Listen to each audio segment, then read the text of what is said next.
We are diving into the games, Collins. Yeah, so first off here, we see Yoshi kind of deciding between Tazin. We haven't seen a ton of Tazin, probably because we haven't seen too many beasts, but Tazin does have some incredible options there.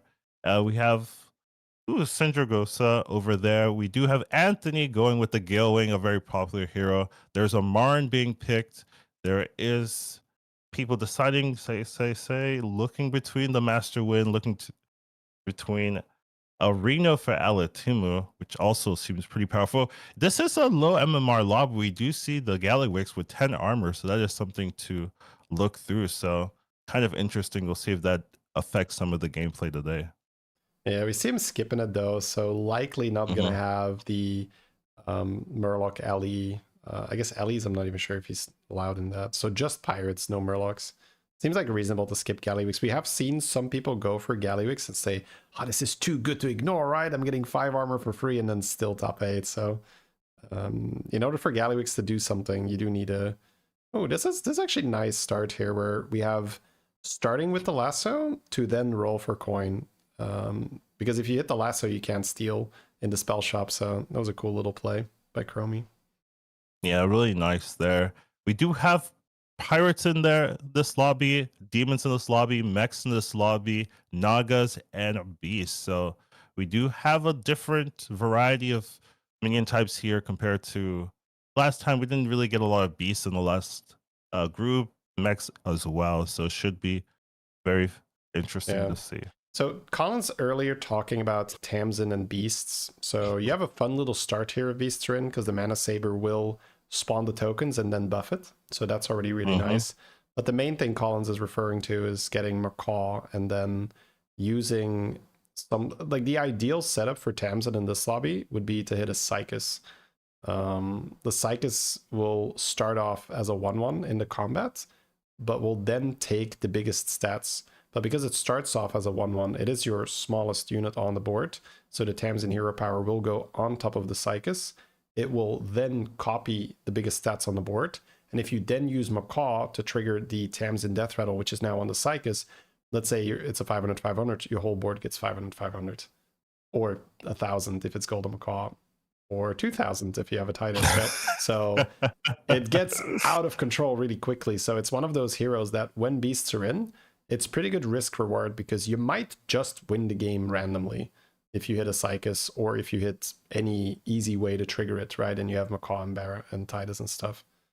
So yeah, nice start here for the Rat King, I would say. So much money. I might even freeze here, but yeah, like the hero power, it's kind of weird because you do want to level hero power, but if your hero power is a type you don't want, you could just buy Shell Collector. Yeah. Very true. Has a lot of options. Going to sell to double buy this and grab it immediately so that he has a lot of more options to just level if he wants to. Doesn't really have to think about it. Gets to keep the pair. Another thing I did want to mention was that this is a lobby without a ton of death battles if people aren't playing beast. Beast isn't the most popular thing. So I do think things like Underdog will have a ton of value. So George Hero Power, we did in the interviews here, a lot of people loving that, and this seems like the type of lobby where George Hero Power can do a ton. You Hero Power an Underdog, you kill off 4 minions, and that seems very popular and could be very well be something people are playing for this. See Anthony here on his Gale Wing Discovery. It's a Naga lobby and a Pirate lobby, so it is good to go tier 3 on turn 3 because we want to get stuff like Thinker, we want to get stuff like Greedy Snake Tongue, we want to get the Death Rattle Pirate that gives you a coin, but unfortunately Anthony isn't really hitting any of that. And his shop is also not great. Does get the shield, so there's a little bit of mitigation that you have Peggy, but you're not really happy here if you're Anthony. This is not a success story. It goes for the spell here. So I was going to say... We do have a player going 4-on-4, though. Oh, which one is that, Collins? The play at the bottom. Right. The Tog, yeah. Tog does do that very well because next turn you could just steal the whole shop, and it is a pirate lobby, so we could get Plank, we could get Industrious Shipman. These are or maybe not Shipman, but the one that gives you coins end of turn. It's just a really nice lobby to go 4-on-4, I would say. Not that you love doing it, but it can work out really well for him. Yeah, it's gonna be a pretty important turn for the Tog next round. We'll Yes. see what he does hit, if it is game changing, because those are the moments where maybe you don't get a good hit. You have to, okay, here we do Ooh, get to good see it. enough. Good enough. Double thinker. We Yeah, got a shield with the Cordatron. Not the nuts, but not a whiff either, I would say. yeah, Ooh, Goldenizer on Marin. That's just good, I think, in this kind of meta. yeah. So every 3 turns, he's gonna get the Goldenizer, and that's gonna give him a lot of options. And you can hit Time Warps with this since Mm-hmm. it's not affected. So that That's why I seems think pretty it's just powerful. broken, right? Yeah, Especially because it's Marin, so you're not even getting it on the trinket turn. You're getting it a turn before the trinket turn, so you're getting a turn 5, which means that turn 8 you can already golden your time warp, or you can hold the goldenizer and then on turn 9 immediately golden whichever time warp you take from the greater time warp. It's quite silly, and you can even add a yeah, Dokari and get 2. That's crazy. yeah. It's really gonna depend on what he gets here, if he wants to save that for the turn 9 Time Warps or not. So here we have some demon gameplay happening here, also on 4 with the Chromie. So That's really nice. next turn, Chromie saving up the discovery from the tier and for tier 4 and now has Malkazar already when you have the reminder. That's always a really good feeling to have that. Rat King hitting the coin plus hooktail. So it's like a miniature version of Plank. It's pretty good. Just AoE buff your board for just getting coins. yeah, actually gonna have a decent fight here since the opponent has a ton of 1 attack minions, so it doesn't take too much. Still gonna have armor here. Now we are moving on to the At Time Warp least already turn. snap picked for Chromie. It's already on the board. Oh, and has that Malkazar. That is a silly good position for Chromie here. Malkazar time warp release, dear God. Yeah, Okay. Gilwing going for the Guff hero power, not Anthony there. So not a super popular pick here, but thinks he has the time to make this Guff hero power work. Tricky. We do see that Tamsin picked the dragon that can trigger Death Rattle. So Tamsin Yeah. can now trigger her own Death Rattle with like AoE buffing. Now, at this stage of the game, it's kind of hard to get a significant minion because all your minions have such low stats. Ooh, really nice Elise hero power there for Alatumu. Yes. So That let's can't get great value from here. it. Yeah. Might even golden that with your hero power. Did Marin hit? Oh, the Beanstalk, I guess. Yep. Yeah, Beanstalk for the Evo. So out of the types that are in, what would be something you would love to hit here? Tethys, Lord of Ruins, I guess. Those are pretty good. Yeah, Lord of Ruins have been overperforming for me, so I do think Big that is tempo. something people will yeah pick up here, the big tempo. Interesting here to see out of Temu if he's going to hero power at all, or if he's holding out for a big big swing. He doesn't really have a situation where, yeah, okay, I like that. I was gonna say, it's if you look at his board, he doesn't have an easy way to get something like a Bran or a 6-drop from this position. If he had Elise, for instance, on the board, I think you could easily hold because you know you're getting a triple next turn. But this is tricky. If he holds it off here, he might have to wait like 2 or 3 turns to get something better than the Industrious. Yeah, so Chromie in a pretty nice spot, hits that time warp release immediately, so gets the big tempo. So we'll see if they can use that for a huge spike in the coming turns. Is banking a bit of gold for next future turns.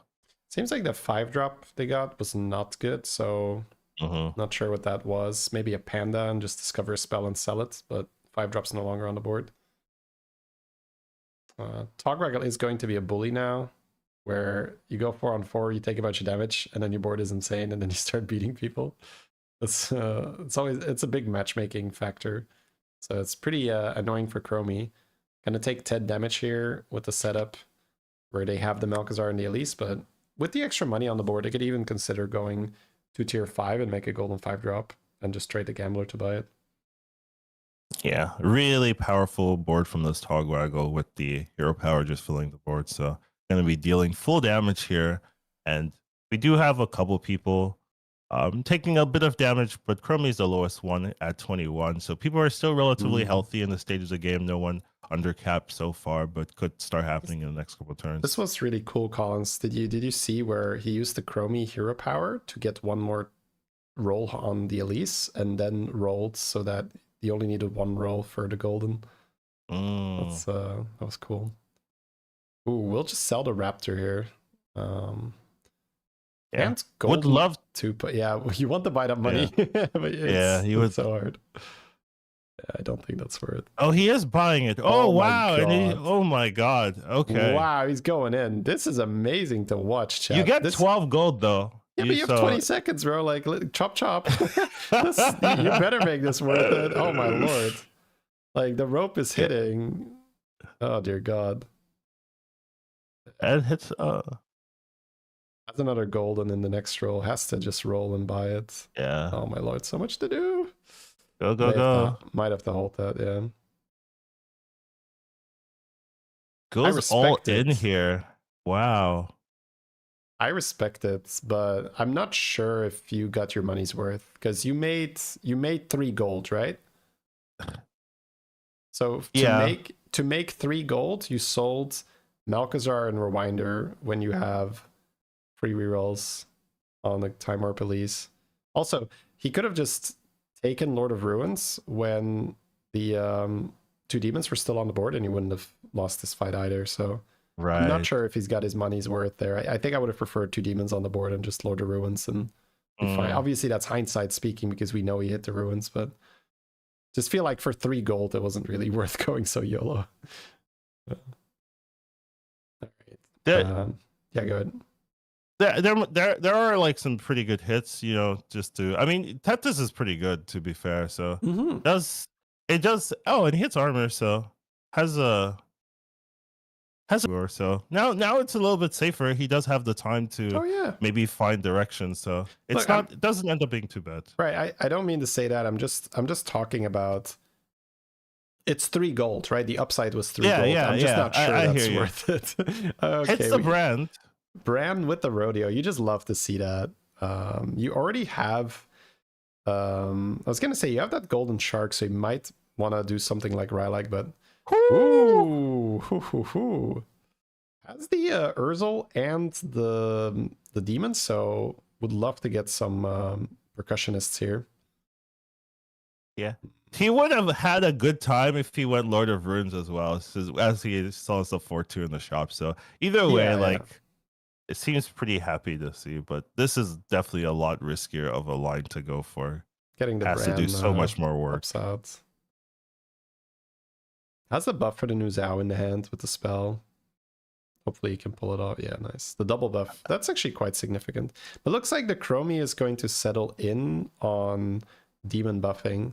But this has been happening to me on ladder as well. It's like quite specific, but this like mid-games arena spike that people have, where now with the removal of Apexes and Sergeant, it feels like people are a little bit more willing to put Serena on the board and just buff some shields and just hope that's enough.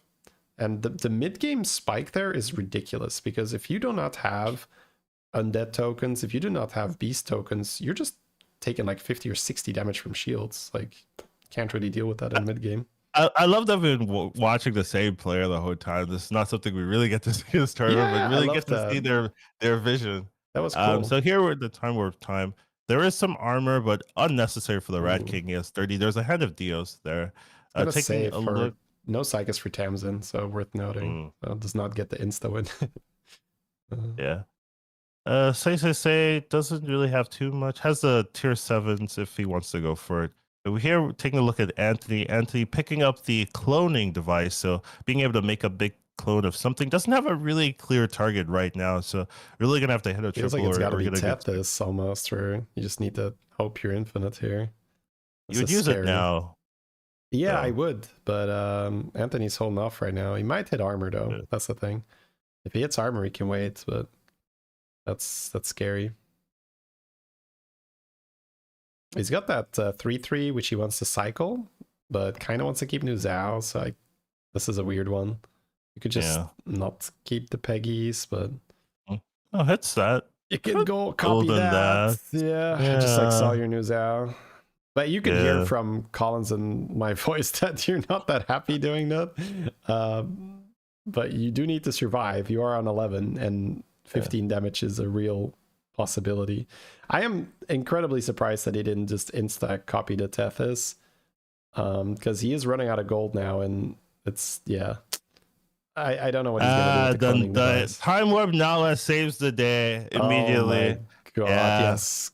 Chromie having that golden new Zhao and then hitting Time Warp. You know, you heard Collins talking about it. As a shipman here as well. He does have 2 pirates, but that's totally worth it. Shipman generates so much economy, and economy in the form of spells, that you now get to play more spells with your Nala. So yeah, you have 2 pirates on your board, but you don't care because you're playing way more spells. So definitely worth it. And then that's Arena we also mentioned. Very likely Anthony does get to hear the bad news of like, opponent got Nala, so you're gonna have a bad time.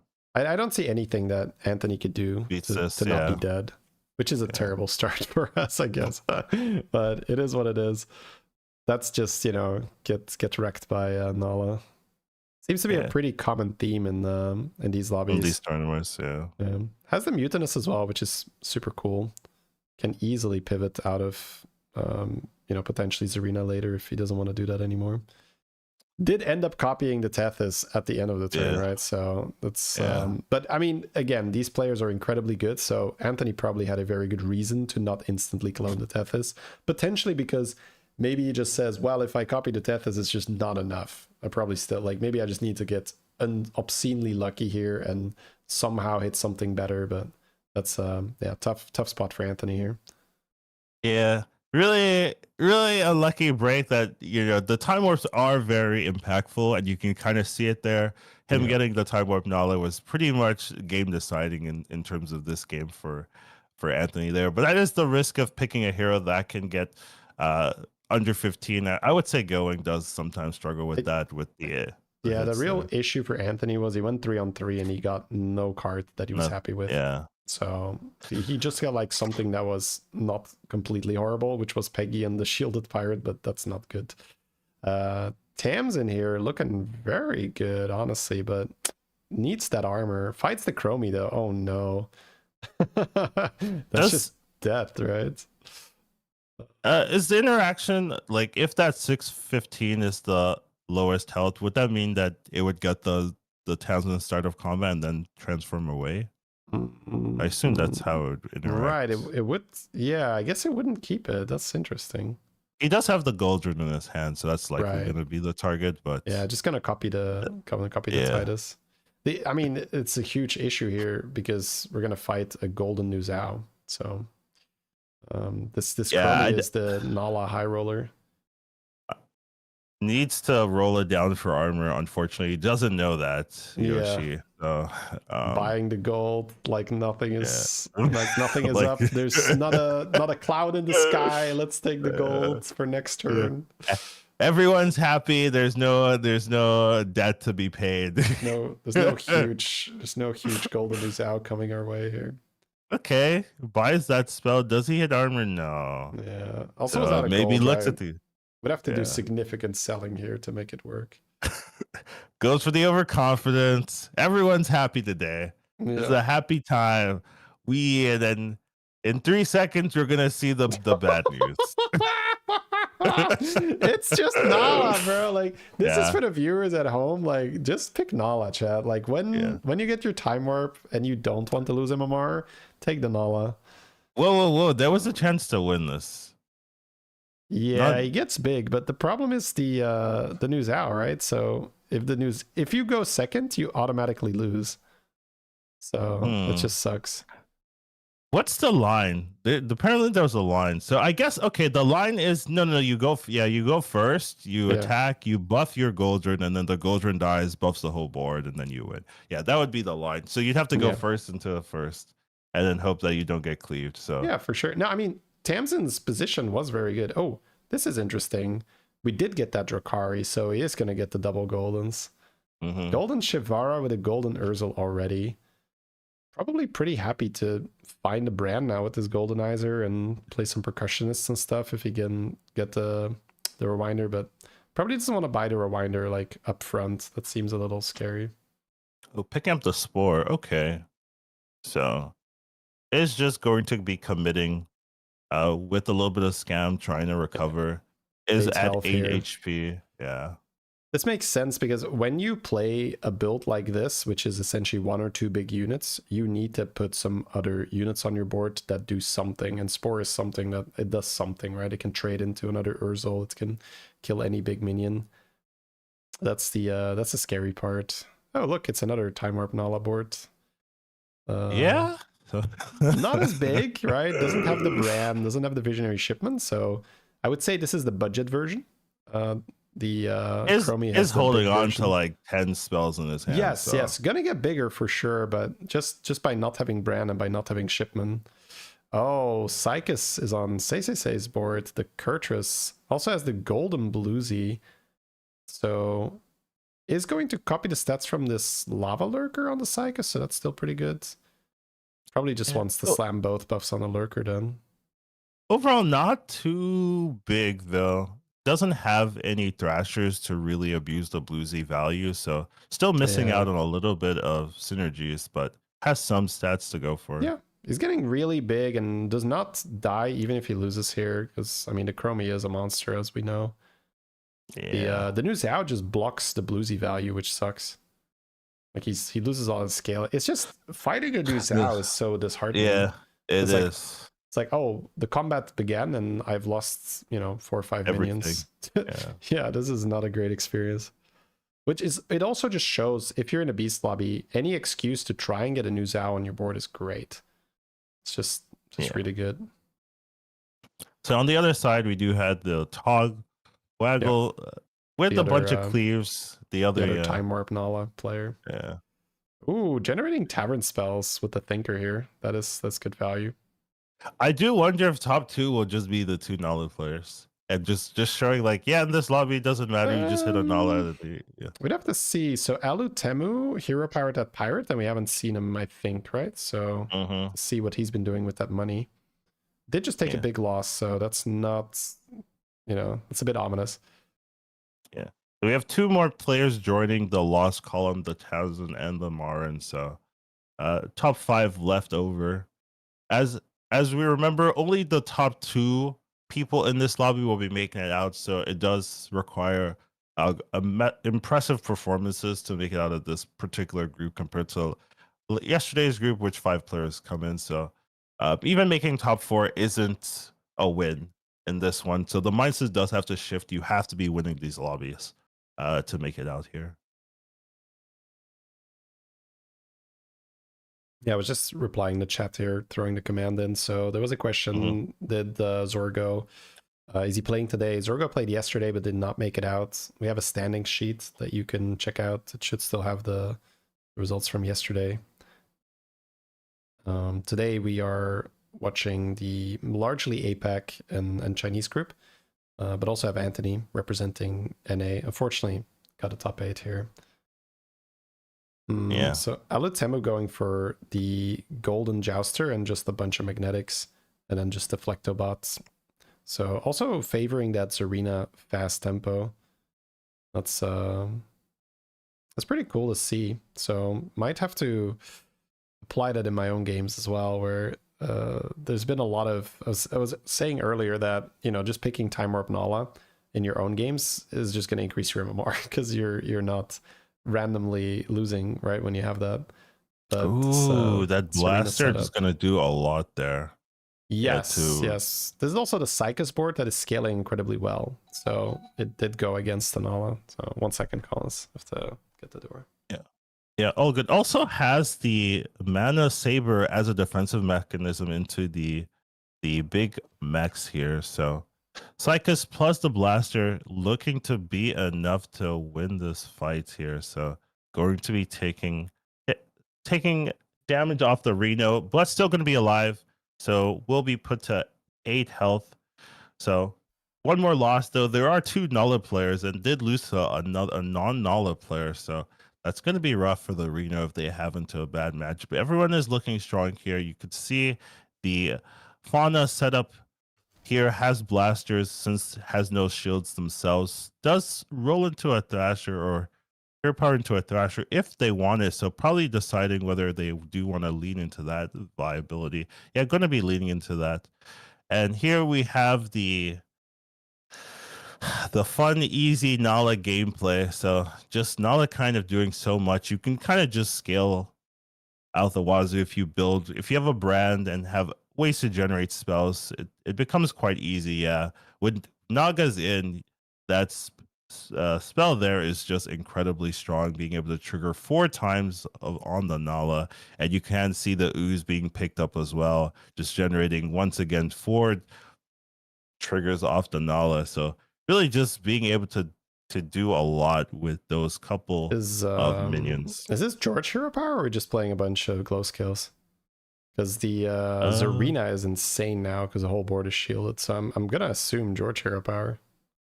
It's not, because, well, I guess he could have changed his Hero Power into right. George, Yeah, with the so proper. It is possible. The spell. Yep.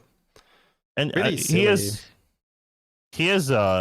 does have a brand on 6, so probably hit a couple arenas along the way. So I mean, rodeos along the way. So probably could have just very gotten likely it without having to buy it even.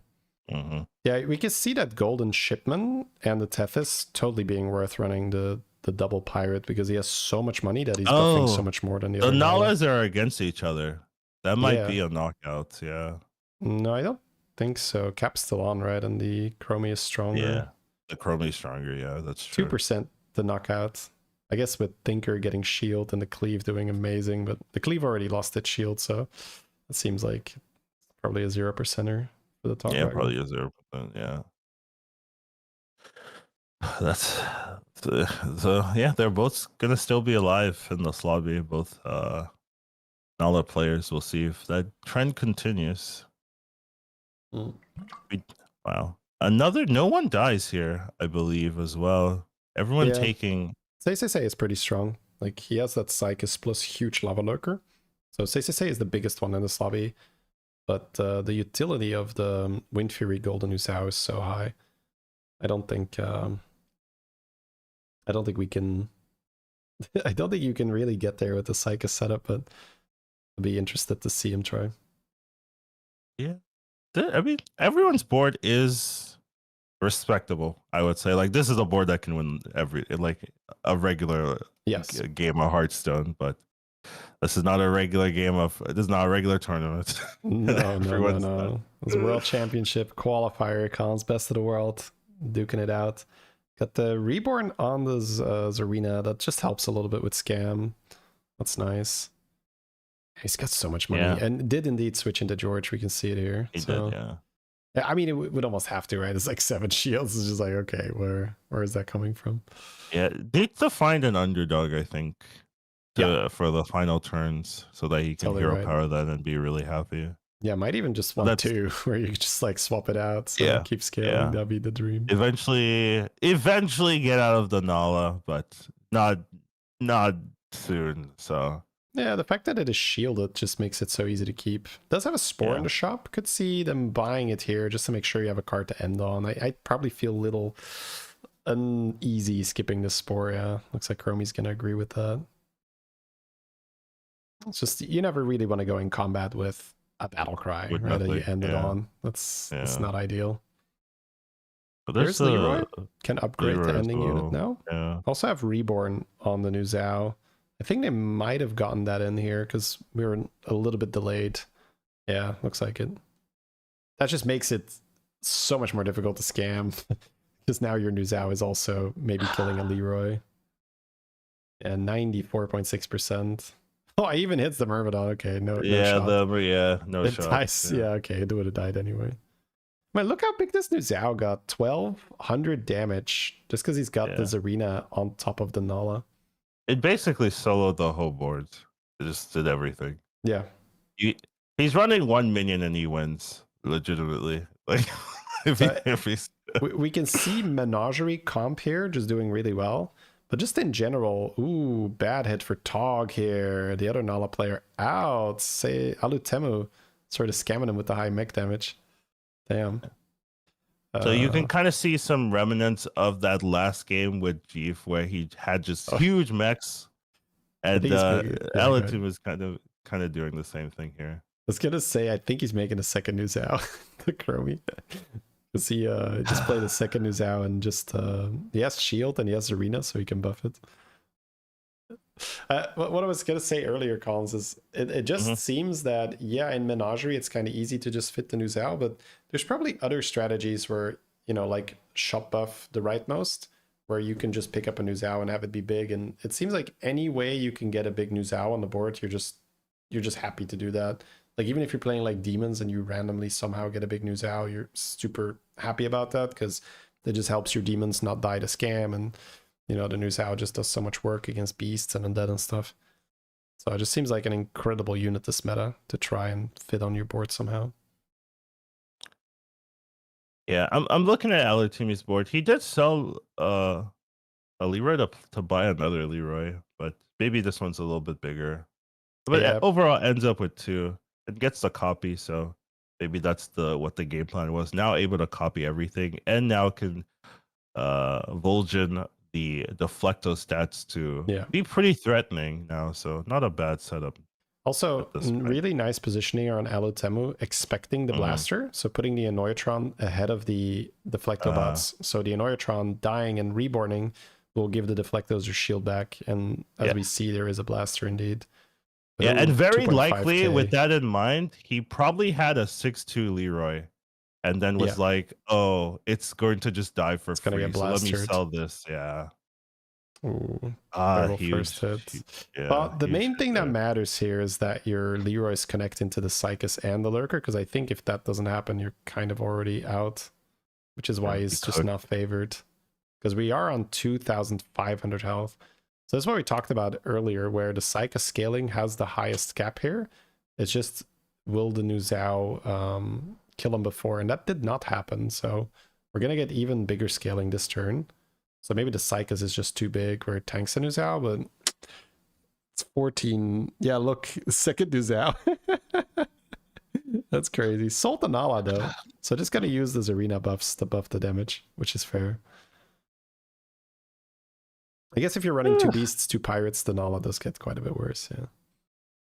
Oh, that spell is also so good in the shop. Yeah, this is just the obscene kind of setup here now. Extra has arena 20 gold turn. too. Oh my god, I don't think the Psychus is gonna tank this. Yeah, it's got a Leroy too. Yeah, Underdog would also be quite good here, so has a couple options. But even if he does nothing, I think he's super favored to win this board. Yeah. So I'm taking notes here. This Zarina mid game, super good. So probably the biggest note is Time Warp Nala though. You got write that down. Write that down. Of course, he's dead without that. But also just Alutemu kind of saving his game going on this arena. So that means like if you can get something like George Hero Power, or if you can just put some Divine Shield minions on your board so that Zarina is playable for you, it makes you quite a bit better. So. Yeah, you do have to be aware, like this is a non-undead lobby. I think if this is undead's in, it does get a lot worse. But in this lobby where people are not incentivized to play a bunch of summons, as Beast is not the most popular combat, Goldrun isn't particularly strong. So in these type of lobbies, yes, it makes a ton of sense. Found the Underdog here.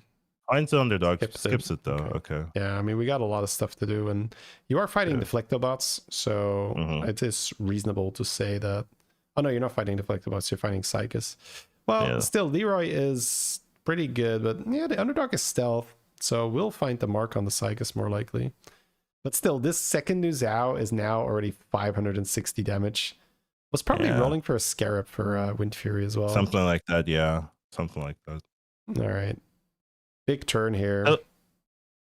This must be an amazing game for I think this was Emo. But yeah, it goes down to 1. has nothing, finds the Nala, And and then, Nala whee! just gives him the whole line to find Ooh, the scaling incredibly option. well done. GG's, guys. Really cool menagerie win. So it's very likely we are already moving on into the second match. So things are very, very quick here. Elatimi kind of has Sylvanas if they want to go for that. Say has a jailer or a Murazon, so has a couple options depending on what necessary. We do know Undead's in now because of that. There's Reno and Voon here on the top right. Yeah, gonna go for the jailer for say. Bottom right here, we have Master Wind, Gale Wing. Gale Wing did go 8th in the previous lobby. Also Nazat there if they want to go for that. It's also a brand, so it actually has a ton of options. Yoshi going for the hero that can copy spells. Evo on the Patrick's. And here we do have the Sylvanas for Alatimu as Jailer well. as well. So, with Crab. Ooh. Let's see if it's a crab. Huge. Womp. You hate to see it, as say to say. That's not the shop you third want. hero is Narse. It starts with N. Nobundo. Nobundo, yes. Also known as the Oiler.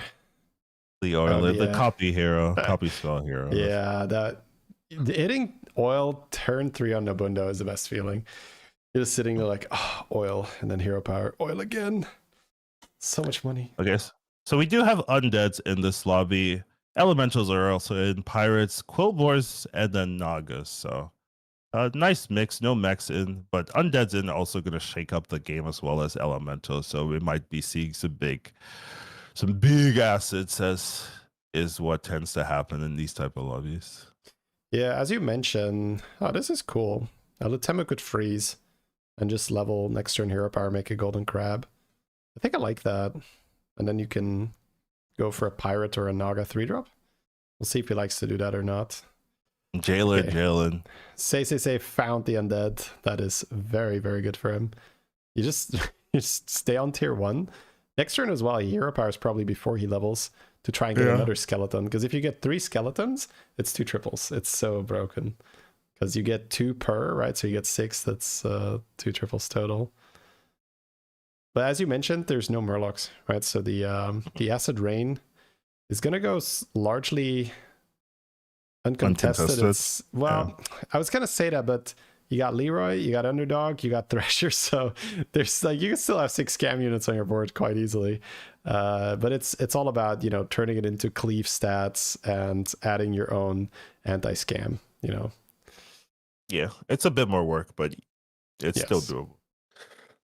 All right, misses here. And I probably would have loved to grab that buffed shield. That would be amazing.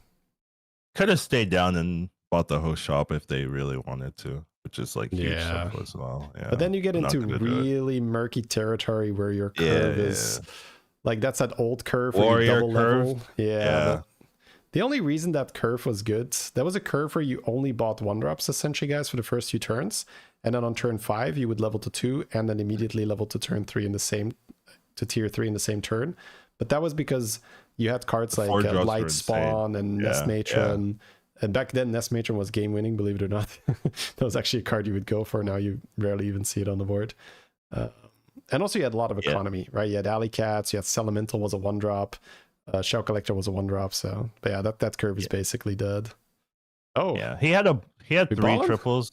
There were 3 pairs, so that was the interesting thing, but not really something. We haven't really seen the Chinese players ball at all. They really haven't been a big fan of that strategy, even though it has performed respectively well after the first. Lider's just showing that they were all doing it wrong.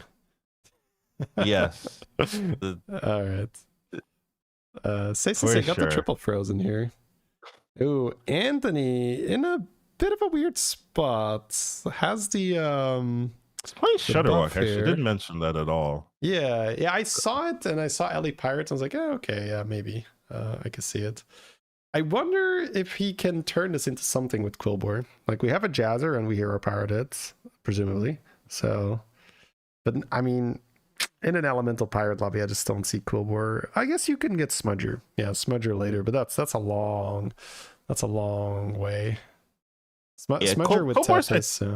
Go ahead. I think Cold Wars is the least popular, like at least for solos, composition to run. Yeah. I don't really see anyone really leading into Cold Wars. It's right almost now. exclusive to Visionary Shipment Smudger, because then you're kind of Cold War, but you just have infinite money, and you know you cast a lot of spells, and your gems are huge. So, but it's tough to get that going. Yeah, I'm gonna lose the fight for Anthony, so we'll be taking 6. See if they can generate a board with their Cold War hero power on the Shudderwalk, but Reno with the freeze on the green thumb. Very interesting, huh? Hey, Marin. So Marin does trigger, yeah. Ooh, Pendant used to be very good. Like I remember in Trinket meta, that was amazing, but I just want to get some extra money here, yeah. So just some 1-drops. Yeah, 6 1s. I was playing Marin earlier, and the deck tracker told me it was S tier. This one. So this one, 6 1s. Yeah. I didn't believe it, so I didn't pick it, but well, I could see it, but it looked unfun, right? It's like the other trinkets are more fun. But I could see getting 6 gold in Time Warp meta when it's so fast. Just be like, okay, that's kind of broken. And we got a plank on Nobundo. That is insane, because Nobundo is guaranteed to get spells, can cast 2 spells this turn. Yep. Looking really good for Yoshiyuki, at least for the next few turns. Yeah, this is really nice. Hits the triple into it, so would love to not buff the baller, and the game gives him only 1 buff, so yep. Pretty happy with that. Ooh, Golden's the elemental here. Hero power to Bedrock. Yeah. So that's unusual, but it probably feeling like it would take too long to get something better. Does line him up to be playing Acid down the line, but it's somewhat unusual for hero power, but we'll see if it works out. Could have tied here if went right there. Yeah. Actually, I mean, could have won the fight if it was luckier, but was about 50-50 here to take damage or not. Fortunately, loses it. Time Warp. Right, here we go. Any Time Warp releases in the shop, Time Warp big winners. We do see the ability to take the shop. We do see Yoshi taking the 2 gold, so nothing too big, just a bit of economy there. Right, those are Tyrant spells now, so that's huge synergy. Very good for him. We balling on Sylvanas? Looks like it. Alutemu with the... Yeah, let's go, Alutemu. Show him the power of ballers. Bottom right does have the Elise, so the Master Win with an Elise is going to be something to keep an eye out for. Marin here, hitting hard. Getting the Plankwalker in the shop and getting the deckhand for more coins and the triple. I guess safe to say not too happy. Does have the Terron hero power with the buffer death rattle on board, so could do that. I would say this worked out really well for Marin, because we saw Marin take the very greedy option of the Lay, because Lay will give you the buddy of your hero at the end of the turn. And that is the Wisdom Ball buddy, which will give you 1 Wisdom Ball card end of the turn. So essentially for 2 whole turns, the Marin is not going to get any value from that, but has the Plankwalker now to make up for that. So can support the greedy decision. Spell power here, maybe for Carapace. For the Carapace, yeah. Very likely. Carapace. Can I take the roll? Yep, that's fair. Has another roll, probably wants to cash it in. Might want to hero power, so potentially looking to buy an undead. But can always hero power that gold and the undead on the board, I would say. And then the board, yeah. So looking at the 4-2 to pick up, which is interesting. Make 2 gold maybe from the hero power, the Terran hero power. Probably just hero power, see what he gets, and then play the 3-drop. Okay, we'll take it. Wow, okay.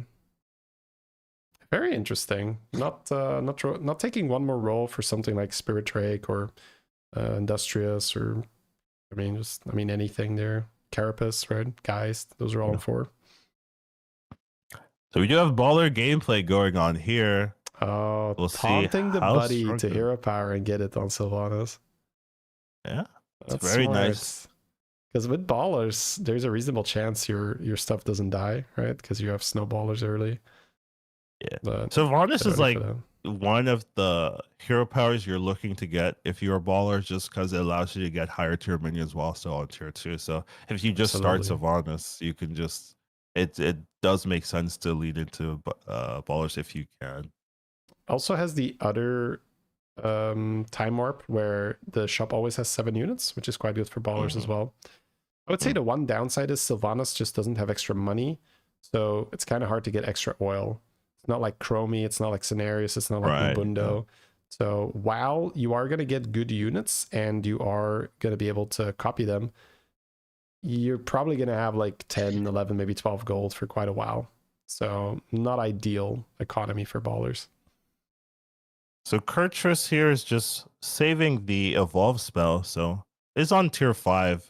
So really just probably looking for a particular tier 6 minion and just trying to have a nice bank of maybe tier 5s in the shop so that they can maybe triple buy and get a 2 copies of some high powerful tier 6s. So kind of interesting strategy. It seems like Anthony might be setting up for a Felbor with the start. Where he's got I think so too. The gem buffing, and then he can get the gem barrage. Now, he is on 17, and unfortunately his board is not that strong. He does have the big shield, so hopefully he stays above damage cap, but it's really early to start dipping below cap. Definitely needs a payoff for this very quickly. It's tough to play tavern buffs with no demons in the lobby because you just lose out on so many potential hits that you can get. Tree is rough here. We do not want to go first. We want that tree to suicide. Yeah. That's all sketch. We have 44 health though. Yeah, it's 2 big minions. It's just so much damage to the tree. Yeah, it's just a lot of damage. Quite tied though. Yeah. That's nice. Good stuff for Anthony.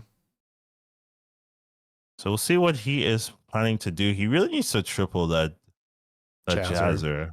Yeah. Into a brand. but even then, right, he still needs a payoff, right? Like our gems are big, but what do we do with them? Like how do we actually, get big now? Like I think that's a bit of a Quilboar issue where you can gem barrage and then I thought he was leveling. Okay. Right. Yeah. Selling, if he was double selling, that it looked like that at least. Ooh, Panda with the time warp release, as you mentioned earlier.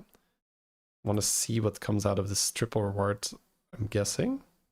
It hasn't hit him anything egregious so far. Finds the rain, but might need the Naga to just stabilize his board. I don't think he has any buffs on his rightmost right now.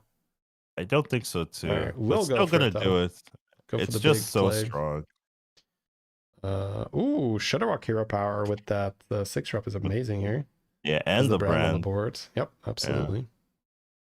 So maybe get a triple brand. Triple the brand. Yeah. Great minds think alike. Let's go.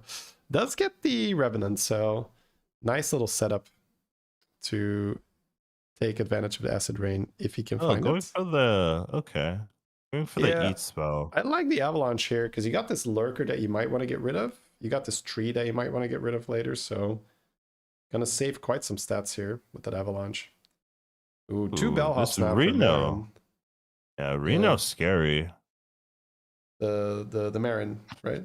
Or the Marin. Yeah, there's no Reno here. Yeah, Marin's scary. Let me clarify. Yeah. Well, we talked about that earlier, where the plank allowed him to take the greedy Panda Buddy, which is now sort of fully popping off. Where the Marin did not take damage setting up the Buddy, and now the Buddy is giving him a lot of value. Likely second time warp turn here. Goldenizer looks really good. There's a hand of there's a time warp Nala for Yoshi.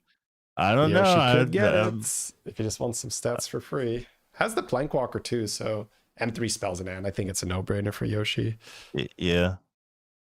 Reno happy to take a hand of Deos because Bran is pretty good, and then instantly rolls a Bran at the shop and is like, "Oh no, why did I do that?" Immortal for Master Win bottom right, so that is also pretty good if you can get some scaling there. Has the acid rain, really so probably gonna get a big minion. Yeah. Picks up the shield, picks up some economy, so not too many big hits for Say down there, fortunately. Okay, we have sold out of our... No, we've tripled our bellhop. Oh my. Yeah, right. That's amazing. So has the brand now, took the armor. Yeah, I think you are correct in saying that Marin is in a really good spot. The tricky thing now is Marin will have a lot of money and some buffs to not lose the fights, but he needs to turn this into something that can actually win the game, because just buffing with Plankwalker and the Corsair Pirate will not be enough. Yes, I mean, it could just secure him a top 4 spot, right? We've seen that where people just make multiple golden planks because you can roll the triple, but you can also use the tier 5 pirate that golden's a tier 4 pirate. So I would not be surprised if you see Plankwalker become a tier 5 with balance changes later on, because it seems a little crazy that you can so easily golden that. At least in a world where Nala is a 5-drop.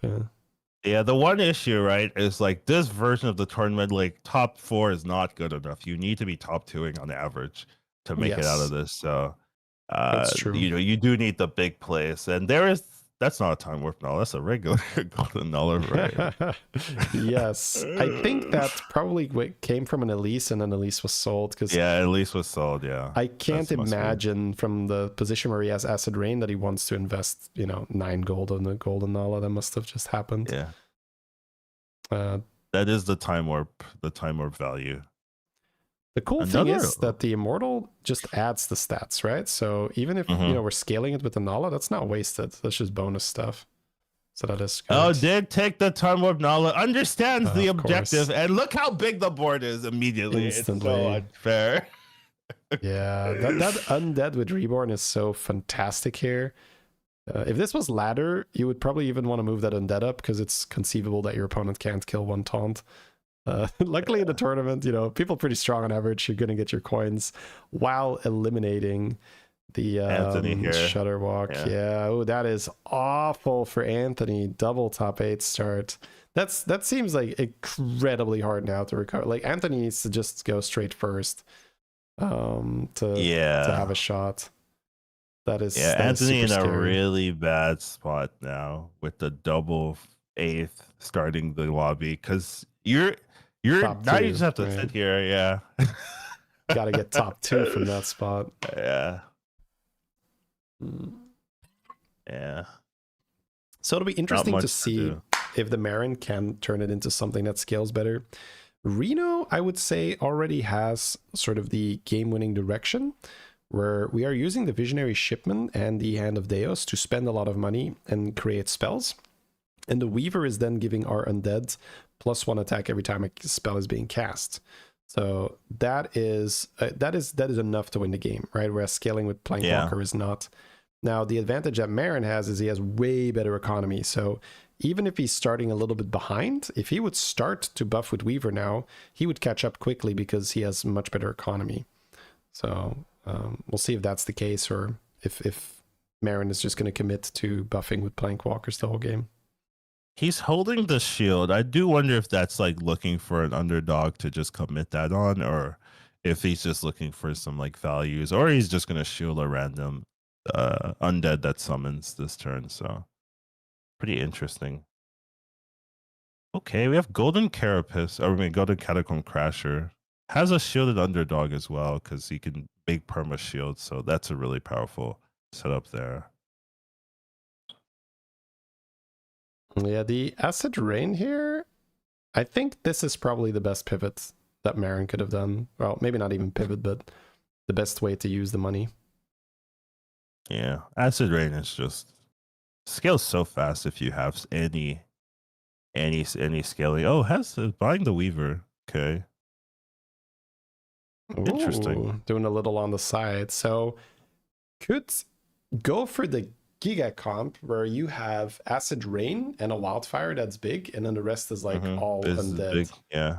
The problem is board space, because that's a lot of board space, because you want to keep your money generation, you want to keep your Acid Rain, you want to keep your Weaver. So it's almost like you have to get rid of your Plankwalker here to continue doing that, and that seems a little crazy. But very interested to see what he wants to do. He was at 39, so with that mentality, it's like, oh, I have time to go for the big play. Taking the 15 though will kind of lessen his impact. However, there is an early dead player, so that will slow the dying down as people get a break. Double Weaver, does that Double change it Weaver, here? yeah. Will sell out of the Acid Rain, just committing. Okay. So Wow. Okay. Rick recognizes that now with the second Weaver, the board space is just not happening. So because he has a second Weaver, he's going to commit into buffing the undead attack instead of going for Acid Rain. And when we see the back rightmost into acid, no, I'm kidding. well, the rightmost buff is like +10/+10 or something. Yeah. So I think that's probably the deciding factor here. Oh, finds the golden hits one the triple. Okay. right before he's gonna play all these spells. This is fantastic. Very, very good. I really didn't see this Weaver transition angle, but obviously saw the line because it's better. It's better now. Yeah, the cool thing is that you don't need anything other than money to get started. Because if you just have money and one Weaver, you're good. Because you can so easily add a handless at the end of your turn, and now you're strong. You don't need to preemptively have something on your board in order to unlock this strategy. Yeah, other than the money, of course, right? You do want the shipment. But it's a really good direction for pirates to spend the money. Yeah, he's been this player's been having this Air Elemental Golden for a long time, and just now hit the acid. Probably the one that was sold earlier this turn was like, oh yeah, just I'll come back in the pool. Yeah. Got the Felbor though for a little bit. Yeah, the Felbor is good, but that's it. Yeah, would really love to have a little bit more health here because he would get so big next turn when he can roll with this acid rain. Yeah. Very scary. Play Probably the gonna end on spore? the spore here. I think he has plays enough the time. board. I think he just plays the... Oh, maybe not. Yeah, maybe you're right. Maybe just wants the rightmost minion on the board.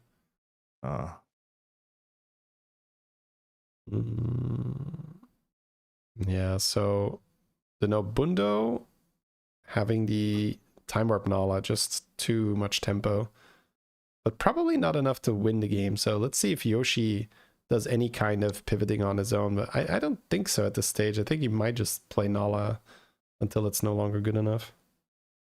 Yeah, I mean, Nala has been overperforming, so maybe this is just another like rely on the overperforming Nala to see how far it takes you. Oh, you know, you make top 2, you're happy and stuff like that. The play we were just watching, the Nobundo went into the baller player, so did not die. So we'll have... Was it? No, it was not Nobundo, sorry. No, it was not Nobundo. The Kurtrus? Might have been the Kurtrus, yeah. The other person that was setting up. But yeah, this is actually I would love to see what the baller board looks like, because we are going yeah, you never get to see the baller player. Just not interested in showing them. Yeah. All right. Oh, Kurtrus here. Sorry, Kurtrus is who I was talking about. Yeah, we mentioned it. All right, okay. The because the acid rain is going to be so good if he can manage to, you know, survive that one fight, because now his rightmost is so buffed and he has so much money with these double shipment that he's also trying to eat the rightmost guy casting all these spells. That's actually so cool. Is. He's doing both. Avalanche is pretty good, honestly. It's like guaranteed you can buy like a battle cry. Cleave. Yeah, or just baller, right? Just buy it and then eat it with the avalanche. Because his shop is so big, I really like that. Okay, it does find There's a cleave. now. Oh my god, it's massive. Don't eat it. Well, I mean, if he eats it, I don't think I don't even think he's so sad. Because right now he's happy just still being in the money stage, right? He's just spending his money to get a huge shop. It does have the eyes in the hand already though, so the wildfire would have been golden. And he is on 7 health, so yeah, maybe a little too scary to not do that. Yeah, I like the, you know, we like just securing it. Yeah, that's fair. It's still good. He's in a much better spot than last turn, so I feel for the rest of the lobby now that he's alive. So we'll see. Marin sold Shipman. That's interesting. I feel like whenever I play this build, because the Shipman generates spells, I favor the Shipman over the Tethys. because it's just a bit easier to buff. But maybe because the Tethys is a pair, right? And trying to, there would be big value in getting the golden one. We could see keeping that. The Deos is going to create like a lot of problems here. Yeah, the double weavers. And then he still has that 99 summon at the end, so the strikers, that might be enough. Yeah, the striker here. probably being the issue. Yeah, we see 93.6% to die here, so yeah, summon. Yeah, that's gonna be a problem. It does go to show how the Marin wasn't. Oh no, has the golden shipment in the hand. I totally missed that. So the Marin was in a great position with the economy, but probably just took slightly too long to make that pivot into the Weavers. Maybe wasted a little bit of time with the Acid Rain, but did not have some buffs on the shop. So that's a super tough spot. I would have definitely tried the Acid Rain myself there, so I would have fallen the same fate here. Man, that's a 7th after that start. That's insane. That's just matchmaking. Like, this Reno, super strong. So we do see the Immortal player with the Master Wind just kind of chugging along. Not the strongest board, has a bit of scam in his hand, so probably going to lean a little bit heavy into that. But yeah, just Reno's like impressively strong. Yeah, like his board doesn't look good.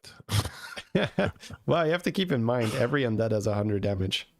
Yeah, and suddenly the board looks better, right? So yeah. Like these strikers are dealing like 400, 500 damage each. Weaver's just a really nice strategy and probably the preferred undead line now that Sergeant is gone. So Weaver's just doing a ton. It does, however, just falter to big stats. So there are pretty big weaknesses in this lobby. You gotta get really big, but Acid Rain does get really big. So yeah, Acid Rain is one that can tank it. I would say that Weaver is indeed very good, as you mentioned, Collins. I think that Carapace Dragon still does a tiny bit better just because you can buff those dragons that just keep spawning, and it's like so easy to get all your value. But yeah, in order to make the Carapace work, it's not like Weaver where you can transition into it kind of seamlessly. You need to have the Geist and the Carapace on your board kind of early to make the Carapace build work. Yeah, preferred undead strategy. If you have dragons in, that does change things for sure. So looks like Namundo will be winning, taking out the Sylvanas. No more and balls. We also have the Kurtrus going in. There is 4 big Divine scam Shields here. Yeah. Double Divine Shield Underdog and a Leroy is a bad time if you are a Felbor player. So we see that again. Dying here. This scam. Just Underdog being so good. Yeah, even in an undead lobby was still getting huge value from the underdogs, just killing off those huge elementals. So interesting result there. Gonna be knocked out. Actually had like 20% to die there to the undead player, the Acid Rain, but that's because there was a poison on the board. Could have taken it out. Yeah, Yoshi in a bit of a weird spot. Looks like he's just been using avalanches and like magnetics or something, right? That's a weird one, Yoshi's board. Yeah, quite a weird board, yeah. It's like Acid Rain without the Acid Rain. So everyone else the Nala start, if we remember right, and we said Nala wasn't good enough to win, so he did try to pivot Acid Rain, it seems.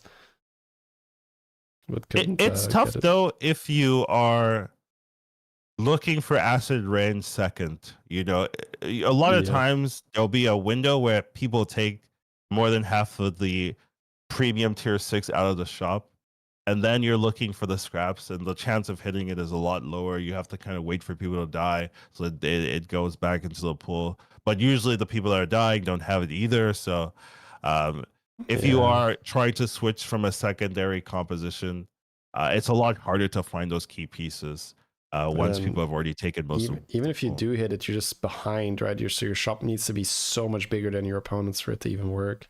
Otherwise, you're just smaller, and that's not a great spot. All right, all in for the Reno, which makes sense. We are top 4 after all. Those reborn hands are not going to stay in the front, right? Okay, I was going to say that seems unlikely that's correct. I'd still keep moving them. They look golden to me. I think No, I think I think they're both not golden. I mean, if they are golden, then Okay. this is like 100% not working. But yeah, we are expecting our Trasher to die here. So yeah, we are running into scam, but as you mentioned earlier, that underdog is very good, except when you're fighting tokens. So Reno saying your scam has no power here. I do not care about what you're running, bro. Yeah, this was the matchup I was worried about for the underdog player, just because there are people that are playing acids, and this board is really good into that. But if you are watching into a huge Weaver board, this is really not the board you're looking for. It is the second one's golden. Yeah, okay. All right, got the value. So maybe the first one can stay there, but the golden one might want to move one more back. That's fair. I do find that handless plus striker, it's good, but it gets a little weird where if the striker gets popped, your handless are usually in front of your strikers. Now suddenly your board is full because the striker got popped and then the handless doesn't get reborn value, and it's weird. But easy win gets there. Super impressive by Sword here, the Reno player, and also the Panda doing really well because wasn't a pretty bad spot early on, I would say, and using the Immortal to just stabilize was really nice. Still just has some scrubs, has that refiner, which really isn't the most like popular hero to be playing with, but just getting a bit of gem scaling for some reason. Wonder if there's a reason or a strategy for that. I think we are really just looking for Avalanche, right? That is Avalanche, but not really. Big Leroy, but not good into the undead, so no, yeah. has the cleave in hand, so probably desperately wants to transition the stats onto that. But not gonna get it yet. Even straight shot wouldn't be that good in this against his board with the two taunts that don't really care. You'd have to maybe put straight shot third or fourth, or well, maybe second, but you have the cleave as well. Yeah, I love taunting and reborning the Weaver as well. It's such a good play when you're doing that comp. Man, yeah. We do have some stats. There's what is this? 2,400, and then the Immortal is roughly the same. So 4,500 health. That's a lot of damage per undead here. Yeah, it really has to rely on this Immortal scaling to be enough, but these Weavers are so the undead attack is just so much. Plus he has two Thrashers in the back to kind of clean up if necessary. So it just has a really nice board state against what the opponent's playing and likely to take it here. So fantastic really games well from done. both here. Yeah. Yeah, realizing that your undead scaling is good, but because you're fighting Acid Rain, just adding some scam to your board is better than having, say, another handless on your board. Which makes a ton of sense because 2,400 health will just tank a handless no problem. So really, really well done. He's honestly just killing the minions even without the scam. He's just killing it normally. One scam, and he's like, yeah, that's gonna be enough. That's about it. Moving on into the third match. Perfect timing here. Yep. Ooh, so, potentially Snake. No, we have a. Yeah, you go ahead, Colin. Alatima deciding between the Terran and the Rat King. Has a couple of options. Say has the Maev here. Flurgo also has been pretty popular in this tournament. We do have another Master Win, also another popular pick. Just a lot of options, a lot of variability here. There's a Chromie for the top right. And then here we have Yoshi with an Inni, which is very unusual. Emo with the Nazoth. We have a Marin as well for Anthony. And then top right with the Silas. So the Inni is pretty interesting here. And then we do have top right going for the Jailer. One Inni so far, and it was horrible in this tournament. So let's see if Yoshi can pull out the pocket Inni a little bit better. But yeah, we had high hopes for that Inni pick last time, and it just got smashed. Immediate undead for the Jailer, so super big happy start here. No crab available, but with this start, it's totally fine. Bit of a bad start for Say. Usually you want to get something like the Skipper so you can sell hero power or a coin or a lasso. Looks like we hit Chromie hero power here, but we bought the Skipper first and then maybe we would roll coin and sell.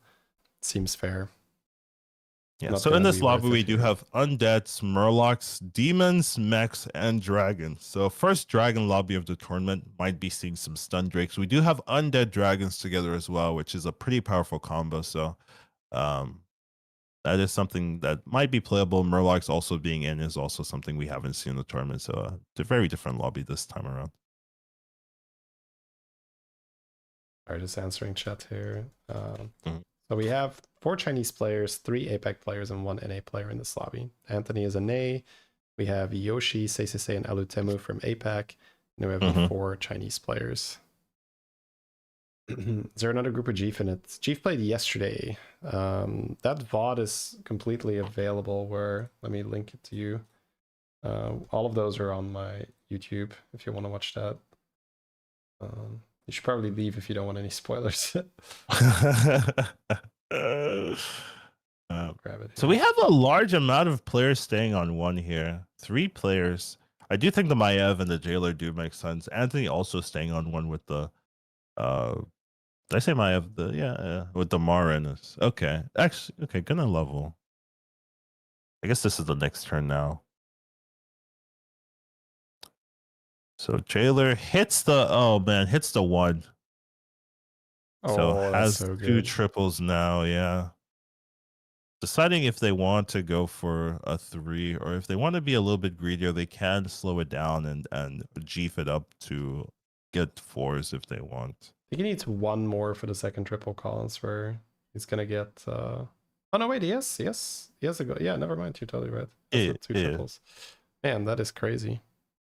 Golden Same Skipper thing in the here. hand. Yeah, probably just going to go Level, for 4s. sell, and then pull the spell. That's why the freeze, yeah. Okay. Good Nazot start, honestly. Tokens and then the free rerolls. Yeah, a lot of players are getting what they want this game. So this looks to be one of those good games for a lot of players where they're kind of getting everything. Ooh, it doesn't get the reroll, so a little bit unfortunate. But it's still pretty early, so yeah, I guess that's true. Ooh, that 1-5 is 1-4 is pretty powerful. Okay, getting the 4 here. What 4 do they get? Grease spots? Just kind of yeah, have to, just right? the grease spot tempo. Then Oh, sells. Murlocs. Gets 2 Murlocs. Has a That's spell. the Gallywix hero power this turn. Gonna go for the go Tad in. now. Yeah. But the And then Gallywix hero sell power this makes complete sense. Yeah. The shield. Hits the divine shield too as well. Yeah, look at that. He's really happy. Let's get ready to not die. That's so much tempo. Also, another money, 4 so here. For to roll. So has hit 2 4s. Had the dragon with the first hit. Second hit here, not as good. There is some tempo options. Gonna go for the money. Okay. Yeah, that makes a ton of sense. Getting the rolls on Jailer with the dragon, like, very nice spots. Second 4-drop, if that was like Spirit Drake, my god, that would have been the nuts. Yeah. It's probably he'd also be clapping. Best hit. Yeah, he'd be clapping for sure. That would be a great setup. There might be a webpage with groups and results, but it's gonna be in Chinese, I think. Bad hit for the Nazat there, losing the buddy immediately. So yeah, the always losing though, like the dragon always is just losing, a monster here. That Broodmother early on is disgusting tempo. It's a 5/3 that summons 2 1/1s that summon 2 3/3s. 2 3/3s, yeah. For 1 board absolutely. slot.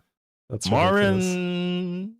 Could get the 6 drops in 2 turns if they want to. Don't think the Tavern spell is really all that great. Could also just get the 6 ones. Yeah, the 6 ones. Would double battle cry on the spell here. Okay.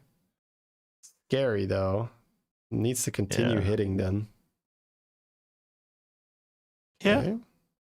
Definitely a risky option for Anthony. We'll see if that does pan out there. Doesn't have a huge tempo. Wonder if he's gonna sell for the strike oil. Yeah, the sell on the tat seemed like he's definitely wanting to buy here, right? So either the skipper or the oil. Probably oil. Just a bit weird. Have to sell the 4/3 for oil. Not a ton of tempo there. We do have Silas with a lot of wants a lot of tempo back end, getting the scaling and the tavern shop buffing. It is a demon lobby, so it is relevant to buff your tavern shop if you go this direction. So pretty nice shop there. That Marin trinket doubles the first battle cry you play every turn. Right. We should explain it. That's a good point. Double jelly. So it's here. kind of similar to the Shutter Walk that he picked up that unfortunately went 8. So I'm a little scarred, you know. It definitely did not feel like the pick to me, because like he's getting double battlecry trigger on that 1/1, but then what? But again, Anthony is a fantastic player. Otherwise, he wouldn't be here, right? So it's like he's got a plan. So just need to hope that the plan comes to fruition. He also knows that he needs to win, right? So he's probably just assuming, oh, I'm just gonna get like insane battle cries and win the game.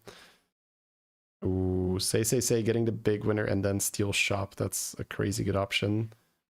Considering to maybe golden something, but nah, steal shop is so good. Yeah, Master Win does take the Yogg buddy, so in demon lobbies, you know, you can sometimes scale that way, but has a good tempo. Here we have the Nazoth with the Reborner. Yeah, gonna also get the Master Win player had Serena already as well. That's the person that also got the Grease Spot. Okay. So Grease Spot into Serena. It's gonna be pretty insane. Okay, going for it. There is a plank. Yeah, could also reborn on Uberak. So. Yeah, he could play it now and get it immediately. Yeah. Okay, yeah, going to do that too. Okay. Not awful. Gets the attack buff, and then it goes into the Nazoth at the start of the fight as well. Pretty good. Okay, Elatumi taking the Murloc scaling. Because he has Terran, so can double trigger it. So that's not So level roll. It did look weird, but knowing Terran, it makes sense now. Look at this. We talked about how the jailer would have loved the Spirit Drake, but Nest Matron is not that far off. Now, obviously, when you have a Plankwalker, you do prefer the spells, so that would be nicer. Well, not me. Yeah, give me the money. Give me the money. Well, spells give me money, and you have Plank. I don't know. Yeah, I'm happy either way, to be fair. I mean, he does have a Carapace too. This is a fantastic spot. Like, crazy. Look at this, Collins. He's got Lich King hero power. He's Jailer. He's got the Plank to stabilize. Got the Broodmother for milk. Already a bunch of Undead on the board. This is looking fantastic right now. Yeah, this is a really good spot for the Jailer to be in. I wouldn't worry here. So everyone does seem to have their game plan online. It does say the Master Wins on 2 still. Is that true? We're balling. Is that true? I don't think so. No, Master Win tripled into Grease Spot. I think that's I don't think that's true. That's why I was confused. Just a bit of a bug. You ever see the Ini player though? Yoshi's still on 43. Took a little bit more avenge fodder on the preacher side, buddy. But this is the point where it's gonna start to be a bit awkward, where other people have a real board and we're playing Ini, so not sure where this is gonna go right now. Yeah, the vision with any of this patch is tough, especially with Apexis out. I think with Apexis in, it was a viable game plan. Just get a bunch of mechs and you know, hope you get the volumizer synergies. But without it, it's a little bit tough. We'll be losing, taking 8 here. Would have liked to take a little bit less, but still has a bit of armor to work with. We have Serena or Nala here, or maybe even the Magnetics, but we are on 9. Say super low early on. Yeah, I think being at 9 does make the Nala just make more sense. Looks like we took damage playing that percussionist, so maybe that helped.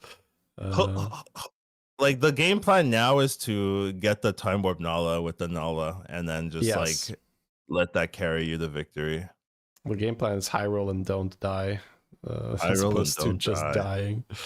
Yeah, taking Elise when you're stuck on tier 4 is not bad, but you have Nala and you're on 9, so you kind of just need to buy spells. But I think so too. You don't want to be buying shiny rings. Like that does suck. Like I do feel them. Oh, it gets a plank. I think you just plank is huge. Yeah, that's true. So I guess a double sell here, play Nala, buy the spell. Yeah, pretty good. Could even hero power, but probably doesn't need to. Okay, Just putting down the dragon for an extra type, and oof, huge buffs coming out. Yeah. Nala kind of saving him. We'll see if it's enough though. He is at 9, so. Well, Nala and Plank is pretty massive. Like Yeah, gonna be winning the fight. It's a really tough one to get around. That Bream is already huge. Yeah, it's because it's adding. Oh man, and then a base too. Oh, the base skill too. Yeah, that's funny. Yeah, Terran with the if scouts. that base skill something, okay. If that base skill also summoned something, I'd be like, damn. Yeah, you'd have to have a third unit in hand. So yeah, third unit in hand. Yeah, it's just showcasing how good that Plank Nala combo is. Yeah. No. I think this is time warp time, so big turn for players here. We'll see. Oh, it's not okay. There's another turn to go. Should bait it a bit. All right, so Carapace going down hits the Geist. So, ooh, triple. Oh wow, into a 6 too. Huge turn for the Jailer. Gonna just get the cards off his hand. We talked about how Jailer was in a good spot earlier, and that is just not changing. He is in a better spot now. Yeah. Having the Golden Geist while already having Carapace on the board is silly. It is a Murloc lobby, but I don't think we're interested in Bran. I probably just want to roll for the Titus, but also he's probably doing the math on if I'm hero powering, you know, do I sell to kill off the skeleton and get more board space? Doesn't look like it right now. I mean, this very heavily leads to Stun Drake territory. There's a Weaver. Ooh. Yeah, with the Carapaces, it's just really nice free scaling. Might be considering shift hero power, but I do like when playing undead, it's so nice to be able to kill off something like Carapace later and just get even more value. I wonder if he plays the Weaver. Okay, yeah, going to sell the Plank to play the Weaver. That's reasonable, honestly. Ooh, Foon takes a while. Yeah. Yeah, well, the others didn't really do anything, so I mean, it takes a while, yeah. Foon takes a while. We'll keep the Nest Matron here instead of the Plank, and I would say, guys, that is because he already feels like he has enough tempo, and Plank offers only tempo. With that, we mean the ability to win fights, essentially, to, you know, to oversimplify. You want me to sell my money? Yeah, there we go. If you already win your fights, keeping your value generation, in this case, the Nest Matron, is just better. Because then by keeping the Nest Matron, you have more chance to hit the Titus later on and stuff. This fight is horrible, by the way. Nothing is dying. The Geist is not dead. The Carapace is not dead. The Nest Matron is dead. Oh my god. This was the worst fight ever. Like, I've never been so upset at winning a round. Like, this is ludicrous. Like, he has no Carapace. He has no milk. This is crazy. He has one Carapace. I mean, okay. Okay, we have a Deos, but the Time Warp Geist is also good. Okay. Yeah, Alatino did get knocked out there before the second Time Warp. You always hate to lose before the second Time Warp. That's a tough one, man. Yeah. Anthony on 1 health here as well. Just needs to cook. Hits the Skipper. And the Painter. Painter, yeah. So that's usually just not good enough. I'm scared here for Anthony. Yeah, we'll see if they fun turn. But he's already down to 1 gold. Okay, say has the Goldenizer, also has the Radio Star. Did not hit the Time Warp Nala here, Collins. Did not hit the Nala, you're right. That is a problem. He's got double Plank. So it's good, but it's not Nala. Yeah, I feel for Maiev here. Really need to hit the Nala. So now they're in huge trouble. Gonna Goldenize maybe the Nala? Glewstick said that he got both Gales and Geist, so it's possible the Jailer had the 3 Chronums and that we missed that. But then you can buy the Deus and the Geist, and that is a no-brainer, of course. Like, it just feels like the Jailer's got this lobby on lockdown, but you can never really count these players out. If there is a way, they will find it. We've had some favorites completely not making it due to some really good plays by the opponents. Is he looking for 5s? Or is he gonna level? I don't know if he can level. Yeah, he's been stuck on 4. Yeah. The shop's not even that big, so it's not like he can hit like Urzel and suddenly make a great pivot. Yeah, okay. Just gonna go for... Feels like he's... I mean, Leroy is instant tempo, but Yeah, this is a bit of tempo. Man, he had Goldenizer in the hand and didn't even one brand. But I mean, I get it, right? Like, he probably needs a gold and a Nala. But this is scary. Yeah, like not being able to golden Titus or anything. This is... Yeah, this is just pure, like, let's just make sure I live for another, like, 3 or 4 fights at most. Maybe. That's the issue. Oh, that's not bad. Yeah, you would like to keep that. Oh, he's gonna sell it? Okay. Commit. Okay, wow.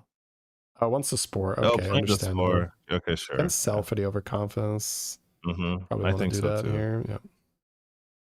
Wait, we're not playing the spore. Maybe it's into undead or something, and he's holding it for the next fight. Yeah, it's into undead, so holding the spore. That makes sense. Yeah. Fair. Good little assessment there by Say. Yoshiyuki on the Ini is 98% to kill Anthony. So found the undead Carapace pivot with the Broodmother. So seems like we just take Ini for a little bit of gold. And then doing the best Ini strat available, which is not playing mechs and just playing the meta Silver card. lining, I guess Anthony not last this game. I mean, it's over. Yeah. I'm going to be sad and real here, Collins. Yeah. I think we're not going to make it here. N'Zoth here, casually sitting on a pivot here. Do you see this, Collins? Double plank, golden Nala in the hand. Oh, wow. He's just waiting. He's like, I'm going to do some buffs soon. All right. What? I guess you're looking for a stun drake. Maybe that's what it is, right? You're looking for a stun drake, and then because you're just holding a Nala with a full minion type in your team. But if you do find a stun drake, then you could pump that really easily, and with the carapaces, it does work well. Jailer went below cap last time. We were talking about how we really liked it. Ooh, found stun drake and golden Titus. Wow. Needs to buy that armor, right? So whatever happens here, he's going to sell something for sell armor. The one, maybe? Seems like you sell the one and you add Titus, but that 1/1 is also really good if you're going to run really Titus stun drake. Yeah. He's looking at the Geist, selling the Geist. It hurts. Yeah, I mean, this is why these players are so good, right? A golden Geist with Deus and golden Titus. Yeah, you'd have to pry that from my cold dead hands. Be like, you could take my golden Geist there, but especially if I have armor. But he's actually considering it because that might save his armor. We don't know if he's going to do it. No, but it's okay. But the 1/1 is the obvious sell, right? So he's really considering selling the golden Geist instead of the 1/1 because it's so much better for the fight. N'Zoth with Radio Star, like I'm gonna take your whole livelihood. Yeah.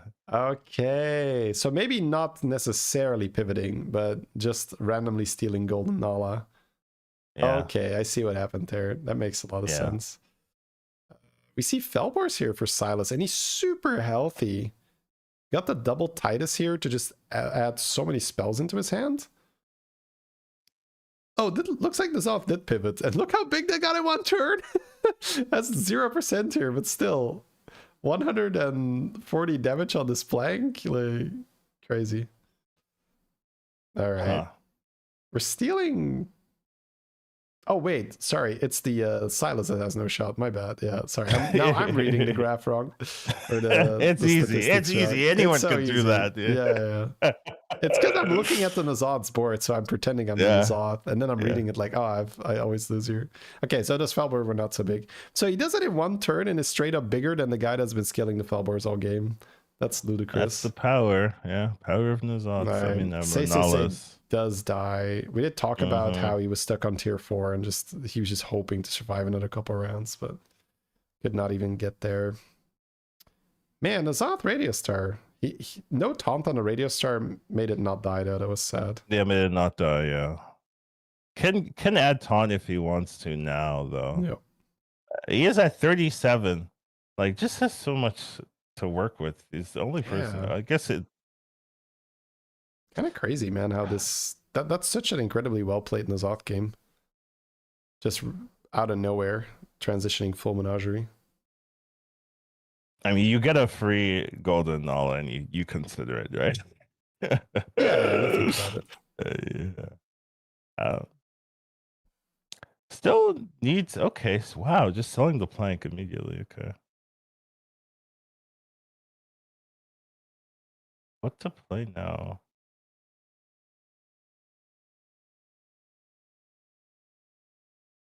Yeah, so there's a question in chat about why there's not so much EU or no EU in this lobby. That's because 3 out of the 4 qualified EU players were playing yesterday, and then we also have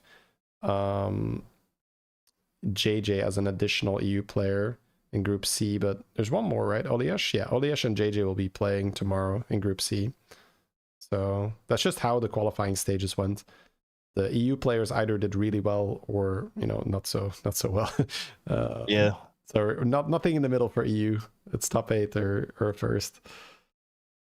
Yeah. So the placements is what groups you have is based on the first week performance. So yeah. There was no middling group European performance. They were either dominating all in Group A or there's a couple left in the tomorrow's straggler games group. in Group C. Yeah, the straggler group.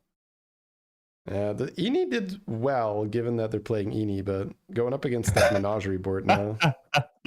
I don't know, man. I see Ini and I'm just like, I don't know what we're doing, bro. There's some pure hero biases here. Yes. And it's completely understandable. Stole 2 blasters here from the that's funny. Yeah, again, the Menagerie Nazov has 90+% here to straight up kill. Which is still so impressive that this board didn't exist 2 turns ago. It just came out of nowhere. Super fun with the Radio Star. Maybe I should just pick a bit more Radio Star and just have the faith. Yeah, Radio Star is very good. From my experience, just yeah. I guess maybe I picked it a few times, didn't get value, and then you're just like, maybe not. To be fair, it's better. It's better to us. Right. Oh, wins actually. No, does he win? Does he win? No, the Nazar must have some triggers in there, right? Yeah. Okay. Yeah, I was like, there's no shot. Yeah, Yoshi must be like, wait, did I win? Whereas like, he just sees the empty board and he's like, stop the count, stop the count. It's empty. It's empty. I win. There's nothing there. Okay, we haven't seen Lord of Ruins so far in this group, and finally we have a Lord of Ruins player. So pivoted into it was just Felbor like a turn or 2 ago. So added these Lord of Ruins later. Jailer here still with that extra 5 health, but damage cap is off, so could get 1 shot. Has a stun drake in the hand already to do Carapace stun drake. I mean, this is really good. Like you play the stun drake into Carapace with golden Titus plus Hand of Dios. Needs taunt though. I feel like that's probably quite important. I would say another Broodmother would be optimal. Maybe even the tier 1 whelp. Because we want to get rid of that. Okay, that's so good. I feel a lot better now. Yeah. Okay. Once we go all in, we do want to get rid of that Geist, but seems like he's still quite happy going for the milk here. We're healthy. We're fine. Yeah, it's top 4, right? So, but he is holding double Carapace here. Do you think he's just holding it because he feels comfortable and he wants to play around the Carapace not dying, or do you think he's playing them end of the turn? I think it's fine to. I think he's holding at least 1, yeah. Yeah, holding. Nope. Okay, no, not going to. There you go. I wanted to take a guess, right? Because it's so easy afterwards. Using all of the shields. Right? Okay, using all of the shields. Well, not taunting the Broodmother. He's going to overdraw, right, on Carapace. So, assuming the Carapace dies, which, you know, it would have to be some kind of freak. What's it called? Sindore, right? Sindore. Yeah. So, if you don't assume that you're going to get wrecked by Sindore, yeah, you do play out because your hand is super full. Man, that is a huge Carapace board. Wow. Yeah, it's insane. What I mean, the stun drakes will also just clean it up. I mean, he did have the scaling immediately, right? With the double guy scaling, the nut scaling. So this is just the board to beat. I don't think a lot of players are gonna deal with that. And his hand doesn't get full, unfortunately, because the opponent is too weak. So just a classic. Man, yeah, the Deos plus the golden. How much damage is that? 30. Okay. Silas has lot. 31 HP, so they will still stay alive at 1. And that's all you need to win, guys. 1 HP. So Silas is like, yeah, we're fine. We are fine Yeah. here. No one getting knocked out. Zoth also just kind of... Man, the Panda had that really nice start early with the mech, but is running into that wall now where... You mentioned this before, where that mech strategy is just a lot worse when you have tokens in, and it seems like he's hitting that token wall now, where it's really hard to do Does that. get the top 4 though. Oh, hits a triple. Okay, that will help the Silas. Needs to hit a little bit more. Maybe another Lord of Ruins. He does have a ton of money. 14. So maybe he took the money time warp. And no one is playing Lord of Ruins, so will not be contested at all. So can't see if he hits the triple here. Man, still keeping that money the whole time is so cool. Like he has his turn 6 time warp still on the board. That is pretty surprising. Actually, you're making a good point. Has not found anything better than the money. Yes. Leroy probably. Leroy with a ticket, yeah. It's hard to say now. There's also another blaster, so yes, probably wants that. Oh, can copy. Get the copy. Or reborn. Oh, they're both very good. Too. Yeah, they're both very good. Copy, gonna though, go right? for the copy, yeah, because you have that huge minion. 1400. Is he gonna get the extra blaster or no? Maybe he wants to keep the money. No, no. It's out every time. Okay, good. I was no way. Asking because you have a lot of ruins in your hand, right? You're playing the you're doing either you're going Leroy or you're going Blaster, because he's always committing the other Lord of Ruins to the board.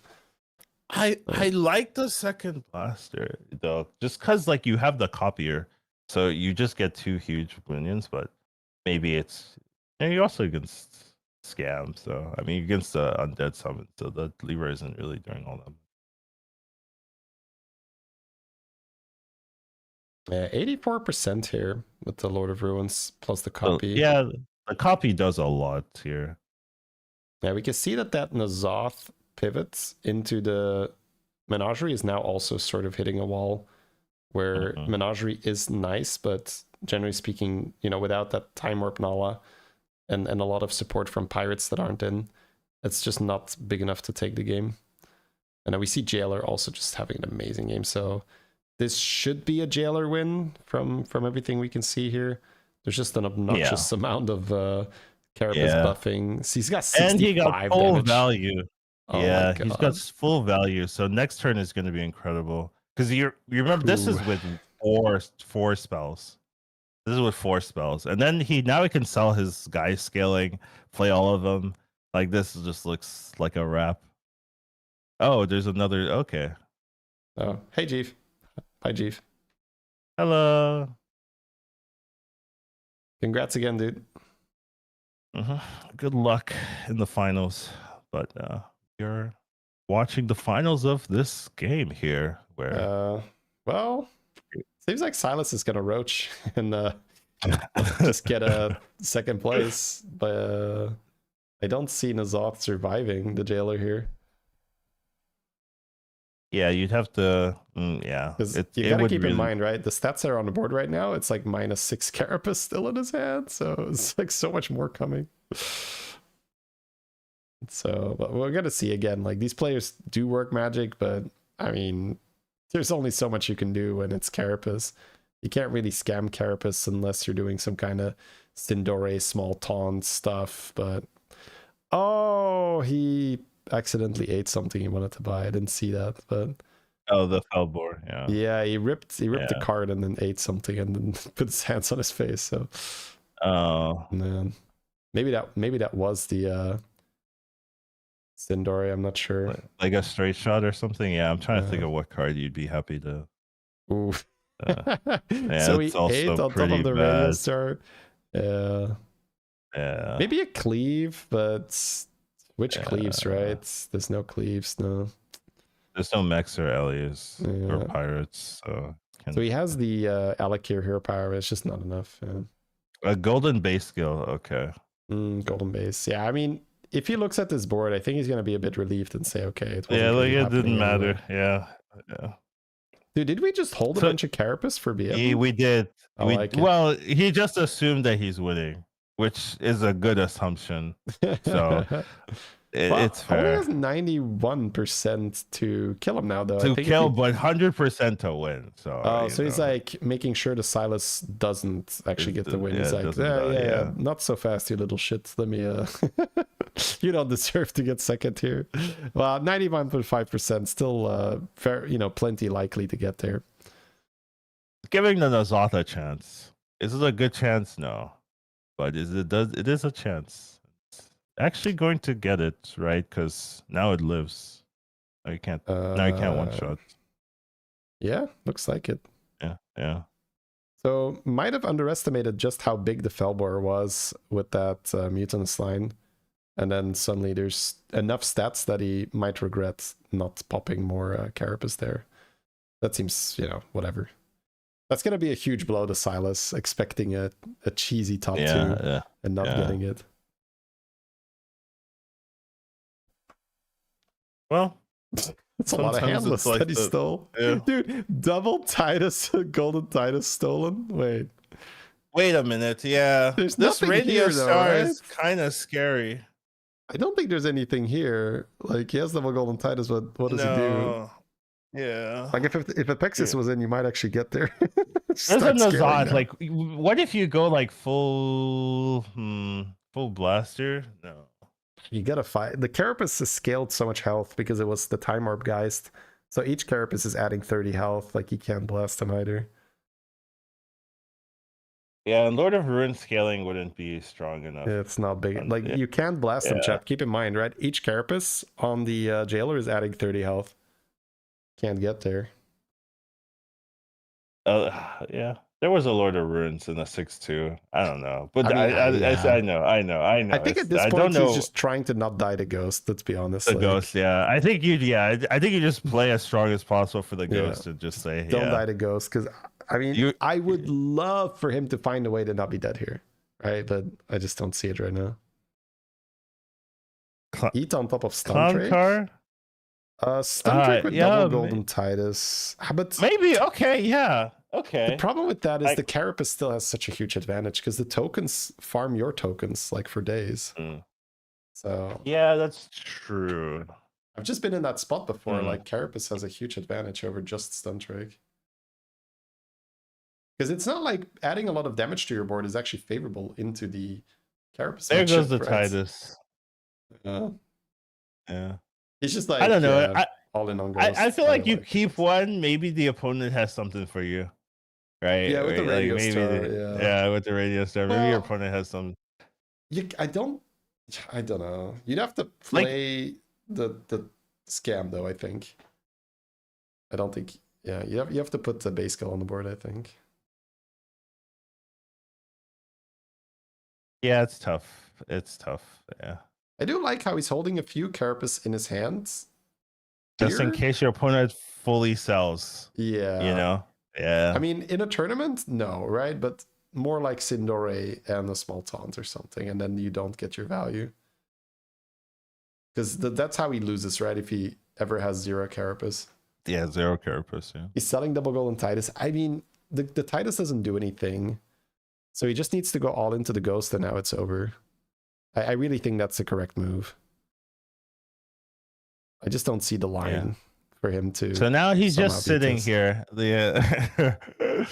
Just sitting here, which is fair. There's nothing to do. You can honestly wrap it up because it's going to be tough. Not against the rules to grief someone.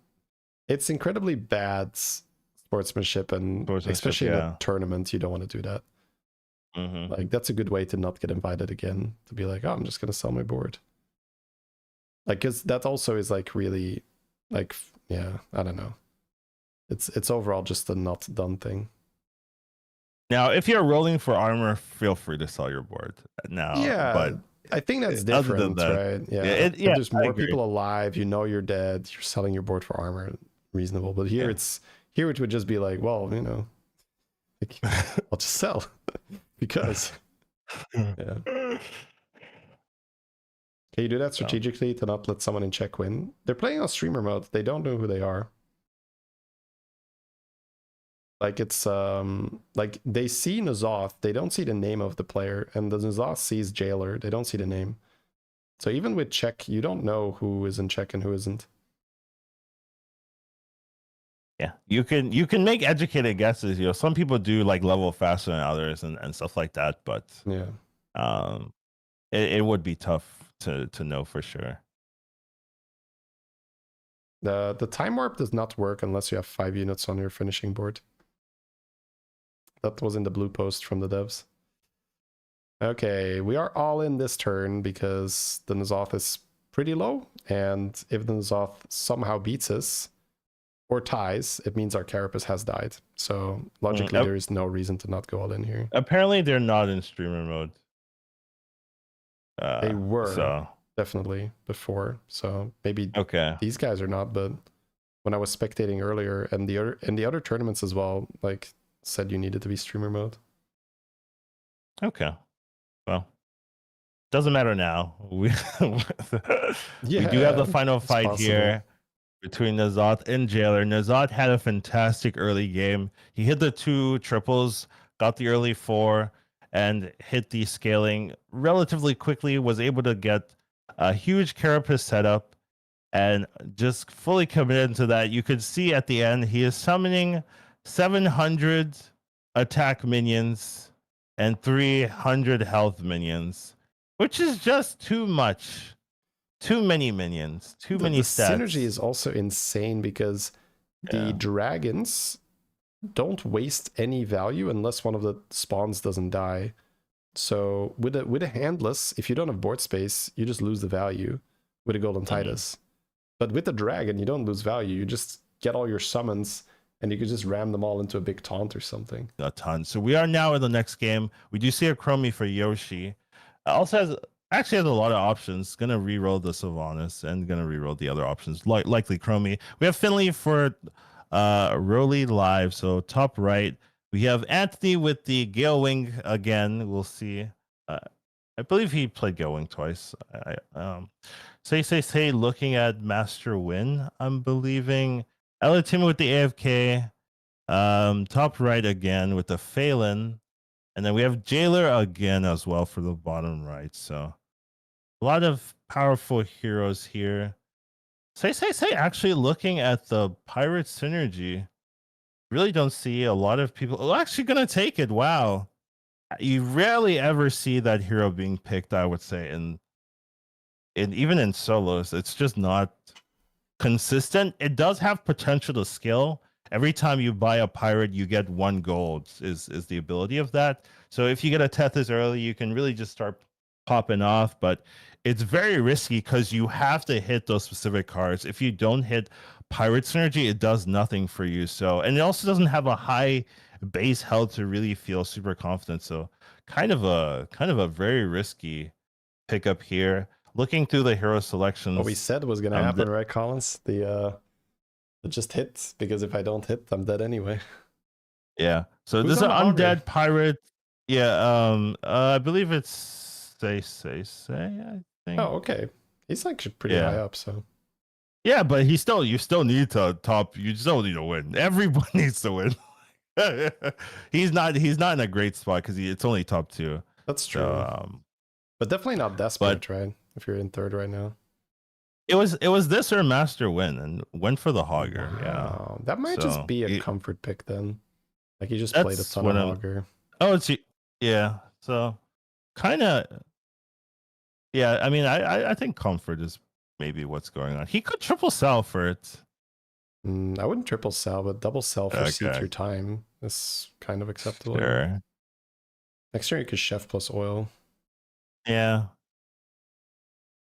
Probably the Worgen. Wow. Okay, going for the Worgen scaling. There's no Ellie's here, so rightmost doesn't have that big payoff, but still gonna go for it. It's a little bit of value there. So we have undeads, pirates, quillbores, nagas, and dragons in. So another undead dragon lobby. So we could kind of see a repeat of the previous, where people were very heavily leaning into the Carapace and the Weaver, and then playing Stun Drakes as well. We do have pirates available now as well for that visionary shipment support. Yeah. AFK getting just a 6/6 with a gem transfer every turn. Yeah. Not excited about these, I would say. There is so much better with Nagas and pirates in. I wonder what do you take here. Even the 2/3 looks. I think I take the 2/6 spellcraft here. Yeah. Goes for the undead. That's fair. That's fair too. That can get a lot better if you hit an Anubarak or something. Even playing a Death Swarmer on tier 2 makes that quite a bit better. No board here for the Finley. I don't know what here. Oh, it's Jandis. Okay. Jandis hero power on Finley. It's pretty we see interesting. an actual George pick. So George hero power doing so well that people are actually picking George again. That's kind of crazy. Yeah. This isn't like the best lobby, but if you can like get a shielded Sundrake, that can actually do a lot of work. So I can see the vision there. Yeah, I think on ladder, if it's a no beast, no undead lobby, you might just like take George and go to 4, just like shield 2 underdogs and just win fights for no reason. Went to 3-on-3, I believe, and didn't really hit, but yes, has the scaling here. So it's like okay. Combo's okay, yeah. Yeah. I mean, it's not premium, but you'll take it. Ooh, you'll take it, yeah. Jailer popping off again. Double, triple. Jailer seems kind of busted. Yes. Yeah. I picked Jailer myself, and I was so incredibly far ahead. I had such a stupid amount of money in triples that, yeah. Now, I did hit the crab, right? So with the crab, it's even better. Because with the crab, you're doing exactly what this player is doing, but you're getting another triple on top and a bunch of money, right? Because you're getting 3-2 every time. So it's pretty silly. Anthony actually did get a good start this time. Insane start. Played Gilling again, but actually happy with the results. So unfortunately, it's like straight first for Anthony, or it's not happening, right? So, well, I mean, we gotta believe. We gotta keep the dream alive. Gotta start somewhere, and if you get a great still mathematically possible. That's the best kind of possible. What are we doing here? Just up? Went for the 1-cost spell. Okay, and then. All right, so based on our opponents, we get to see whether we proc this or not.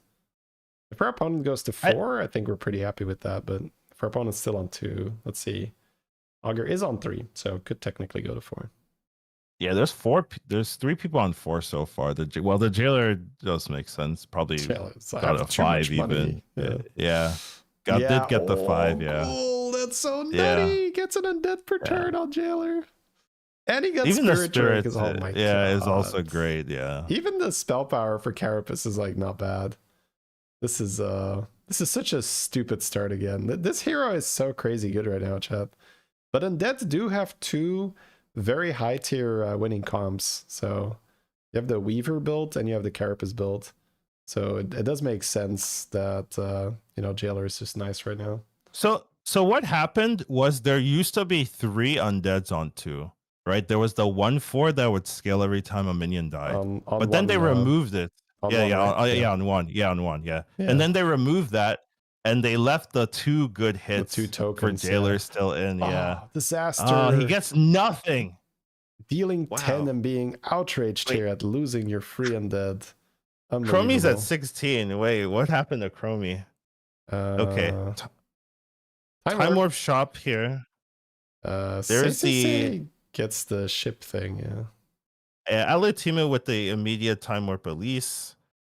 Anthony picks up the Sylvanas hero power. Okay. Finley also has the release, by the way. Yeah. Yogg with the Pagel, taking that. Yeah, Finley does have the Time Warp release, does eventually take it. And here we go. Okay, Finley taking the buddy. Okay, that's so much money. On Phelan. So guys, for anyone who doesn't know, Phelan's buddy is a tier 5 that gives you on Battlecry a 1, a 3, and a 5 drop. So what the Phelan can do is just keep those on the board for the next 2 turns. And then on the 3rd turn, he's going to get a golden one in his hand, which gives him 2 1 drops, 2 3 drops, and 2 5 drops. And then obviously He can hit Bran at any point, and the buddy itself can generate Bran. This is so stupid. Like, the Phelan's about to be so rich. Oh my god, yeah.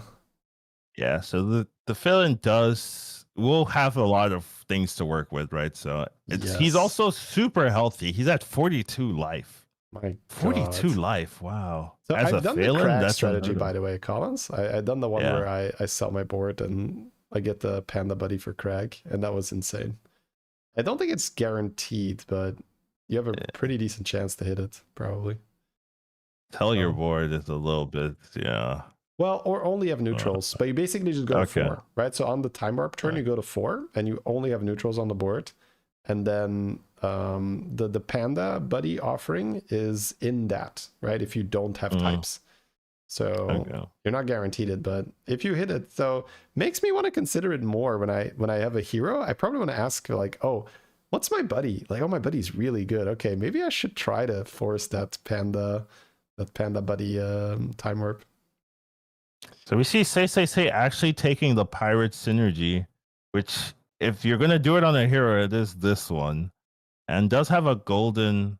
Didn't golden the ship, which is fair because I think the ship's really slow. So yeah, I've goldened it myself and I was not impressed because it doesn't give you the pirate twice. It just gives you 2 discoveries, so it's not even that good. Like, I feel like it really should be the same pirate, right? Yeah, just to force some triples or something.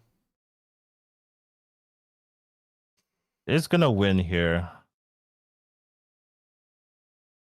It's gonna take a chunk out of that 42 HP. Now only at 32. Still has armor though, so not just too worried. Rich. Yeah. Takes the evolve. Okay, has evolve in this. Yeah, so now we get to see it. First, is he gonna roll for Bran? Yeah, my mana. That's what you do, of course. The thing is, you don't really want to sell those 1-drops because you can triple that too. I think I'm selling the 4/3 and rolling one more. Okay. All right. Keeping the buddy or not? I would love to keep the buddies, but maybe I would he thinks love it's to just keep it too. too difficult to hold 2 on the board. Maybe he's just projecting into next turn and he's saying, am I really going to have 2 4/3s on my ending board next turn? And he's probably saying, nah. You sell the 2-1, right? Yeah. That's... Do you roll? I would have definitely tried to greet it, but again, these players are very good, and I'm going to trust his judgment if he says, next turn I can't have 2 4/3s on my board. That's suicide, so... Chromie's at 6 with this. Did not hit any 5s that really changed the game. Yeah, this is so rough. Also, a Lich King hero power that is just doing straight nothing for now. I mean, it's getting coins, but it's not getting stronger. Yeah, okay.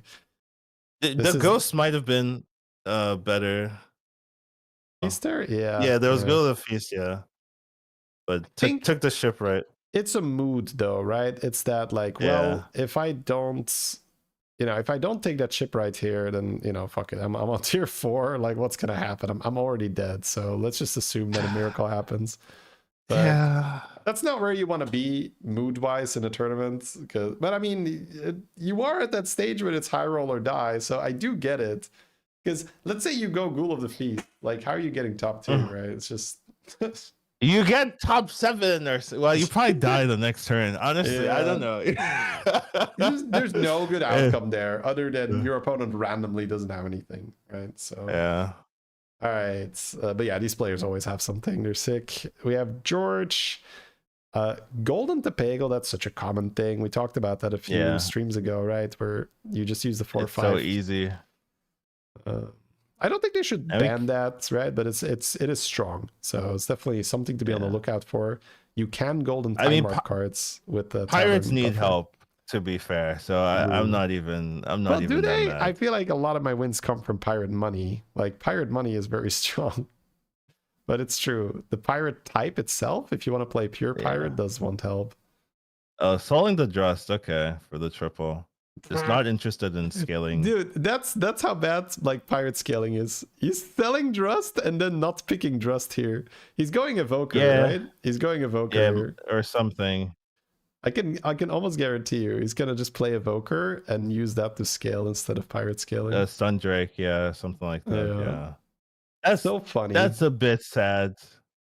It's very sad. Yeah, he had the option to have double Drust really early with a Tethys, and it's just with a like full pirate board, and he's like just like, that's not good enough. Yeah. Trash. Give me the dragon. The dragon skills better, and he's right. Yeah, he's not wrong. That's the sad part. Like I can't even judge him. Like, he's like, this is just right. Yeah. Oh, does he not get the Piggle? I don't think he does ever, right? Yeah. Well, maybe. Yeah. No. He has to. Well, if he goes right, it's 40 now it can't, bro. Yeah, like, now it can't. Yeah. No amount of good hits is gonna solve this. Man, so close though. Damn. Yeah, so close. Yeah, really needed that to win that fight here, or at least to get the 2. Yeah. All right, time warp turn number 2. Dragons. Yeah, I'll talk about that after the time warp. Yeah, you could do time warp first. That's fine. Yeah. Okay. So Alatimu is taking the tier 7, so that's pretty good, important there. Bottom right is still deciding between cloning, and really cloning looks like the one hit there. Top right goes for the oil. Phelan wants the money. Goes for the oil. Yeah. All right, Phelan getting good cash from that buddy. Yeah. Ooh, double. Okay, I've been doing that more recently, like the Oh, so we see the Weaver here. So looking for Tethys for money, looking for shipment for money. Yeah. Alutema has the option of going big here because we have Golden Bran. But unfortunately, there are not many things to Bran. But we do have Nagas for coins. I like Weaver. I like goldening the Weaver and just committing to that, personally. I think shipment for infinite money if he can this round. Or Tethys, because I think you'd rather. Oh, okay, that's nice. Okay. I think you'd rather just have more money, so that you can just keep going, right? Because even if you have fewer weavers, I think it's totally fine. Yeah. Also, maybe that's. Look at that. Better. He has a dragon with Golden Drakari. That's 6 spells here too. I'm not sure if he can fit all that, but he's definitely thinking about it. He needs to not die. I mean, he's on 20, right? So he's got a turn. Yeah. But he's looking for shipment. He's looking for, I guess, more Weaver, but he's got that on the board. He's just waiting to play it. Okay, we'll commit. Yeah, okay. Oh, and he can hero power, though. Yeah. Of course we golden the Weaver. Of course. Sanders for everyone, baby. Let's go. Wow, that is crazy. You play that second Weaver? Yeah, okay. Yeah, on 20, 100%. I like this. I like this. He has to empty his hand if he wants to get that dragon. Yeah, he has to empty his hand, play the dragon. Oh, Carapace on top, too. More spells. Well, I can't fit it. Yeah, you're getting 6, yeah. I guess you can't. Yeah, also board space, right? I think he wants to keep that undead to maybe somehow win the fight. Okay, so there was a question earlier, right? It's very good timing here. Why would the George want the Evoker, which he goldened, by the way, so might have had Elise, or just straight up just hit it. I'd Pagel, but Pagel didn't farm, right? No.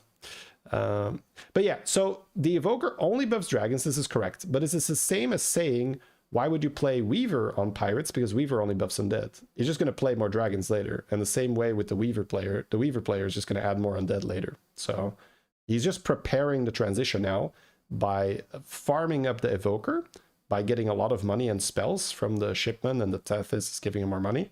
And then he's just going to add a Stun Drake later and buff a Stun Drake like that.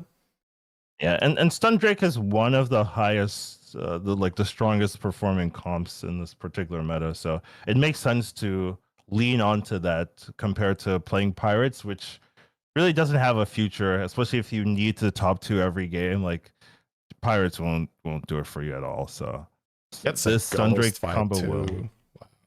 So it needs a poet, right? Need a poet to make these Evoker buffs permanent. But even without poet, it's like playable. You're still strong. Yeah, it's crazy. Yeah. If you add and the Drust can now pump the Stun Drake, by the way, too. So yeah, just saying, like, we need board space. I don't know if we can keep that. Yeah. Well, I mean, you keep it until you sell it for the same turn. You keep it for half a turn. Very fair. Anthony popping off still, going for Fauna, but no Fellbat. So can't go for that Giga Cap. Yeah. Scary as well. So might want to prep a Stun Drake pivot, but I don't think he has that much money, right? He has Tethys, but it's hard to prep the pivot there. Yeah. So this is the player that can really replay the Goldens. So we'll see if he wants to just do it on the Weaver. Oh no, gonna do it on the For Well, okay, to give could him do tempo. both. That's huge tempo. Yeah, he can buy it back and also use it now if he wants to. You But would target that the first ordering though would be if you off, were. yeah. Yeah, yeah. On the other hand, he might also just know that he Ooh, needs this one and Titus. then see what happens. Not Titus, going for Nala. Generally, Titus doesn't work with this from my experience, Collins, just because you don't have board space to really take advantage of it, and you don't have any scaling that relies on death rattles, not like Carapace or not like a Nubarek. So it's generally better to just jam more undead with Reborn.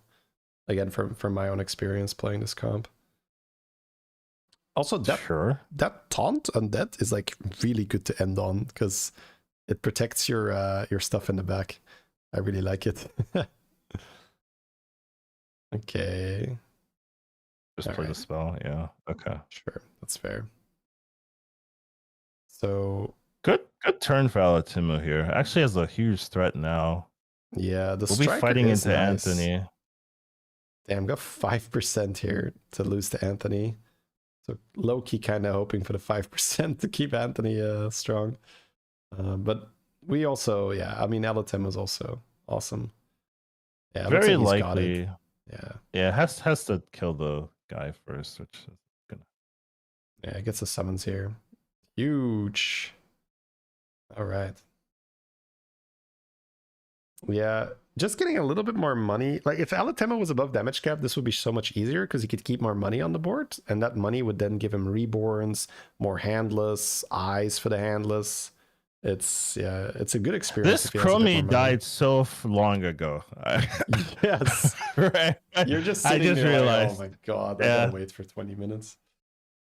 Well, yeah, and it just means that the people at the bottom do get a break, like constantly, like because this is the second rotation. Like these players are fighting the ghost, so they just free it's turn. A ladder ghost, a random ghost, which is insanely good news for Alutemo because that means he can do that one turn where he can greet and just go for like a golden Tethys or so. Yeah, if he does fight him, because he's not against him, so he's gonna have to keep. Well, maybe he is actually. So we'll see. Yeah, I saw Alutemo get. Oh, you saw him? Yep, okay, the ghost. Okay, yeah. Yep. Fair enough. I didn't see. And George still pumping here, trying to get that. Still needs the poet possible. Yeah. On the Broodmother, so that's already good. The second one, okay. Yep. Yeah. On 11 health. I guess we're playing both. I think so. Yeah. Like this is the time to be alive here against the jailer, which is just a strong hero. So it is preferred. I do agree. So he has 2 stun drakes. I don't know if he's playing the second one. No, I think it's sell the. Oh, looks like. Okay, gonna go for the. Oh, it's playing the second one. Okay, and then a double brood. Well, and I guess the argument for playing it is that you have Evoker, so even though it's only 9, it's actually not, right? It's quite a bit bigger. So that is fair. If you want to be as strong as you can be, committing that extra stun trick is significant. This matchup's bad. The counter, yeah. It's kind of a bad matchup for both, but it's worse for the stun trick because there's so many summons already on the jailer board. Yeah. It's just jailer being jailer here. And we have the Finley going full scam. He has 2 divine shield. I mean, 2 reborn Leroys plus a golden thrasher. So just full scam, but doesn't look like it's going to be good into the stun drake of the Phelan. So Broodmother is still gets so good. I think he dodged lethal. No, that doesn't die. Okay, gonna be it for the Finley. Yeah, and then George also just falling to the undead spam into the stun drake. Just undead don't really care about how much damage you have. Yeah, this is just a bad matchup. Stun drake usually, if you're not into undeads, have such a favorable matchup, but into undeads it's a no bueno. So that should be enough damage. Yeah, going to take out the George here. Bit unfortunate. Ooh, we see Painter scaling. Okay, it's not bad. How big is his gems? I can't tell. 8 and 10. 8 and 10. Wow. Yep. That's quite good. Oh, yeah, this, yeah, I can see it on the right. Okay, yeah, okay. this is one of my favorite things to do with pirates. It's just not very meta because it's slow. But once you get it online, it's super fun. Like it's a lot better on ladder because you got more time. You have more time, yeah. But yeah, Smudger APM is super satisfying because you're scaling again, right? Because you keep rolling, you find more jazzers. Usually you have at least Bran, right? Anthony has a decent board. He does have the Conjurer into the Phelan scaling and does have an L type to buff his whole board. So he actually has a reasonable power level. He's got money with the Tethys, so just gets farmed by Stundrake, which is horrible. This is the sad part. Yeah, it gets farmed by Stundrake. Also gets stormed by Undeads a little bit too. There's a reason this isn't meta right now, right? Just random stats. Yeah, it does have the cloning, so he does get 2 big minions. Does hit a good one to clone, so yep. This is not bad. It's not gonna golden the blaster. It has 5 gold left over. Power, so. Yeah, you're never switching hero powers. Yeah, just gonna golden the blaster just to do it. Yep. Okay. Didn't buy the Stundrake there. See? I don't think Anthony can switch. He just doesn't have the money. He needs so much money for that pivot. I'm not even sure it's that good with undeads in. Like the undeads would also just farm. That's anyway, true. So you may as well just have a bunch of. But at least you don't automatically lose the Stundrake. I don't know what kind of tech he could run to beat Stundrake. He has 2 blasters. Yeah, just try to blast, I guess. Blast, yeah, with golden, maybe like a golden Titus or something. But here we see the battle of the undeads. You just add Stundrake because it's even bigger then. But if your opponent doesn't have that many stats, then you don't have to run Stundrake. Yeah, Sundrake's better if there's no undeads. Well, you know, it's kind of. No, I mean, but someone asked earlier if you're running Carapace Dragons, right? You add a Stundrake. I was like, well, it's not bad if the opponent is big. If the opponent isn't big, then you don't need it. So who has the most summons is basically here, and it looks like the jailer has more summons. So of course, Mr. Undead himself. Look at that, Mr. Undead himself. He's still alive. No, 10 exact. Okay. Exacties. Yeah, exactly. Phelan dying, so that early Buddy Muddy not enough to get there. And then we have Jailer Anthony killed him. Yeah. Yeah.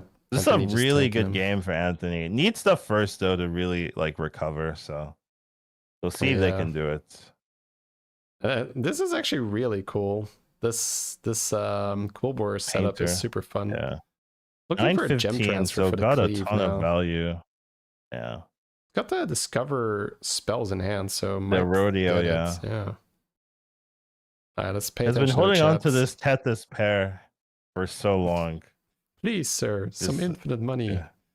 I'm starving. Oh, can you get the gem transfer from the shop thing as well? Yeah. Hey, not happening yet. So I like the perma straight shot here just to deal with the undead boards. And we did talk about the Hogger. We were kind of doubting it, and he's like, no, I know my vision. I'm gonna go Painter. This is something Smudger. That he likes. Smudger. Yeah, Painter's a different card. Painter's a Murloc. Smudger's it's a Murloc. But it's got a brush in the hand, so whatever. I think. I don't know. Maybe not. We say what we want. Gem transfer to end on. Like, I like that. Doesn't really have a good unit anyway. Does he have gem transfer? He has the minion that generates it in the shop. Yeah, sure. Okay, that's why he can golden it. See him. Yeah, nice. Yep. Well, Giga Cleave can definitely do something against undeads, but he has not had the gem transfer yet. Here he goes. Yeah. So straight 99%. Shot, and then straight shot into the cleave. It's really good. Yeah, because it does end some careers here. That's true. Yeah. This is the answer. We were talking about how do you deal with this. It's the good old straight shot cleave. Random poison though, but random poison. Yeah, doesn't connect. No. Well, it goes. It connects into 1,000 HP, so it does remove a lot of stats. Right. Straight shot gets to attack again. Oh yeah, that's so good when you do this. No corner cleaves. I mean, it's full milking here. Yeah, that's the scary part. We'll see. We'll see. Oh my god, that's a lot of summons. It is a lot of summons. I'm actually. I don't. Yeah, because he gets a cleave again Close. and again. So Close, yeah. Oh, nice in the if middle. if he didn't get to cleave again and again, he actually. Yeah. But he doesn't kill him though, so that's actually No. what's important. He does get to gem transfer now, so. But the tricky thing Gonna be then huge. is the jailer then going to anticipate that and then run Leroy to try and punish the gem transfer play? We'll see. He's going into Okay, Anthony now. Yeah. And Anthony already Anthony has the does Leroy have in a the ton of hand. stats. Yeah. He does have a ton of stats. Has 2 faunas now though. 2 golden faunas, And he has, golden Drakari. Jesus. Yeah, and he's copying the biggest minion, so this is Oh actually my. a huge board from Anthony here. And the undead player did Anthony a huge favor by taking out the stunt drake, because stunt drake was the thing that Anthony was really afraid of. Yeah, was afraid But of, there yeah. is no stunt drake for sort of infinite damage now. So tanking, excuse me, tanking both the undead and the gems is super possible. Wow, I love this for Anthony. This is amazing. The scary thing though is just the cleave. Like if that cleave can actually be bigger than right, we taunted the Leroy and there is that straight shot, so that is true. Yeah. And has two thrashers. Yeah, well played by Say. Gem transfer and then add scam. That is the classic. Oh, and the ordering is bad too. Going to take both of the taunts out. So now that you get a free cleave somewhere. Oh, corner cleave though. Corner cleave is super important. Just not actually. enough, right? 2,700 health on the cleave. It just doesn't die to the anything. cleave is huge. The cleave is huge. This is where Anthony needed to like know what he had, right, and add more Leroy. Because if the cleave doesn't get checked, it's pretty much. Well, he has more time. He has more time, and he also scales. Like he scales perma too, so he actually could, like, there is a world he could reach, especially because the jailer doesn't die. So now add some more scam, right? That's the main thing. I don't think he even needs to scale that much more. It's just the cleave that's the problem. So now I will say that the smudger build also continues to scale really well, but say finish your thought. Well, did he sell his economy? That's the question. Yeah, say added the scam, so I think he might only have 1 smudger left. I'm not sure. And no Tethys and things like that. So yeah, Anthony definitely has the AFK scaling build, right? So Anthony doesn't have to sell any of his scaling because his scaling has stats. Mutinous is going to make it jailer easier just to needs add scam, to play a bunch of scam too. So that's what the Mutinous is doing. Okay, switches to Jandis and has a bunch of scam in his hand as well. Yeah. Reborn Venom. Reborn on the Venom. Kind of dirty, but there's so many stats here though. He's even disrespecting by ending on another 7/6 scaling guy. Anthony is just playing ladder at this point. This is so funny. Like, big stats win, you know. I respect it, but yeah, it does need the Leroy though is the one thing, right? I feel like you need the Leroy for the cleave. Yes. Right? Yeah. Yes. So, that's the one thing I don't like. Yeah. Now this build does scale crazy well because it's golden Drakari with golden spell power, right? Mm-hmm. Can Mutinous the one of his minions at the end to make it huge as well. Which makes it even scarier that he's well. Then again, if the Mutinous lands on the Leroy, it's a little I could see that being not desirable. Ooh, that's really bad. That's the best thing for him. Oh no, he gets the shield. Okay, that actually might actually have helped him out. Funny enough, yeah. Shield potentially blocking Venom here. It's only 300 health, right? So it's not that important, but it does block the Venom. It does block the Venom. Oh my god. But the Venom does come back. Yeah, but I mean, look at our health. There's so many Like, stats. also, Reborn Atrocity is gonna kill some stuff. It's I gonna don't kill think some stuff for free. Yeah. I don't think Anthony needs to be worried in this fight if the Venoms don't do At much. this point, yeah. If the Venoms kill 2 things, maybe, but even Two then, things, maybe. it looks. If it kills 2, right? If he killed the top 2, then I think Yeah. he would. But it'd have to be like somewhat perfect fight, right? For that to work out. All right, so now we got the Battle of the Titans. We got the Smudger build from Say going against the AFK scaling build with Fauna from Anthony. And it does look like Say kept his scaling engine. So we do have the Golden Smudger and the Golden Shipman. So definitely still some stats being gained here by Say. Just no Tethys for extra cash. I will say these 2 points is so important for both players. They both need it. Like Say's in 3rd place right now, so having a first kill would do so much for him. And Anthony needs to recover. And how do you start recovering? You get a first, and then you go and make a ton more first.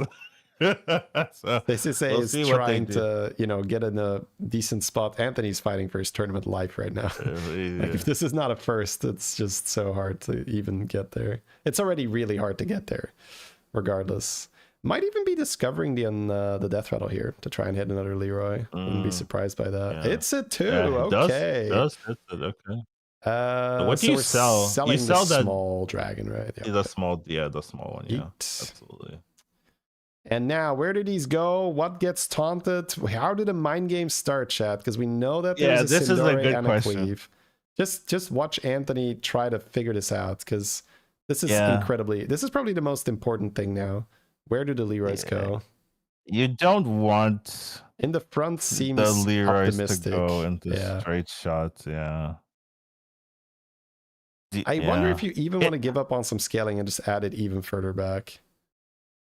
But it's weird because the straight shots are going to do problems regardless. Yeah. Right. Like even if you taunt something else, the straight shot's just gonna eat it anyways. That extra Leroy there suddenly making this 33% that Hogger just straight up dies. Also, the extra scaling helps. It's because the cleave's not big enough. That's what it is. Like the cleave doesn't one shot everything. Yeah, which is what you see. Like even then, like without Leroy on the board, this is sketchy. Like, look at the cleaves; it's still good. Yeah, like it's not dead though. Yeah, it's not dead, and he keeps scaling. So it actually it eventually becomes a problem because once your minions can't kill. Once this cleave is no longer killing something, but it's 3,000 damage. It's like it's still a problem for now. Maybe not this fight. Finds a second Thrasher. So can maybe sell the Smudger, add another. No, I guess sell the Shipwright, add another. Double damage on cleave, but needs to then assume that Anthony is. There's a Mutinous. Okay, going to be eating. I don't know. Okay, sure. Maybe he doesn't want to be that all into Leroy. He's like, I'm actually kind of okay. Okay. Needs to hit a spell. Oh, and money. Well, lasso the money. Yeah. Yeah. Well, you could lasso and then sell the minion, and then sell and then get the money. So I would have liked that. But he also wants to make sure he has 3 spells. So.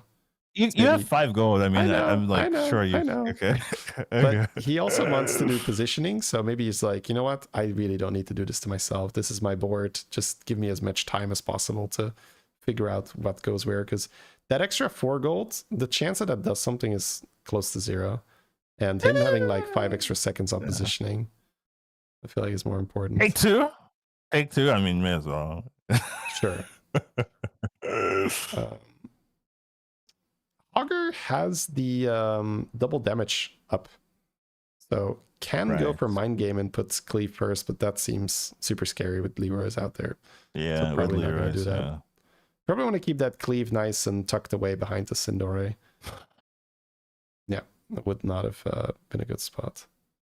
Yeah, now we're down to 5%. But this is the issue. The scaling is overpowering now.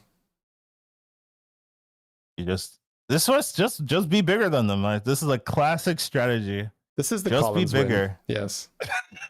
Collins hates teching. The And NA. just wants to be bigger, just more stats. I don't hate teching. It's it's just nice to win with stats. I feel like you do a little bit. I think you're just like, man, if I could just like keep my brand the whole game, that would be preferred. It would be preferred. I agree. I feel it. All right, 14. Yeah, this is now the slow march of the inevitable. This is what you were describing earlier, right? Where yes. Once you start running out of stats, that's where, oh, right, now I need to kill all of his minions with scam. Oh, I can't do that. Scam, yeah, you can't do that. Yeah. So it's getting harder and harder. He's just buying the spells just to trigger it. Great news for Anthony, though. Looking like he's got a first here. Looks like the start. With a pretty off-meta build, might we say. Honestly, it's great for for both players here, right? Say also getting ahead of his competition, right? Jumping up a few spots as well. So both players should be pretty happy with this game, with this performance. It does look like the fauna scaling does overwhelm. Well, we haven't seen like percentages be damned, so Dog has done some nonsense in the past, so yeah, we'll see. I think the only thing that I would be sort of interested in is if say found one more gem transfer and like put everything on cleave and then added that spore or something. So like, he did put the poison in the front, right? Because the fauna was taunted. Yeah. So you're gonna get more. And also the fauna is like not scaling at all the way it's positioned. That taunted fauna is like doing no scaling, so it's a little bit weird. Yeah. So I don't know. It's a spore here. Yeah. Smudger out. This is true. All in, like everything out, everything on the board. Yeah. Zero scaling. Yeah. I think you have to. I feel like he has a chance now. Let's look at the percentages. It's that reborn atrocity being copied. Is not getting scammed anymore. Yeah, it's that's true. And it's straight up. That atrocity just doing so much, going into the poison. 1700 health left after you get cleaved. It's not a good spot to be. Yeah. There's not much you can do at this point. Yeah. GG Anthony, let's go. First, we're on the board, baby. Let's go. Did you believe? I did not believe in the Gale Wing or the Hogger, so them being top 2 is maybe me reevaluating. I mean, Gale Wing is a good hero, right? Hogger was the it is. Yeah, and he did have a much better start compared to the first game. Yeah, because he did play Gale Wing in game number 1, but his turn 3s was incredible. That was nice. All right, here we go. Okay, now we're going into the slam. games. There we go, Anthony. Thank you. Making my points right there. Let's go. ETC, baby. Anthony with the ETC slam. We see top right deciding between maybe Cenarius or Elise. Yoshi with the Nabundo. Say with Chromie most likely. Also Lich King and Reno are pretty good. Alitimo with the low MMR Gallywix. So that's pretty available. And then top right. I was just going to say, AFK is nice. MMR, maybe what that means. Oh, so these are custom lobbies. So there's 2 different sets of MMR in the game that determines armor breakpoints. So there's a lower MMR. I don't know what the breakpoint is. Is it like 8K or 6K? Below 6 and above 6. Yeah, below 6K, yeah. So below 6K, you'll get more armors on specific heroes. And less armors on others, actually. And then in high MMR lobbies, you'll have less armor on some like powerful tempo or value heroes like Gallywix. And Gallywix is one of them that has a pretty drastic difference in armor between low and MMR. So it's a pretty good tell what type of lobby in it if you pick up Gallywix and whether it has like 5 or 10 armor. Really a 6 start there for Cindy. Took the 2-1 to reduce the lasso to 1 gold, then lassoed the skipper. So he's got a 2-1 and a skipper unopened on the board right now. Nice. Yeah. So here we have pirates, quillboars, murlocs, nagas, and beasts in the lobby. So no undeads here this time around. Still have beasts, still have murlocs. So there are still a little bit of APMing, right? This is a pretty heavy APM board, so we'll see what people want to play here.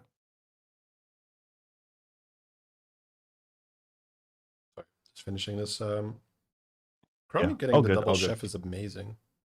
We'll see. No elementals, so might still want to go for the oil. The double chef is just so super strong. Yeah. No elementals, so no ballers. Unfortunate for Chromie. Say really wants to play that. Or I saw doesn't. sliders But yesterday on the Chromie doing very, very well. yeah, very, very well. No damage here, which is also really good because a lot of Chromie starts you just take 5 in the first A ton. turns. Yeah. Yeah. But he had the recruits or lasso to begin with. So Alitimi already cycling a bit, getting a little bit of health. Has the Naga start to do some work? ETC hero powering. Does he have Whiffing a any little bit. golden potential? Yeah, needs that pirates. Yeah. We did see that we're gonna have a triple. 2 ways of tripling. I think that one is better. I think so too. Yeah. Yeah. Could play it on the board, no need. Does it? But yeah, sure. I guess it does. Oh no. Shouldn't matter, no. Yeah, it doesn't matter. Yeah. Goes for its win the fight. Can set up for a triple, and it's nice because you can wait for this one. Right, you do get a 12-12, which is good tempo, and then you can wait for when you really want to play it down. 2 scouts. Gallywix would like the shop. That'd be amazing. Yeah. Kind of a whiff again for Anthony. This is not good. Yeah, yeah. You hate to see it. Likely Not not what we want to playing see here, the... chat. We need to see Cat Buddy. We need to see Reform Buddy. We need to see Brand Buddy. Extra money. That's king early on. Not getting that is kind of brutal. Because, you know, in order for the dream to be alive, Anthony needs just straight first, too. Yeah. Alexander really thinking about his which 1-drop to pick up here. Has a pair, but isn't snap picking that. Gonna go for the Murloc. Oh, there's a 3/4, so probably that's the reason why. I like that. It's like a mini base kill. The Yeah, Aviator's mini quite base strong. kill. Yeah, Scout plus Aviator. It's one of the reasons that I go Scouts quite often. Mm. Elise here, hero powered for a Snake Tongue. That's super strong. Rose for the Discover a 3-drop spell, maybe? Not 100% sure. What you're gonna do with that. Alright, losing here to Anthony's 12-12. Yeah, ETC looks weak, and then you see like, oh, he has a 12-12 already. With shields, probably. Yeah. With shield, yeah. Bonk. Uh-oh. Did the game freeze? Uh-oh. Yeah. Maybe on the game that must have end. froze for the Might have been a spectator. spectator, yeah. Yeah, looks good. I like it. They don't tell you what's wrong. They're just switching, you know? Yeah. I love that. We'll tell you, though. We'll let you know. This feels like Discover a 4 and take a 6/6. Man. I think so, too. Triple into Nest Matron. This is really good. Yeah. Like, with all the crabs. Yeah, 48 health, too, on my F. Not super common. Yeah. Must have some nice matchmaking, good early hero powers. Yeah, this guy's been pretty expressive and also like getting good hits. Yeah, so, I like it. Justifiable. It's like, a lot of money. Pirate Murloc lobby. Good to get your battle cries.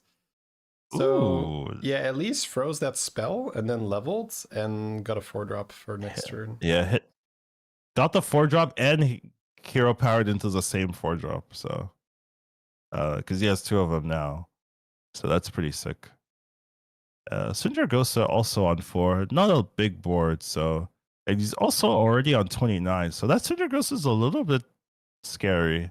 Usually they play very heavy tempo, but was using it to level and is taking a lot of damage because of it. Bundu, good fight here. Chromie doesn't really have a big board. Also on 4 though, so a lot of people are just leveling to 4, looking for direction on 4, and then we'll start getting strong.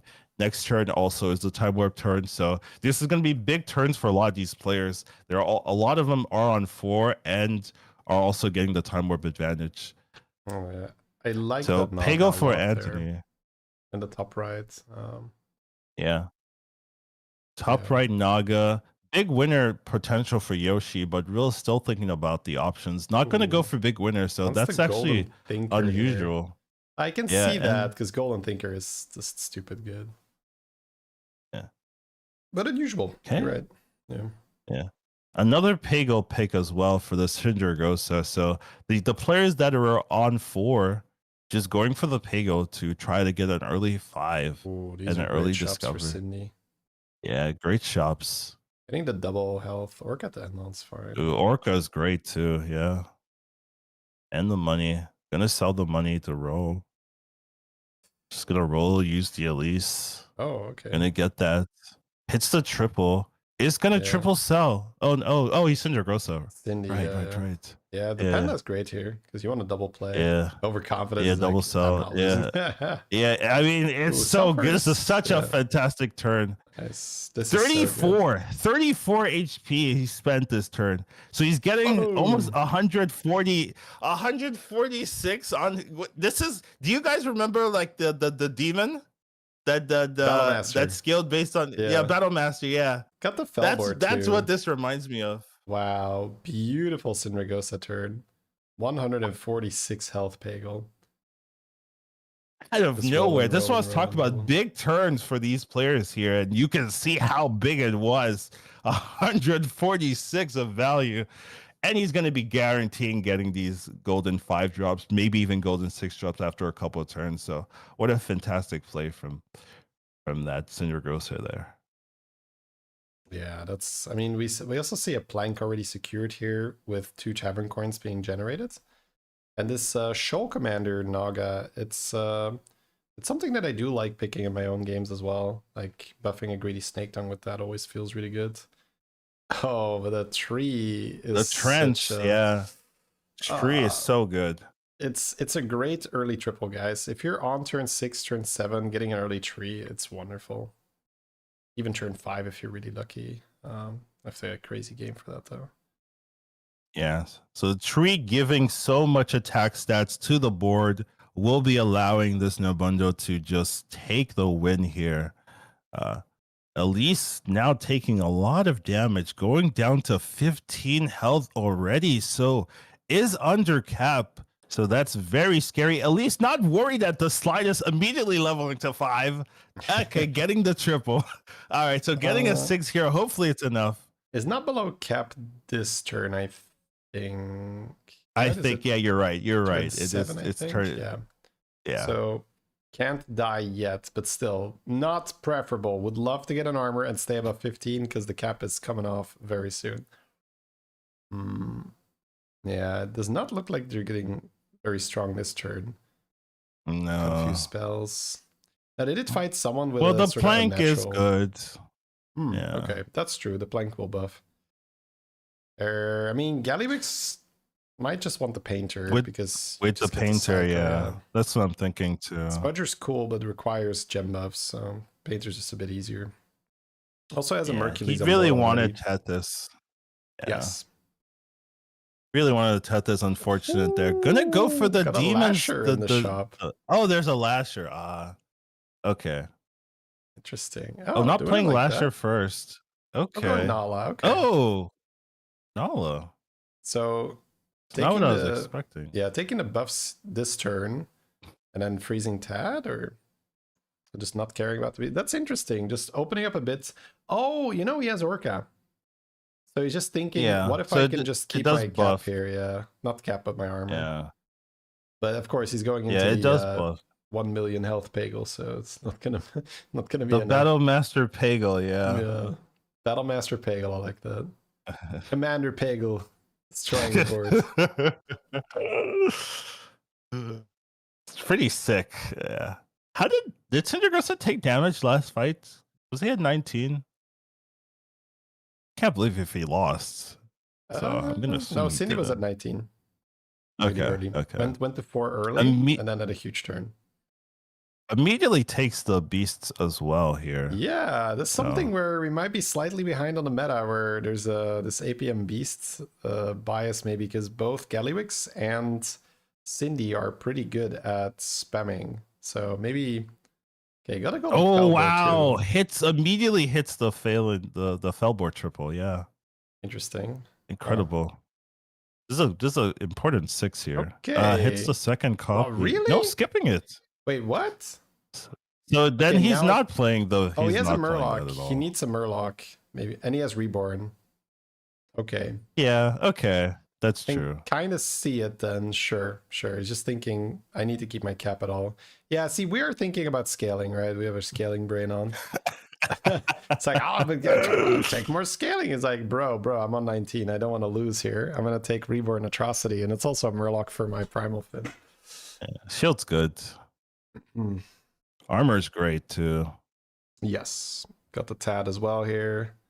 Cycle some stuff. Gets the pump. Yep. Huge Nice. turn here. Every turn is huge. Yeah, Cindy's playing very, very well. Very well, yeah. Yeah, not going for the double Panther, but makes sense given everything we just said. Just making sure So we this don't is take not damage. a guaranteed win, by the way. Like, No. So imagine if he took the Panther, right? It's almost guaranteed Yeah. the loss then, yeah. Yeah, yeah. Being down a Reborn Atrocity here would be not good. Right. Oh, 2 poisons. Wow. Okay. Yeah, definitely a little bit of a surprise there. Early on as well. You know Yeah, what? early Sometimes double poison. you just open a conch and it's 2 Venoms. That might have happened here. Because it feels so true. early to actually buy those 2. Insta Okay, Deos. Anthony at 9 though. Time Warp Oh, Golden, no. Time Warp tier 7. So huge. Anthony needs a big turn. There's a Hand of Dios. Not gonna take it. Gonna take the 9 frogs and the 6 drop. Yep. Yeah, the Deos, the spell is Hand of Deos. So I always sometimes say it as well. Oh, it just right. sounds better, right? Like, you are the Hand of It Deos, does. right? Yeah. Deos sounds less cool, so Yeah. Just oh wow. regular boring. Plank double Tethys with your shipment already. Fantastic turn 9 Now we're board cooking. here. I I wonder wonder if that second plank is better than that pirate guy.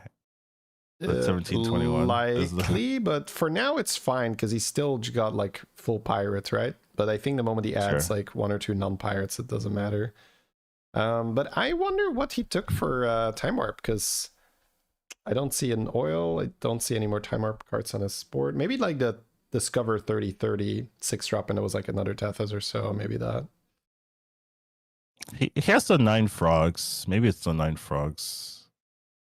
No, because no, that is a Time Warp card. Yeah, so. yeah, but this is ETC, right? Sorry, I was talking about the brand who just had the double Tethys board. I couldn't see any Time Warp cards there. I see. Yeah, Anthony has the Ultralisk here and the 9 frogs, it seems. Yeah, I see it. Yeah. Bit unfortunate. Ultralisk might have just been the thing he needed to take alongside the 9 frogs, because he wants the 9 frogs to pump the Nala, and Ultralisk isn't even a type. Yeah, that's true. 27 health Gallywix here. Got a Visionary Shipment in the shop. Might want to buy that. Hand of Deos here. He tripled the bile as well.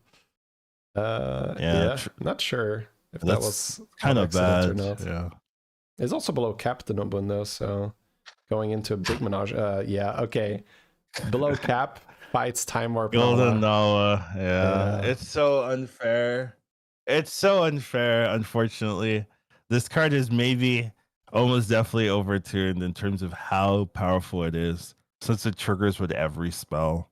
Doesn't matter what it is. So everyone fighting him is going to have a tough time. Yeah, you can see they're showing the Maya fight, just ruining people's day. So that is Yoshi that they're fighting into. So probably Yoshi going to get an early exit. Also just shows the value, why these players are trying so hard not to lose the cap, right? We saw it when the Syndragosa going hard on that atrocity, knowing that if you save the cap, when you do fight someone that hit the Time Warp Nala, you're not automatically out. Whereas in Obundo, not saying that it could have been prevented, but it shows why they value that so highly. If you are below cap and you fight someone that just high rolled, it is over. Yeah, because you can't really play around that. Like you can't play around turn 9 golden Nala. They stay full pump. Like most boards will not be able to deal with it on turn 9. The turn you get it, like most boards will just sulfur. So you're basically taking that guaranteed 10. So that's like the big issue there. We do have the first loss. Yeah, Yoshi out. We saw at least swapping into cat hero power, so that's kind of fun. Cindy just emptying shops here, getting a lot of value. Felbor Golden Drust, sort of out of nowhere. Got the Pagel, which is scaling more because it's golden, and Drust buffs golden cards more. That's interesting.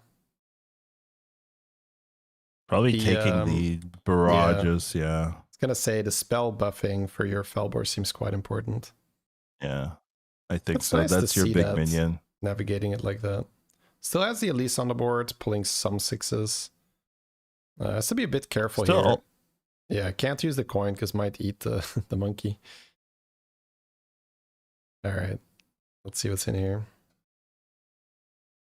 Yeah, now he's playing his spells. Yeah, I love it. Go, go, go. Needs a brand heavily. Second Tethys. Or second Tethys. Nice. That's fair too. Yeah, gets out of the Murloc. We do have that Golden Drust, so it is that Gambler is so amazing here. It's so good, yeah. It's so good. Yeah, just hoping you're not eating anything you want while you're cycling.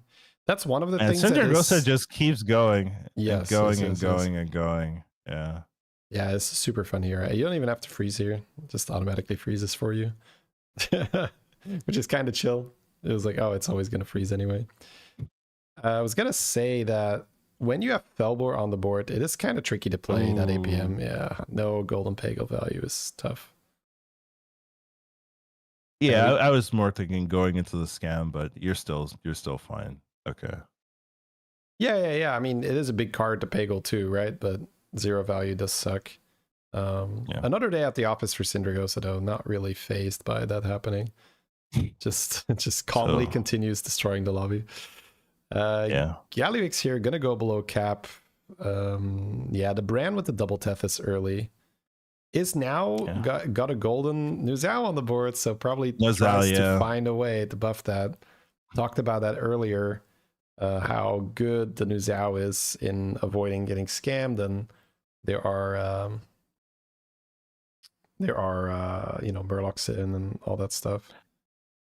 All right. And we do have Anthony getting knocked out in 7th place, and that will probably eliminate him from contention, unfortunately. He did put up a valiant effort in that previous game, but the consistency just was not there. Yeah. Alutemu is working with a huge bank here. 25 gold, so 26 or 27 and even. counting. It's going up instead of down. So why is his money going up? That's not how this game works. Yeah, he's new. He doesn't understand how the game works yet. The money's supposed to go down. Yeah, so when he's supposed to go down. Does have Smudger, and Smudger on Galliwix with the gem buffs, very fun. Now it is somewhat vulnerable to scams, so I would say, especially because the Smudger buffs anything, and Alutemu probably also really wants to add something like an Uzao. We see that he has that Scarab in the hand, so might just sell it if it's away, if it's in the way in the hands, but might also use it on an Uzao if he rolls it. Get the Wind Fury to Golden brand here out of nowhere, so must have Golden touched it, I believe. Yeah, I think he had one. He had one locked and loaded. Yeah. So. Cindergosa with Golden Brand, it gets to the point where you might not even need to keep these Tethys anymore. I'm with you. Because we also saw that he got out of Golden Drust to fit the brand. Hetai, even. Yeah. 2.4. This Galliwix, though, is just very, very big. Galliwix pumping. Yeah, Smudger scales crazy well. Felbor scales better, but the thing is that Galliwix is also doing Felbor, so also gets to keep the Sanguine on the board, so puts even more gem power on. It's pretty silly. And we do have the Elise also falling down. The Chromie of Say was able to knock her out. So yeah, at least swapping to cats, but unfortunately did not get much X. And then honestly, this is one of those situations where you could just leave the cam on Cindy and Gallywix the whole game, and I would be fine with that because these are the fun turns. They are kind of doing that, so they believe in you. Yeah, I do like that. Yeah, go ahead. We did see that one of them had divine shields, right, with the board, and Underdog is in this lobby, and this is a very good Underdog. One of them lobby, had George hero power. Yeah, did Gally switch? Yeah, one of them had George. Gally had secondary hero power George, or who was it? I don't think it was Gally. Okay. I think it's. And this shop is just not that big for Cindy yet. It's a bit scary. There's a base skill to set up more scam. He has infinite money. He just doesn't have infinite time. I think that's the big issue here. Like, yeah, that's the thing, right? The problem. Like the Tethys almost become a little bit in the way because it just adds cards to your hand and slows you down a bit. Where, yeah, if I'm infinite enough, I'll just sell Tethys because he's just annoying. And Golden Brand on Cindy. But yeah, if you low roll for a few shops, you might not have an infinite gold. Gallywix, on the other hand, shouldn't have that problem almost ever, and did find the new Zhao, by the way. We talked about how he probably really wants to add new Zhao to the board. Finally got to see one, already has golden base in the hand, so probably gonna see gonna end on that deployed, because it's a bit scary. Oh, we have golden base on the board already. Never mind. Oh, we do. You're He's so ready. Okay. Oh, a random Leeway or so would have been fine then. Oh, yeah, I found one. Perfect. I guess we're a little bit behind. Time Warp Nala looks to be not enough here. Yeah. Right? The Gallywix just scaling crazy. And I did talk about the low MMR lobby buff. Right? He's at 2 before he found the armor. So if this was a high MMR, he would have died. So actually making a big difference in this lobby that he gets the extra 5 armor. Oh, the Deos is a Titus too, so he gets 4 Murlocs. Oh my god. Yeah, this is the thing where the Nala is such a good card to stabilize, but it doesn't scale its scaling, right? And the Quillbore, the Quillbore scaling scales. Well, the Nala scaling doesn't scale, right? It's 4/4 no matter what. Right, whereas the Quillbore is like, okay, I'm getting 1/1 per gem, I'm getting 2/2 per gem, I'm getting 20/20 per gem. So at some point that becomes untenable for someone that's only gaining 4/4, no matter how many times they're adding the 4/4. Right, it's a simple limitation on actions per minute.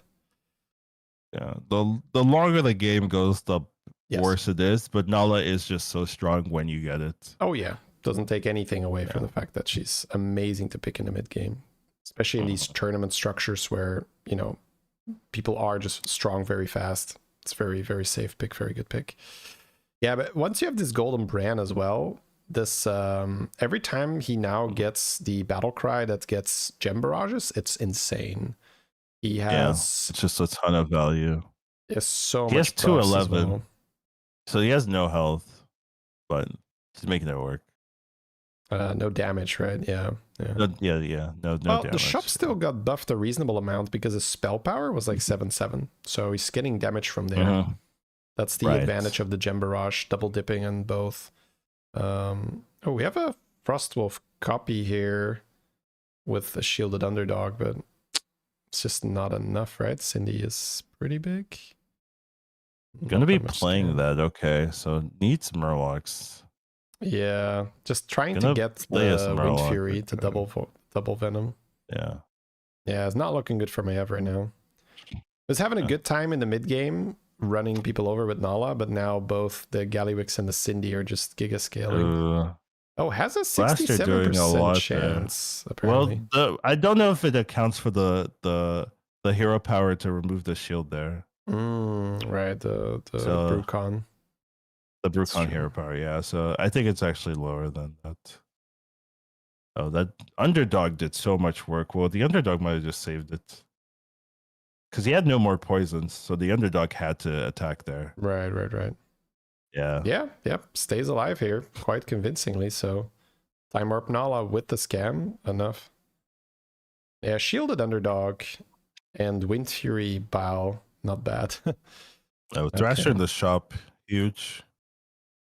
More scam. Yeah, at this point, the Nala player is just looking to add more scam to the board.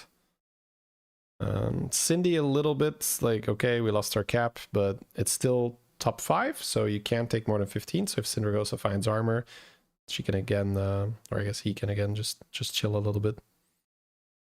This board is also a little bit just relying on this Nozal. It's like trying to do everything. Like, Nozal, you are one shot. You have Divine Shield, Wind Fury. It's perma Divine Shield too, because he has that Yep. Yeah, but he changed the hero. The Lady Vosh hero power. Free. Yeah, Lady Vosh hero power. Yeah. Oh, great to get this at this stage. That's a Time Warp base skill as well, so he gets Divine Shield. Yeah. The brand just had infinite cash early on with the double Tethys, but it's just scaling off Plank, and it's crazy how well it's doing. Look at this, what this board looks like. Like, maybe a Plank was sold or a Nala was sold, but this board is pretty big for just that. The game is so different having the change your hero power spell. It's so different where, like, you can unlock stuff like this where it wasn't available. You just have to. So it's kind of a different game when you add that back into the pool. It makes games where you have a ton of cash very fun because you can just keep trying. And you can just really fish for the Drek or the Vandar. And then you know, Taz Brucon also phenomenal. Being able to ping your opponent's shields, super powerful without having to run a blaster. Yeah, good example. You can see time being the problem for this particular group, where I really feel like in Group A, time was not the issue. Like, they were, like, you were often having boards where, like, people would just keep going past the timer because they were doing so many actions. Here, the timer is like a real, like, oh, it's stopping me. Okay, because this person has 8 gold left. And we've seen multiple turns where people have, like, gold left over. Right. But this is also, like, you don't run out of money, I think, with the Golden Tethys brand, right? Unless you have some weird shop. So it's one of those things where you could just infinitely keep going. Running out of money, that's all I'm saying. Yeah, I do think they're playing on an A as well, so I think that does play a factor. So I think Jeep gets much cleaner APM. Okay. So if you could have to connect from APEC or China, it's probably a little rougher. That is harder, yeah. That is true. Okay, Golden's dead. That's really nice. Summoning 2 Murlocs with Divine Shields. Yeah. Needs a second ball. Yes. That would really help getting that poison consistency. But at this point of the game, everyone's picking up Val, so there's not many in the pool anymore. I'm just gonna put something for chat here. Yeah. Okay. So looks like the Maiev is just relying on scam, trying to get as many scam pieces as possible. It doesn't have the Divine Shield for the underdog anymore, so loses out on that. Has 2 Thrashers in the hand, probably wants to play that here. Alotimil on the Gallywix is just leading on to the favorite strategy of players, just adding a bunch of Nizals to clean up the board quickly and efficiently.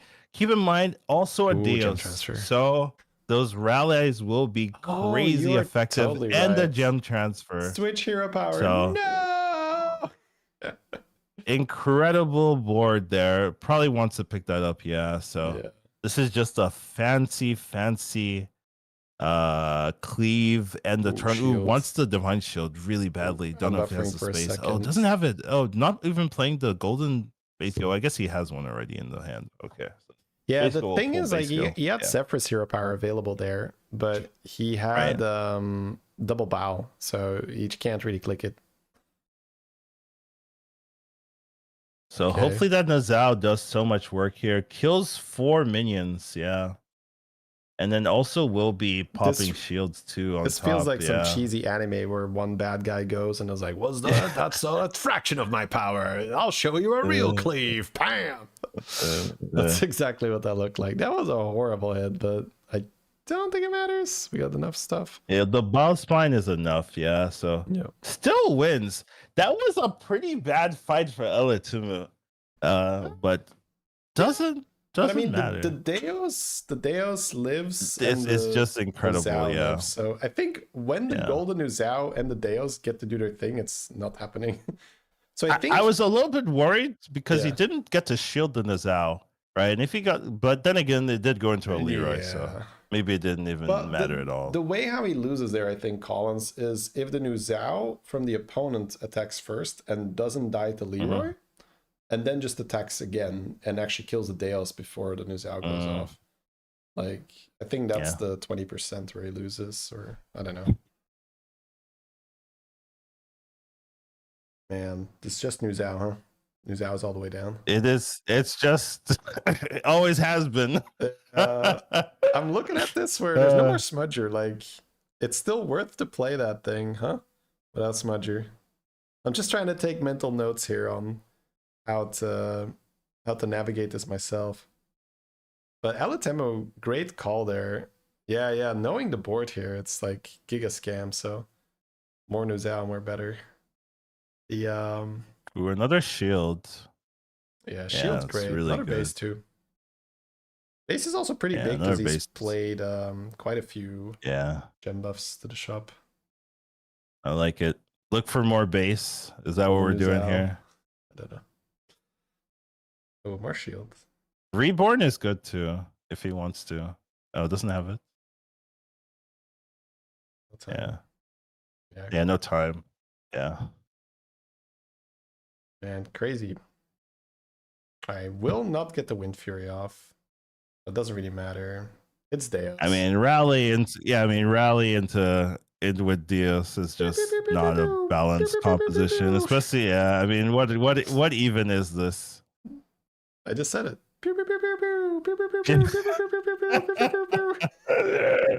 That's what this is, man. That is what it is.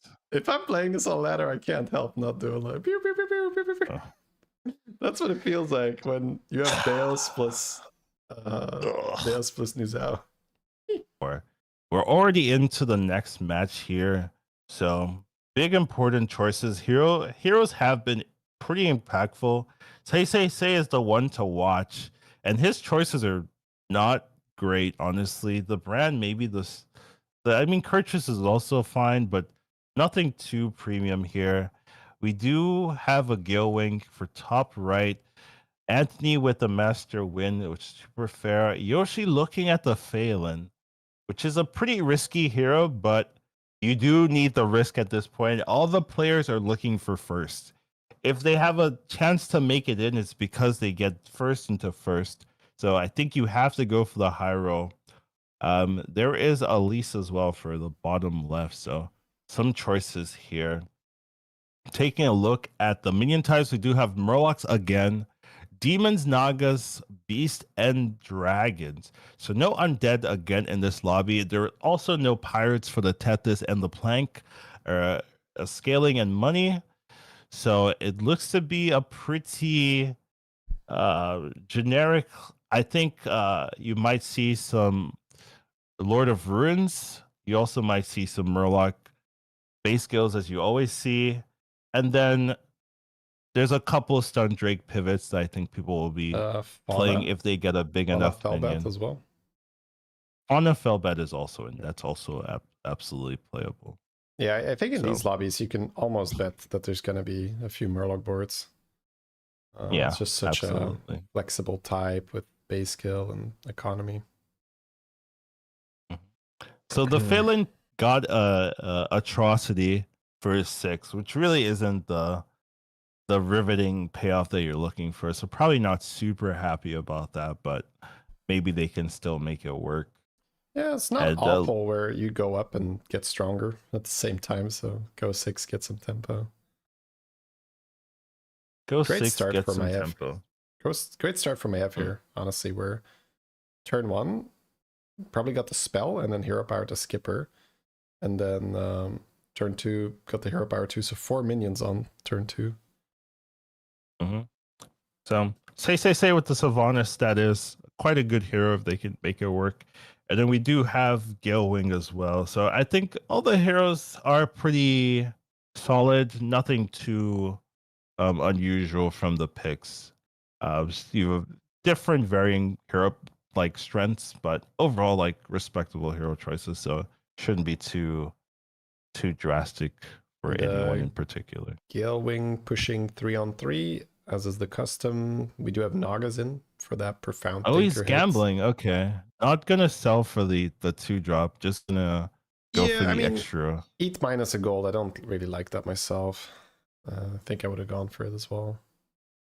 Because you could sell, get the rat, get a 3. You evolve a bit faster. Yeah. But I don't know. Oh, well, this is such a good Sylvanas start. You might not even want to play this 1-drop, by the way, just to increase the chance that you can hero power another snake. You hit the second one, yeah. But gonna go for the tempo. Okay. You got 5 gold to level, right? So the coin that gets provided means you can level hero power. It's so dirty that you could get double coin generator. All right. Yeah, the one risk though is if they go first and he just gets sniped. Yeah, that would have been horrible. That is true. Yeah, I think the default is you play it, but just there is a consideration. I'll put it like that. Yeah. All right, let's see if it hits. And he hits it anyway, so it doesn't even matter. Doesn't even matter. That is really good news for Say because he can really solidify his position here. If he slams it first here, it's going to be very hard for anyone to dethrone him. This is the last game? No, we got one more after this. Second to last. Yeah, second to last game. Game number 6. ETC, not really hitting. But I guess the golden one is fun, the Reno buddy. Because you can just hit another buddy later to make that golden, or you can like golden a Titus or any Avenge minion. Spirit Trap, it has probably the most potential. I think we'll see if they want to go for gonna go for the potential. Yep. I'm gonna evolve the money instead. And then I would have loved to be able to golden that 1-4. Right? I know, and then also have it in the front, right? Yeah. that's what I want to do too. Yeah. Okay, not the best start for Gale Wing, but also not unplayable, right? We have a Roaring Rallier plus a Dragon. And the Dragon is not getting sniped, but there's just not enough stuff on the board right now. Yeah. And that 10 attack is just going to kill it. Yeah. All right. So also goes for the 3-1 curve here. We've seen some Gale Wings go for Discover a Minion and then get 2 gold. But I like the 3-1 curve myself more, where you go to Discover faster. Especially if you go 3-on-3. The 2 extra gold happens on the Time Warp turn where you already have 8 gold and your level costs 5. So it's pretty clean to just level by. Getting 2 extra gold on that turn oftentimes just messes your curve up a little bit. Oh my god, did we hit it again? Sylvanas does, hit it again into the triple, into the 4-drop. The 4s are okay. I'd say it's Brood. The Dragon does look... Yeah, Brood is usually what you pick up here, but it's not because it's particularly amazing, but it's quite strong tempo, but it's tricky for the hero power because you now add a lot of garbage in your hero power. But it's not like you're, I mean, I guess does he have that tier 1 dragon? Could he take Poet technically? I think he has a tier 1 dragon. Yeah, he does have the tier 1 dragon. He can buy the and could get a second honestly. one. Yeah, I like it. Awful because you're Sylvanas, so yeah, you can hit another one. Yeah, that works. This is nice. I like that. That's a good solution to the problem because the Broodmother just adds too much pollution to the hero power. It's not great. 10-14. Oh my god, so good. Sniping a Thinker is a great start here. Yeah, that's probably a big reason where deciding the fight. With the Sewer Rat, might milk should be good here. Nope, not milking. And the crab ruins the day. Yeah, and you take the 3 extra. Oh well. Yeah, rough one. All right, Time Warp turn here. We have Yoshi going for the triple hero power. Yeah, does love it. We have Etsy with the skipper again. Elise on Elise. Yep. Looking at the next group, they are really deciding. So they are taking their time comparatively. Yeah. Gonna go for Terran for Elatim. Terran, interesting. Yeah. No one did this lobby, right? Can Terran that? No. Reno buddy, but that doesn't feel good, right? Terran the beasts.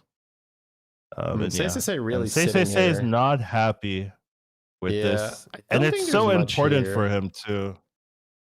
This feels really weird. Guff with only Murlocs in feels just not that good, but I mean, what else are you taking? Yeah, Guff's also weird with the hero power, right? You're spending 2 gold not buying minions every turn, so it's also a bit slower. Hits the brand. Brand does open up Guff more. All right. Okay. That helps. The thing is, like, it's kind of just Murlocs. There's no Ellie, there's no Pirate. But you are Sylvanas, and Golden Brand Murlocs definitely still good. 8 gold saved here for Anthony with a Gallywix turn. So even though it's, he's no longer really in the running, that is a wonderful setup. Yeah. Does he know that he has Gallywix before he picks up the Skipper? That's my question, right? Because he picked the Skipper this turn. So right. That's kind of silly, yeah. Because if you know you have it, then it's like because it's too OP, but it's Gallywix hero power on a panda apparently is legal when you have Skipper.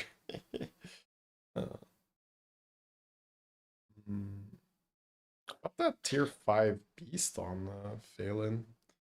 Man, we see some Veils being picked. Well, I guess we have the Roaring Rallier here, so it makes a bit more sense. Yeah, Maiev, not the strongest board right now. Got a Poet, okay. Me. I wonder what the Maiev is setting up here. Gotta be on tier 4, right? Yeah. Sword is ranking number 1 in the lobby now, I believe.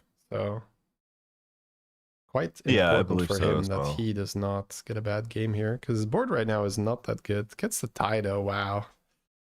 2.7 here. Sylvanas chunking people for 10 damage. Oh, so here we go. Got the money from the zippers. Yes. Straight and the Terran is now useful. Oh, you're right. Which is also quite important too. Yeah, it's kind of weird because you want a gold in it, but I guess you get 1 more if you do it that way. Triple into Nuzao! Nuzao out of nowhere. It's a bit Will awkward. They play it though? Yeah. I mean, kinda. Looking at the Poet. Not super Anthony fancy. Fights the Painter, okay.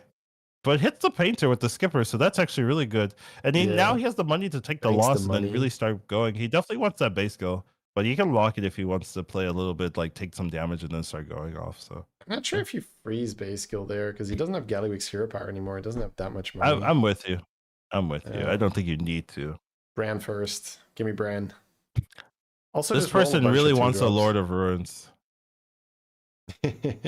Yeah, once you have the thing, the Shadowwalk being bugged in the hero power in the shop, I mean. Yeah, that's weird. Yeah, that's weird. Try to buy it. Let's go. No, freeze the Shadowwalk. It's fake news. Okay. Shield, but gets blasted. Yeah, I mean, there's no stats on our board here. Do we have the Rallier buff? That is nice. Board is stronger than I thought it was, just because the... Then you thought it was, yeah. Because you have the Whelp with the Rally buff. Just like barely not enough though, right? Yeah, I needed that to kill a minion.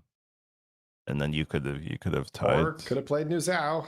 Get a pointy arrow. I saw that. That's true. That's true. That would have maybe just won the fight Tough as well. Though. So. You need the board space. I guess you could have sold the 10-10 for Nuzao, yeah. The 10-10, yeah, for Nuzao. That would have done it. Golden Zippers doesn't die. No. Rough. Tragedy. He did get 8. Is that 8 gold? Is that the 3 gold reward? Oh, 3 gold, I guess, yeah. The small ones are 3. Yeah. Painter here. Another Painter. For swords. Got a Nala There's a stun option trick as too. well. Yeah, Nala Stun Drake scaling is also super viable. Yeah, got 2 hooktails So- though, so Nala with 2 hooktails is already Dragon Pirate, so not sure if he can fit in the Stun Drake.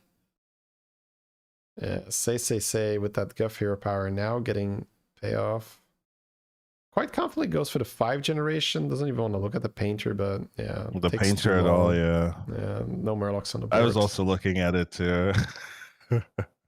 So Okay, gonna go for that. Okay. we're scaling kind of purely with Hooktail here. That is not really where we want to be.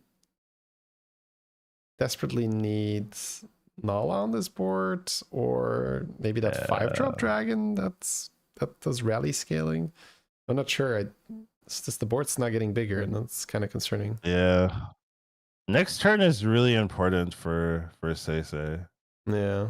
Because like you don't want to be 8th, right? You're having such a good tournament, and gets the one bad win game here. can ruin it. Fills his hand with coins. Greater Time Warp's about to go down. This is great, right? So he found one of the weaker players. And I think this is Sword, right? So both of the contenders fighting each other here. So Sword not taking as much damage as he could have. And Say not losing with, not so great a board. Ooh. Knocking the Phelan down to 13 is also quite bad for Yoshi. Okay, Time Warp turns anything crazy. Yoshi has the cloning. Or also Charmeleon or Carmeleon or whatever the name is. Looking There's for armor. Sword not and go looking for Say, right? Those are the ones I really want to see what they hit. Yes. Going for 6s. A lot of players going for 6s. There's a Goldenizer on the Maev. Yeah. So Sword going for the Goldenizer. And then we have one player left. Not going for the AoE Poet. So maybe Evoker wants to in the hand already. Pivot. Gonna force Golden Brand here with Evoker. That looks really solid. Okay. Is Syndra this as is well. nice. Oh my god, yes. Yeah. This was a crazy. We know what we're doing now. Even Painter, but probably not. I guess you evolve something, right? See if you get second Painter or second. Like I kind of like ripping the Evo on your board here. Another can touch? Make another golden if you want to. Yeah, I think that's better. Yeah, I would love for him to use the evolve spell here so he knows what he's working with. I think he's likely just going with. He's shooting his board. Okay. Yeah, because he could make another golden 6-drop if he shot the shop. That's true. Yeah, that might have been a bit of a mistake, but didn't get it. And by him evolving the Painter, it really showed how we're always doing Evoker here, and I think that makes sense because you have Time Warp Poet, right? It's so solid. Yeah, I mean he picked up the Time Warp Poet, so that's pretty really much not much reason to not do that. Golden Brand is just so good at generating spells. Naga giving late game Syndragosa is just also kind of BS, right? Yes. When every minion is 2 and you don't have to you're not Millhouse that has to spend 2 to roll. You're just a normal one. Yeah, right? Millhouse is very sad about the Syndragosa change. It's just like, really, bro? What about me? Like, roll for 0, roll for 1, huh? Okay, and minions cost 2, huh? I guess that's the thing. I guess we're doing that. Oh, gets the spells again. So good. Guess for the spell buff there, yeah. Oh, here we have Fauna Felbat. This does have Fauna really Felbat high finally cap, online. but spell power is only 4/4 and does not have the Demon Dragon to buff the spell power.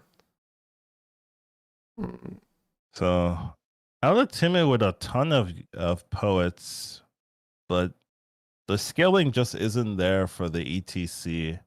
Just doesn't have something to separate himself compared to some of the other players. Golden Brand and Syndragosa hero power, unfortunately. that's what's lacking here. That's what I was trying to say, but nicely. Right.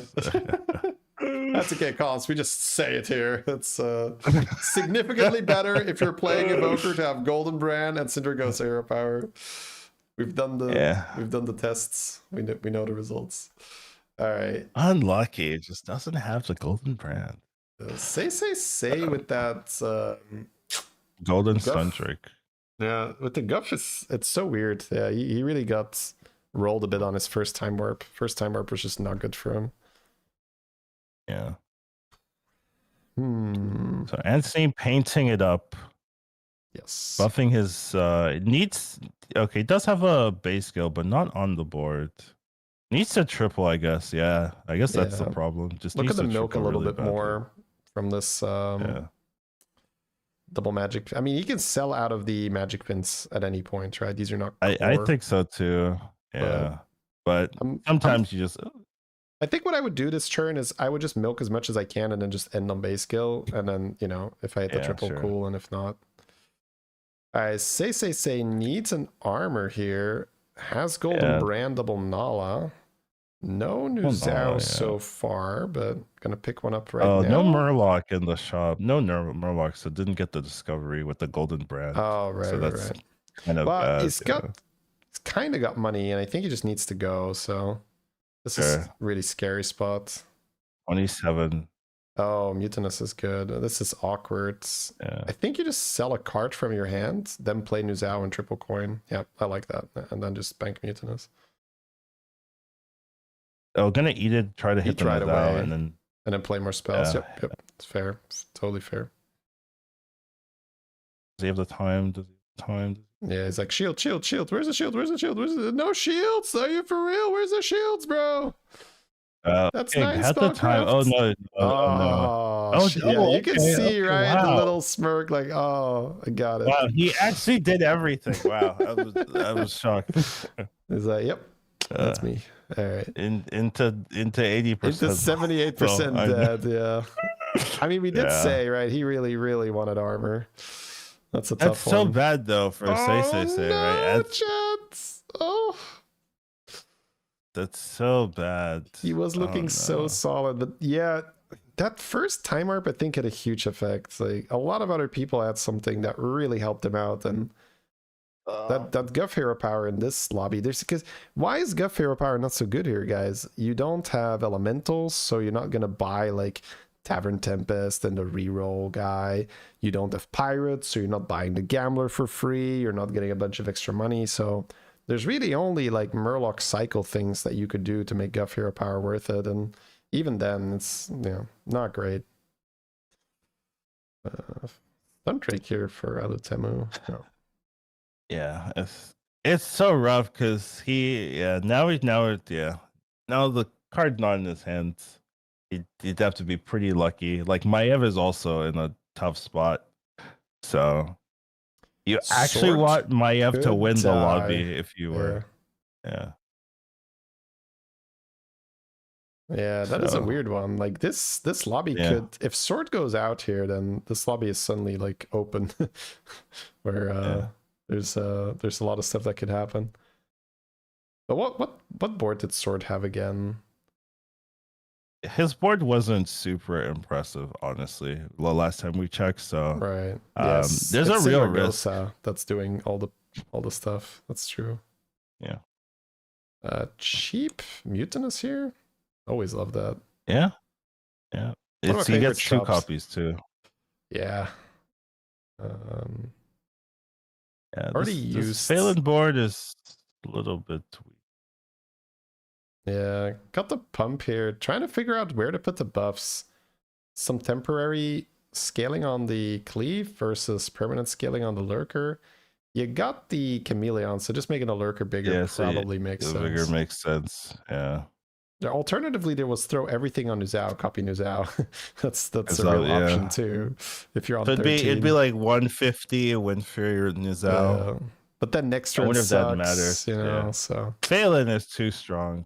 I mean, the Master One's too strong. Yeah. That's Anthony, right? Independent. Yeah, Anthony coming in, destroying people's dreams. Yeah, dream killer out here. Oh, Syndragosa did fight Sword, so Sword is also out. Wow. Yeah. No one is safe here.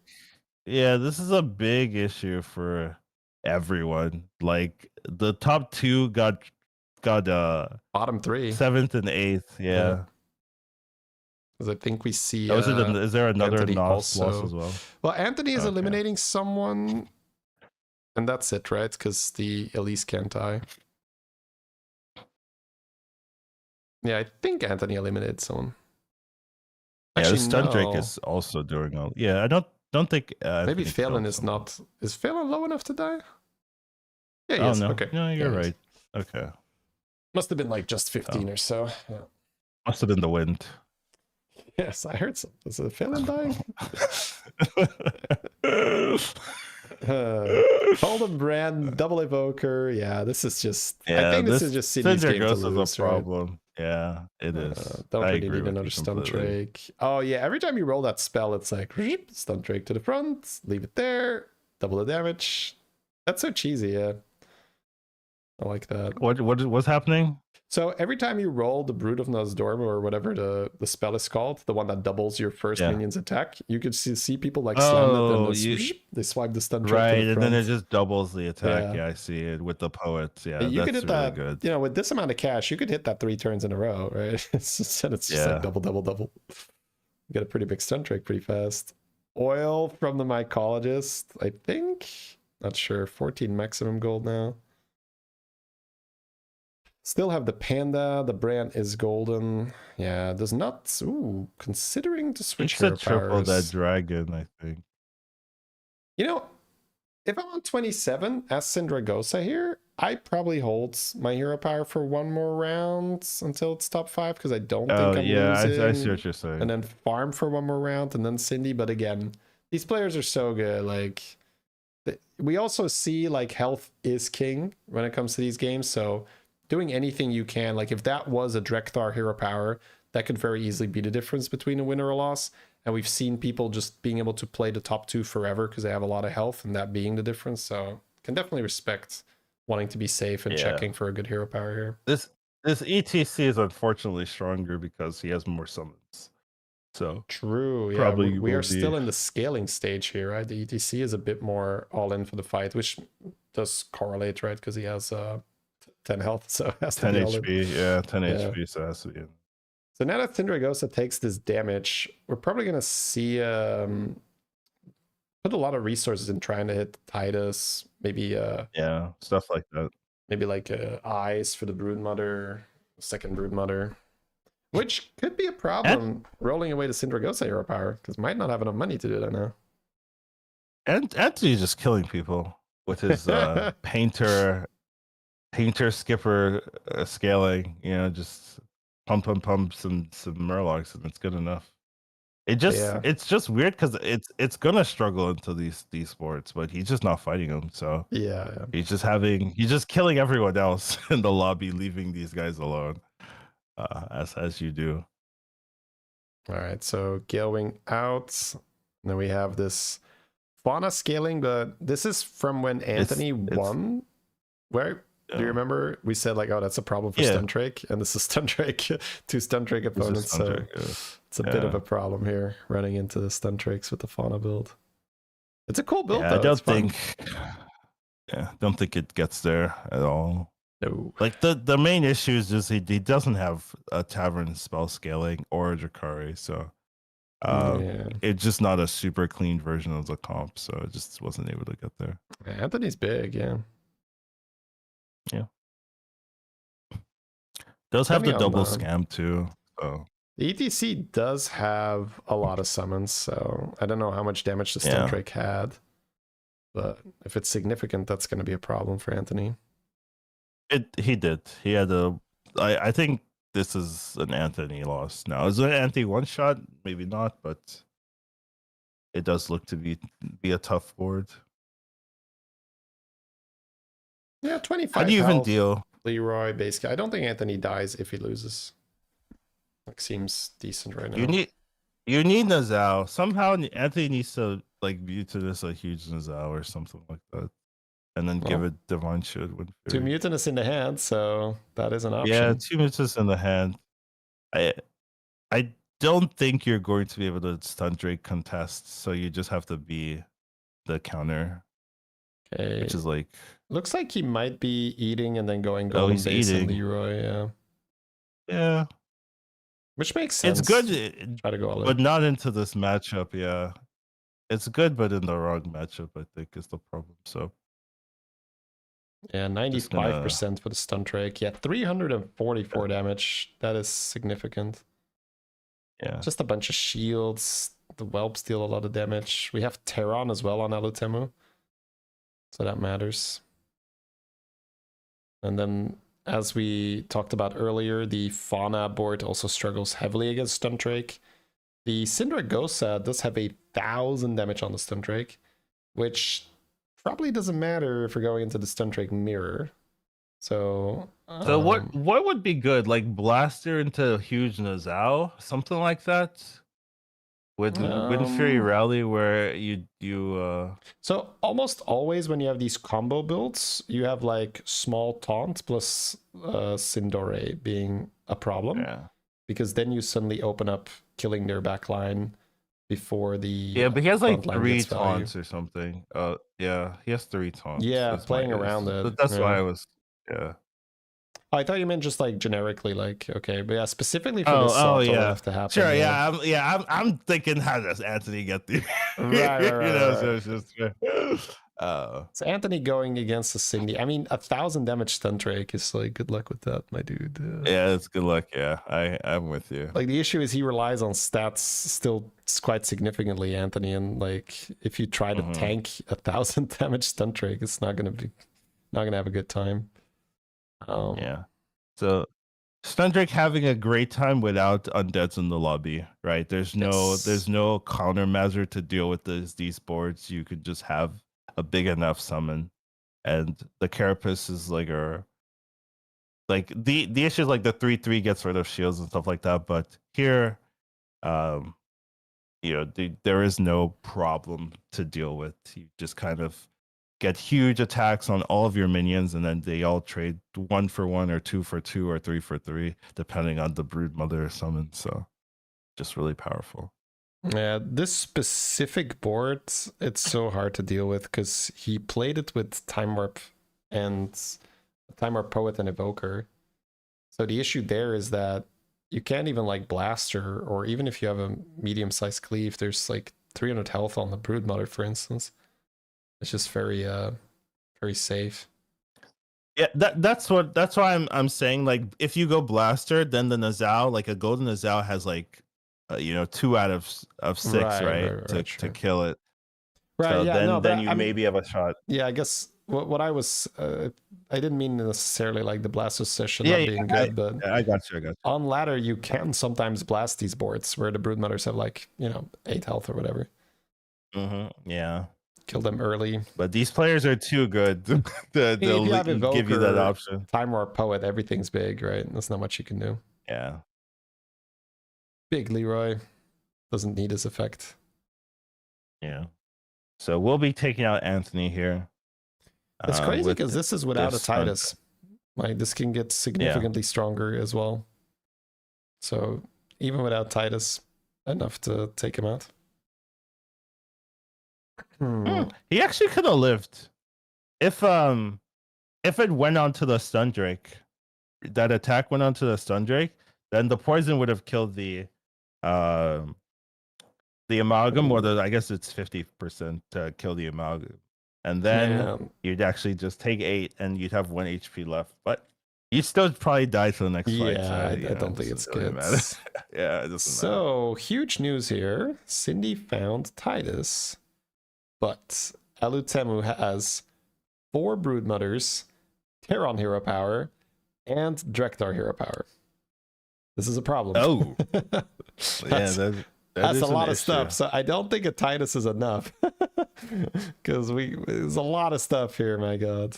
Yeah, I think Alutemu has this. Like, this seems just the sheer hero power difference. Like, okay, we have Secret Guy now, so we could do something like copy a Broodmother or revive something. Yeah. Oh. But my god, the Alutemu's setup is just sick. Straight up sick. He's taking damage. Yeah, taking 3 damage willingly. I mean, I guess so.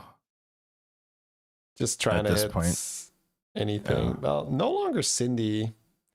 So it's more expensive to buy those things. I don't think we get a great secret guy value here.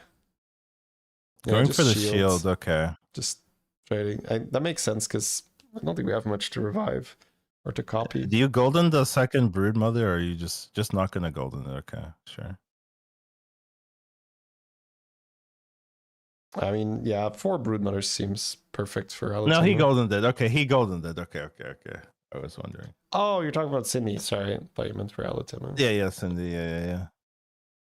Well, you have Titus, so the chance that it matters is very low, but maybe they snipe Titus and then it matters. This is a flip, apparently. Flip, yeah. So the Titus doing enough to make it a flip. That's interesting. Or the deck tracker is wrong. Yeah, maybe. Maybe what I would subscribe to.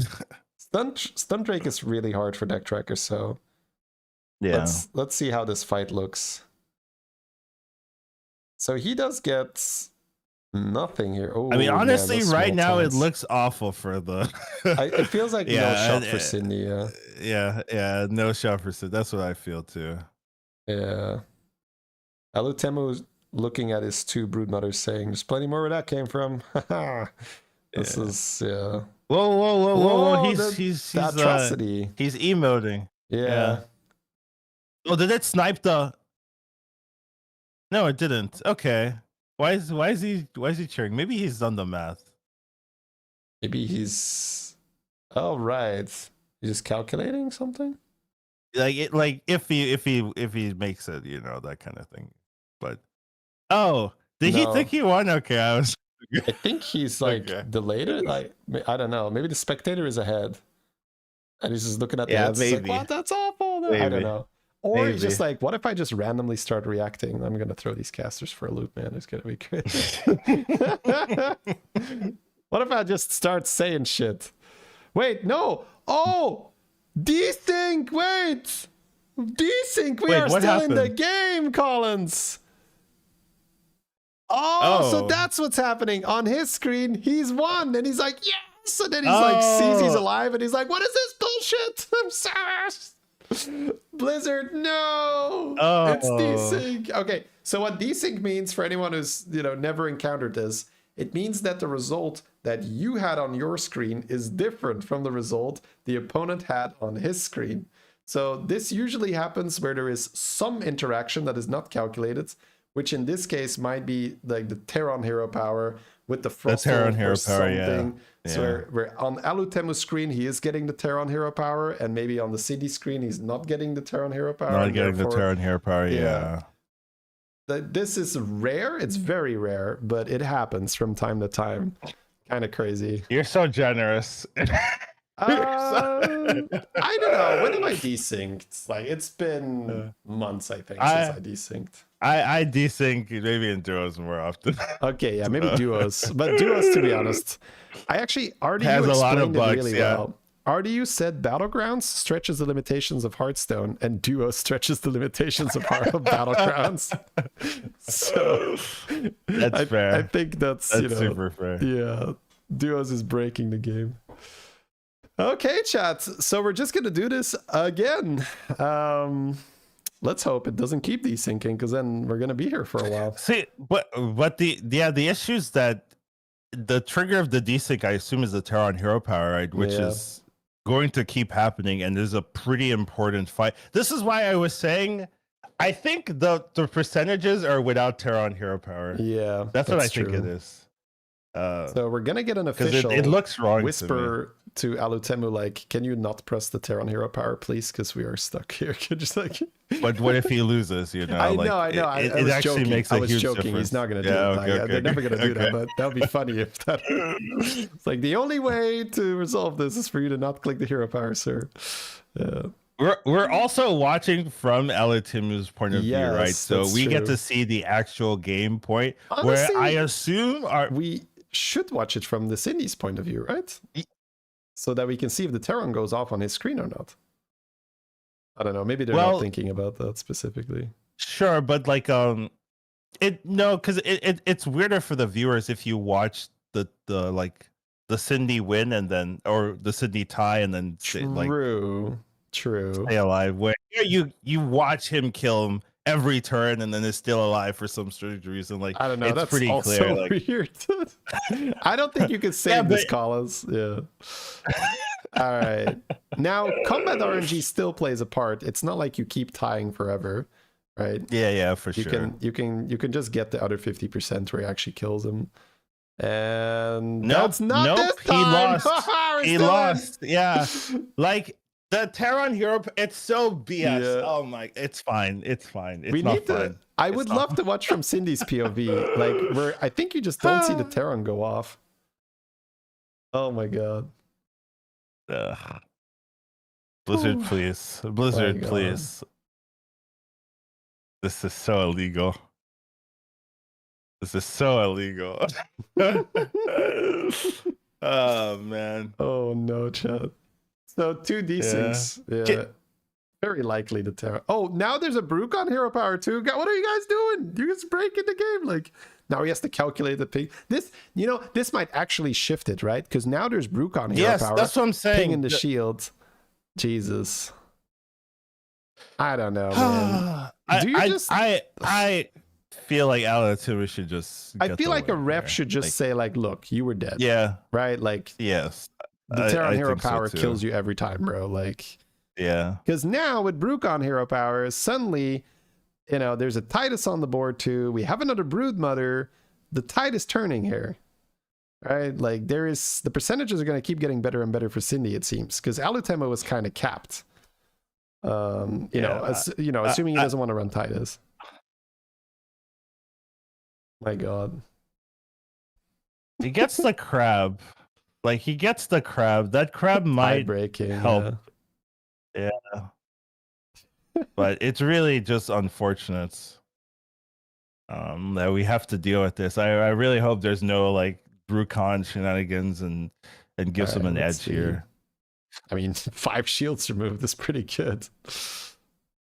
Yeah. Yep. Yeah, it's a flip now.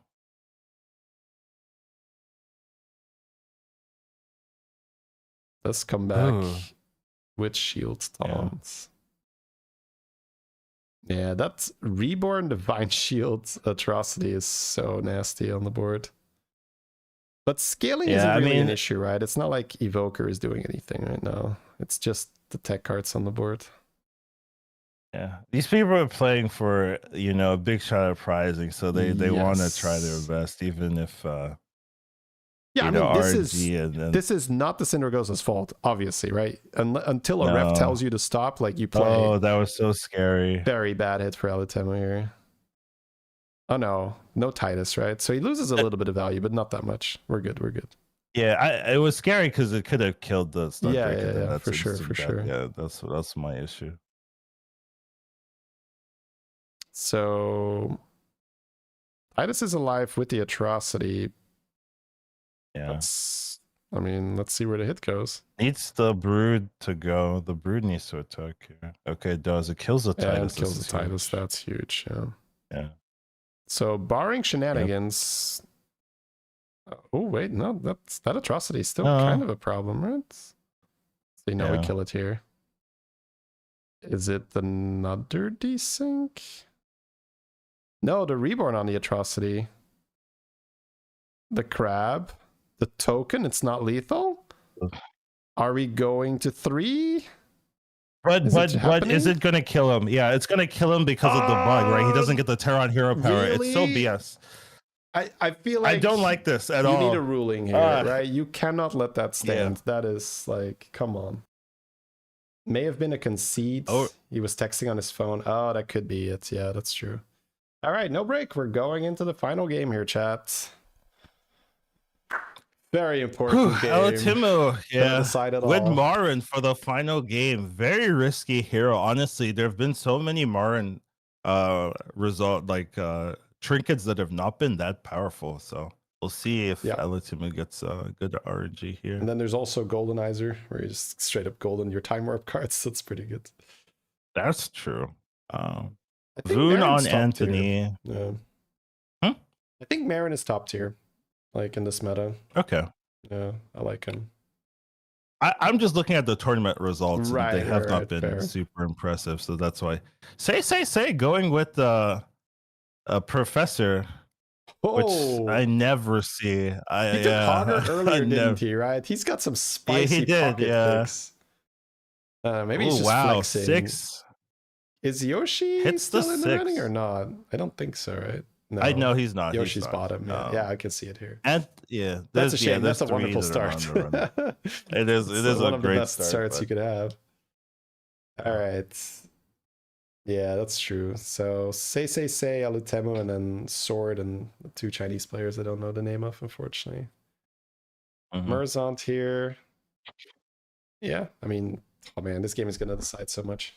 Isn't top 5 secured? Only the top 2 advance from this group. That is because these were the middle point earners, and yesterday we had the high point earners. So the high point earners get the advantage of playing in Group A, which is a very tough group, but 5 people go through. So tomorrow only 1 person will advance, so it's even more cutthroat. It's just a winner take all. Yeah. So do you have a pretty good start? Yeah, I mean, yeah, you get to do what you want if you're... He honestly could have went to 3. I love doing that, but again on ladder. It's Yeah. like tier 3 on turn 2. It's very fun. Yeah. Maybe memeing a bit too hard. Sword with a bunch of tier 1 action right now, but probably just going because he had a bunch of tickets. Yeah, that makes sense. 4 units on turn 2, that's nice. He just needs to top 4, so it doesn't mean you can like stay on 1 and play weird, but being healthy is so important. So yep. We'll see if he sticks to that game plan here. All right, it's pretty decent for Murloc Holmes here. Has a chef's choice. Always something you love to see on turn 3. Might even target the Naga and try to get Lava Lurker. Go for the Undead, okay. Lava Lurker here for the Merzont. Get the Crabmobile up and running. This is such an important game, yeah, for all these players, because five players are all fighting hard for the spot. So every decision is like so important. All the time warp shops are going to be so massive here, so we'll really have to see. Anthony going for the copying the Murloc. Does like the Murloc strategies, has been doing some painter things when available, so see if they'll continue doing that. And I mean, a pair of honchos is quite nice. You just play a Tad and suddenly your board is big. It's quite fun. Yeah. Fights the Snake Eyes too, so it does not take the damage on the copy turn, which is pretty rare. A lot of the time you're taking damage here. Yeah.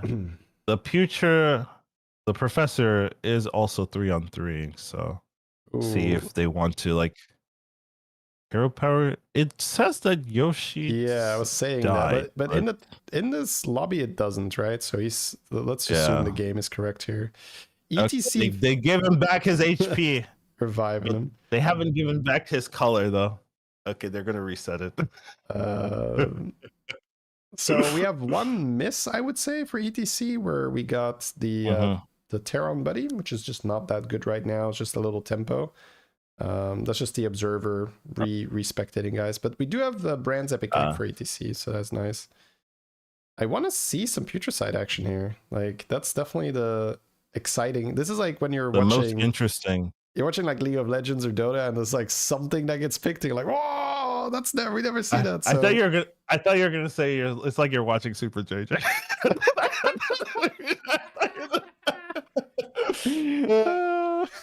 That's amazing. I don't know if JJ is a Putricide enjoyer. Whoa, gets the Reborn coin. Like, that is the reason you take that hero. That is basically a Time Warp reward, right? Reborn coin. That's a 2 chrono pretty reward. much, yeah. Yeah. So as far as good RNG on Putricide goes, probably like close to max here, at least purely on creations. Trinkets here. Big turn for the Marin. Ooh, yeah. This does feel awkward. It's almost fun to take the 6 drop, but that's slow. That's what I'm saying. Meta. Yeah, taking the 6s. I think you get 2 extra gold as well on the turn where you discover it, so at least there's that. And I like this Caretaker. Oh, Putricide. Oh, the middle one is great. That one steals a card from your opponent's board, chat. It But does, yeah, it's But really we do have good. Jelly, so if he has a lot of reborn, he might want a Jelly for tempo. But the middle one is money, and usually in the early game, it's all about money. Let's see what Sasuke wants to do. It doesn't seem like an easy call for him. Probably considering the tempo from the Jelly versus the money from the middle one, the Shadow. He does have the guaranteed reborn at least, Yes, so with it is going to scale a little bit. Okay. Goes for the money with reborn, right? Oh. Yeah. Oh, but then the taunted disgusting. One. There's an untaunted one too. Yeah, I mean, right now that's fine, and I guess you don't have to think too far ahead. Yeah, that's fine. That's fair. Yeah. It's 7 health. It's not going to die now, and honestly, taunting it might mean that you actually get the reborn. So to attack again, yeah. For like the next 2 or 3 turns, this might be better. Yeah. And that's probably all you want to think about. Yeah, like, oh, but it does come back with taunts. So he has to win the 50-50 there, which he does. Yeah. Oh, 4 gold, 5 gold, 6 gold farmed in 6 1 gold, yeah. Count with me. 1, 2, 6 gold. Yeah, let's go. Balanced. 6 gold is at 20. When your max gold is 7, farming 6 gold seems fair. It seems a little balanced, yeah. So Yoshi has the reborn, or it has a Sylvanas hero power, which is also pretty powerful. Flurk for ETC. Yeah, slap for. Yeah, that's a lot of money. Anthony there. with the Elise as well, Elise, so that's also pretty good. Taking the Shutterwalk for the Murazond as well as the Tavern Tier Buddy. Very interested. Ooh, zippers. Yeah, very interested to see Putricide and what he picked from the Time Warp. Yeah, this is a pretty interesting. Okay, so gonna go for the Sylvanas hero power is usually too good. Yeah, yeah, that was such a just good very one. strong. That thing being 1 gold is also not okay. I think that's gonna change. You think that should be Guff level? Yeah. I like Sylvanas hero power more than Guff, so I do too. So yeah, if you could offer the Guff for 1 gold or the Sylvanas for 1 gold, I'd pick the Sylvanas most of the time. Time Warp. Time Warp Elise on it must be Elise, right? Yeah, with 6 extra gold, and then hits the Nest Matron, which is so good. With the brand. Oh my god, yes, this could go completely crazy, guys. We have a good Avenge board with a golden Nest Matron and a brand. Like, honestly, needs to survive though. Yes, but also his board, it's almost a problem where he might milk too much that he doesn't have room for battle cries in his hand. Because you have the left ghoul gives you a card, the other guy steals 2 cards, the other guy gives you 2 coins to your hand. That's already 5. Every time the Nest Matron procs, it's 2, right? And then you also have like 1 or 2 cards in your hand, so you might actually lose a battle cry because your hand is too full. That's a good problem to have. So that's a very good. One of my favorite problems. Too much money, too many good cards. Okay. So Silas with the Carapace already also has a Time Warp release, so that's pretty scary for everyone. So we'll see if they can hit some pretty big things. The 5, right? So seems like another Panda or so that was cycled and just continue rolling, because all the stuff he has is tier 4 or below. He has the most interesting board and the most interesting hero, so quite fun to watch this player here. Yeah, see if they can 100%. do some cooking. Yeah, Observer is doing a fantastic job, just favoring say this turn. Or these few turns. That's what I've noticed.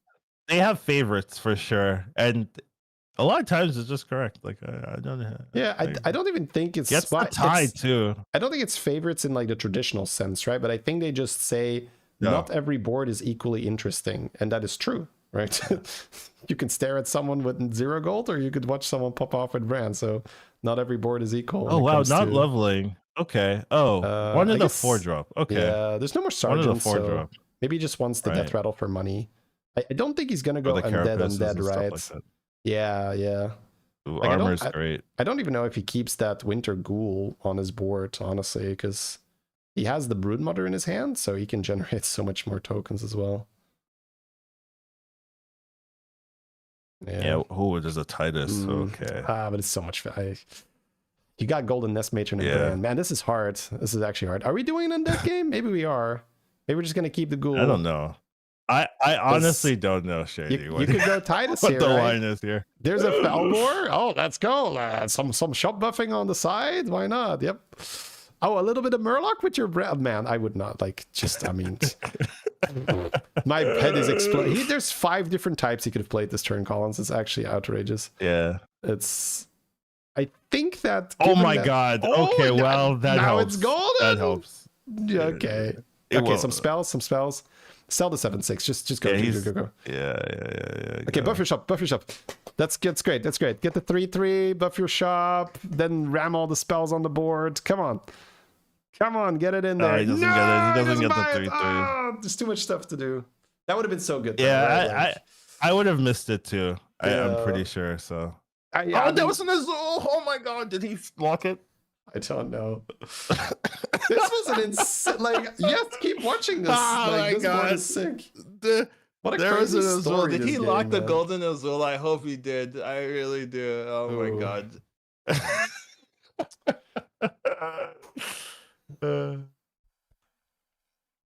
Yeah, no elemental, but it's okay. We can get that back. The big thing is he doesn't take damage here, right? He doesn't take damage. Yeah. That's the huge thing.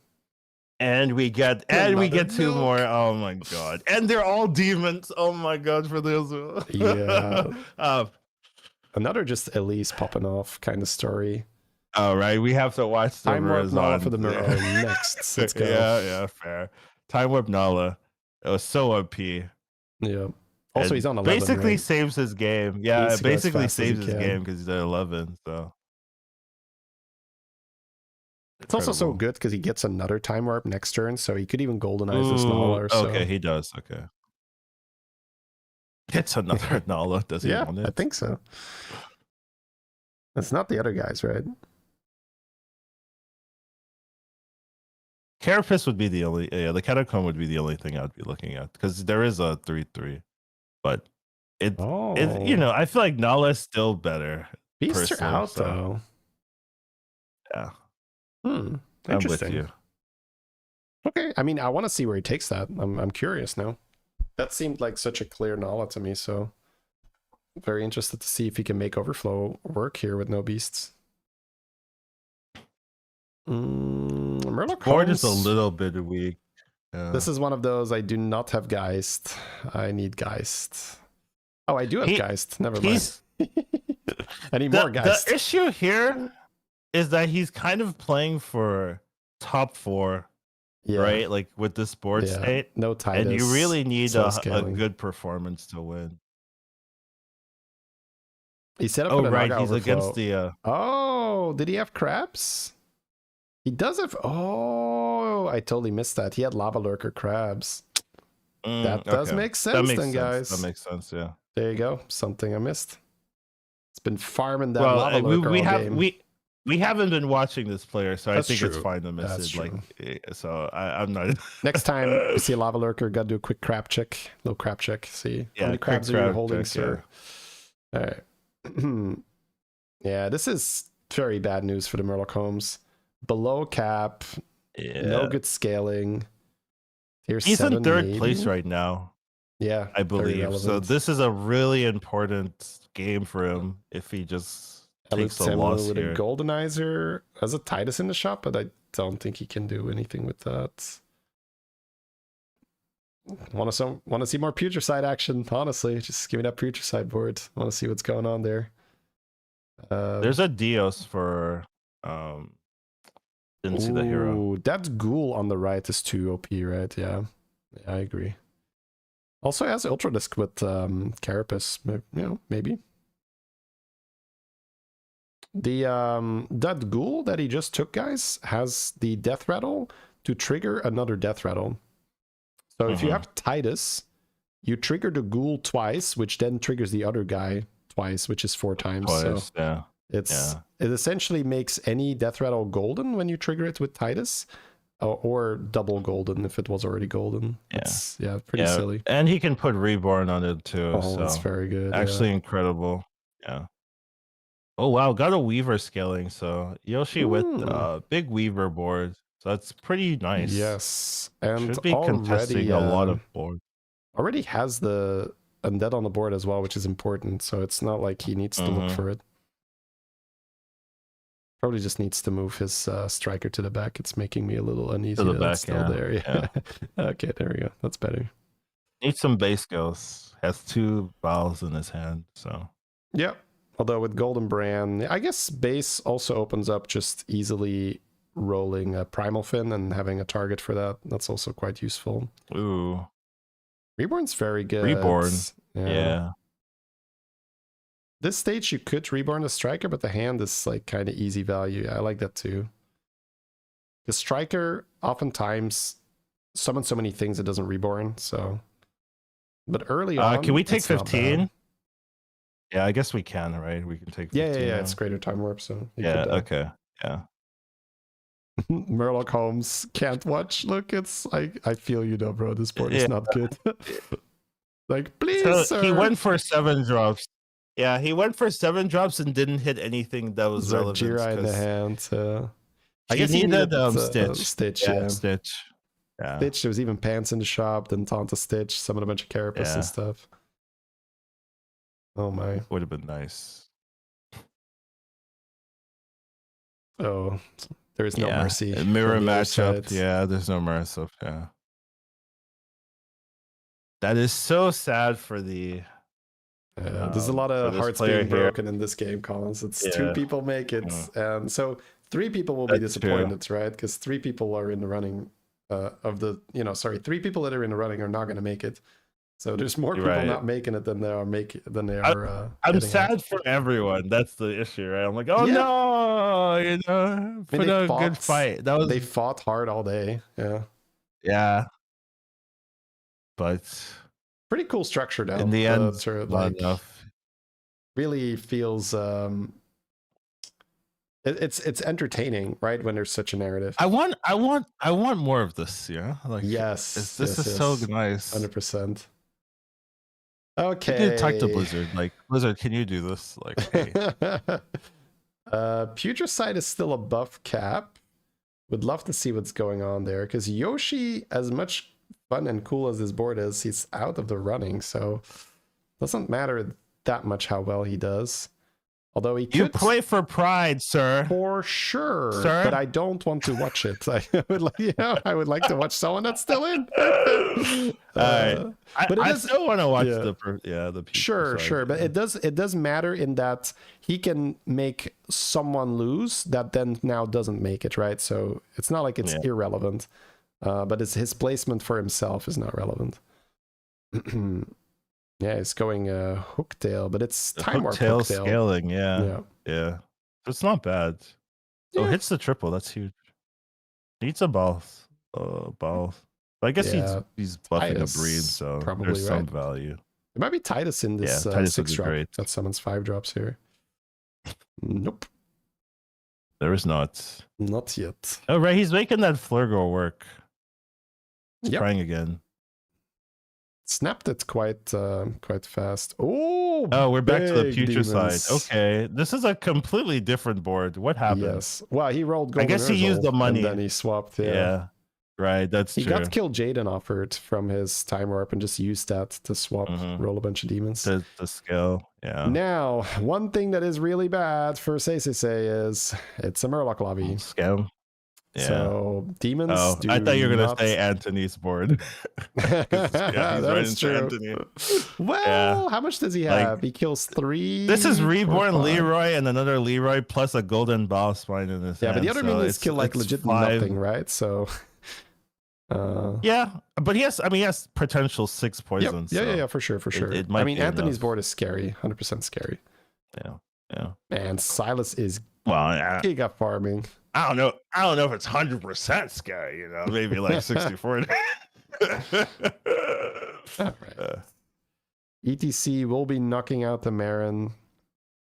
And then Sword has 43% right now to eliminate Snake Eyes, which is Yoshiyuki, I think. Yeah. Ooh. That hit was pretty it was okay. Yeah, that hit was bad.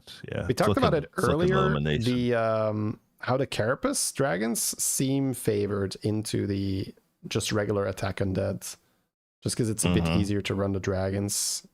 And with the Titus, you just get so much value. You know. Yep. That Full is going to value, be full enough. 14 damage. And top big knockouts four. here. Big one. Yep. So that was Yoshi, so not too important in terms of the standings. Say not losing to the scam, by the way. Seems to tie versus Ella Anthony. Timo getting knocked out is huge as well. Oh, yes. So that's a big issue for Ella Yes. Timo. Currently, we have Swords leading, and then Alutemo, but Alutemo is going to start dropping as soon as, you know, like Say gets higher placement. So could be a Sword Say top 2. Who else is still could in be the Sword running? Say. The other guy also. Oh wow, in there too. So if Say gains any points, it's enough. Let's see. Alutemo is on 36.5, and Say is on 35.5. So it seems that it's between those two. Yeah. Only Alutemo and Say can make it. So it's going to be APAC regardless. So Alutemo is just praying to the gods here that Say takes a fat scam here. Like doesn't win. Because if Say eliminates one more player, I think he qualifies, right? And if he doesn't, Alutemo qualifies. Wow, that is he is big demon, so I think Say just gets there, but let's see. Ooh, the carapace is huge though. Oh no. The carapace is massive. Never mind. Let's see, chats. I mean, carapace is favorite, right? Or not? Yeah, 96% to kill him! Oh, Alutemo is probably making it because of Swords destroying Say's hopes and dreams here. He's got 4% to not be dead, according to Tracker. But, I mean, doesn't look like it at all here. Yeah, it doesn't. As it comes out. Titus being alive. Let's see. He's not dead, right? Crabs. Because that's 5 plus 10, 5 14. plus 4, right? Okay. Wait, somebody dying here? No, not yet. Oh my god, this is so tight. I'm not sure if those odds were accurate, but I mean, it did look like a 0% to win. We have seen these things out the wazoo, so I'm not trusting. Yeah. But then again, it's not the tracker's fault, to be fair. So we are say into ETC now. ETC's board was what again? Help us out, chat. ETC was Anthony, right? So scam. No. Oh no. No. Anthony was Voon. Anthony's Voon, yeah. Because he fought Voon and tied Voon. He tied Scam. Yeah. He does get quite a bit bigger here. Still has that huge battle cry. So just fully numb the shop here. No Shivara though. That would be pretty sick here.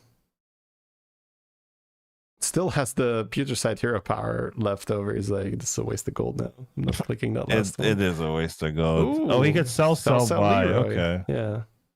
Yeah. Yeah, I mean, depending on what your opponent is playing, like the Leroy is clearly better than it's either the Leroy or you keep scaling. Yeah. Depending on the matchup, it's Blaster, so the Leroy but 65 HP. Yeah. Oh, Golden Titus all of a sudden. Holy. We got some stats here. Stun Drake 2. Oh, are we just going... He needs a boss mine. Oh, he's going Stun Drake. Oh, yeah. Look. Cool. I think the Stun Drake just has it then, right? I like this. Oh, he's deciding if he wants to pump that Brood Mother. Positioning is a bit tricky there, because now the Titus can get sniped a bit. My god. I feel like it's the Dragon board, but let's see. Yeah, Voon trying to scam, but the cleave was insane. The game is giving us super exciting here because we have We have about a flip here, Ooh. which is slightly in the favor of the ETC. Titus died. Titus snipe is that was awful. huge. Yeah. Oh my god, that's gonna be cause say advancing and Alutemo not. Well, oh no, buffering right now. Okay. Oh no, it's a tie. It's not buffering for me. Voon dies, right? Yes, Voon dies. Which means he advances a point. Is a 1 point enough? I believe so. I think so. Or they're tied. It's that or they're tied. Yeah, they need to show the points again on the left-hand side. Super, super exciting here. 1 point's a tie. So Alutemo has 36. Tied. Yeah. Yeah. Alutemo has 36.5 and yeah. Okay. Alutemo did win, right? The previous one, so he does have a win in the books. That's true. That's true. So, is there any way that Sasuke improves his placement in his lobby? Yeah, kind of, right? Yeah, he just has to beat somebody. But yeah, Anthony's ghost is full scam, so you could that's true. That's true. Anthony's ghost is actually really problematic for that matchup. He needs to remember that, which he probably will, and go like anti-scam like 1 or 2 slots. So everyone's adding their Tituses now. Cleave was really important. So the Carapace is super strong. Yeah, the Carapace is really strong. Yeah, I feel like Carapace just kills ETC, right? What's the ruling for tiebreakers? I haven't read all the, like, I don't know. I don't even think it's available, the information. But usually it involves, like, has placed first in the lobby is one of the tiebreakers. Yeah, most first. It's probably like most first places if it's a tie, most second, you know, and then that's going to cause. That's a pretty easy way to tie break. Yeah, most first places. Has 3 gold here, so guessing it's just going to buy that Broodmother or Glow Scale. It's just deciding which one. I just float to 3 golds. Yeah, why not? Only 2 are advancing, so it's by group, which I guess we need to clarify. Yeah, we can explain after. I want to see this 100%. Yeah, after this. Yeah, well, 99.9, sir. You know, that's the deck tracker giving you. I believe. Here, yeah, Carapace Cleave doing so much worse. Mm-hmm. He's not floating gold. He wants hand space for Carapace. Well, he is floating gold, but he's floating gold for a good reason. That's absolutely true. Yeah, when the pro player does something you don't agree with, usually you're just missing something. That's especially usually you're just wrong. Yeah. Yeah, especially like what is this? 10 hours into my stream, that gets increasingly more likely.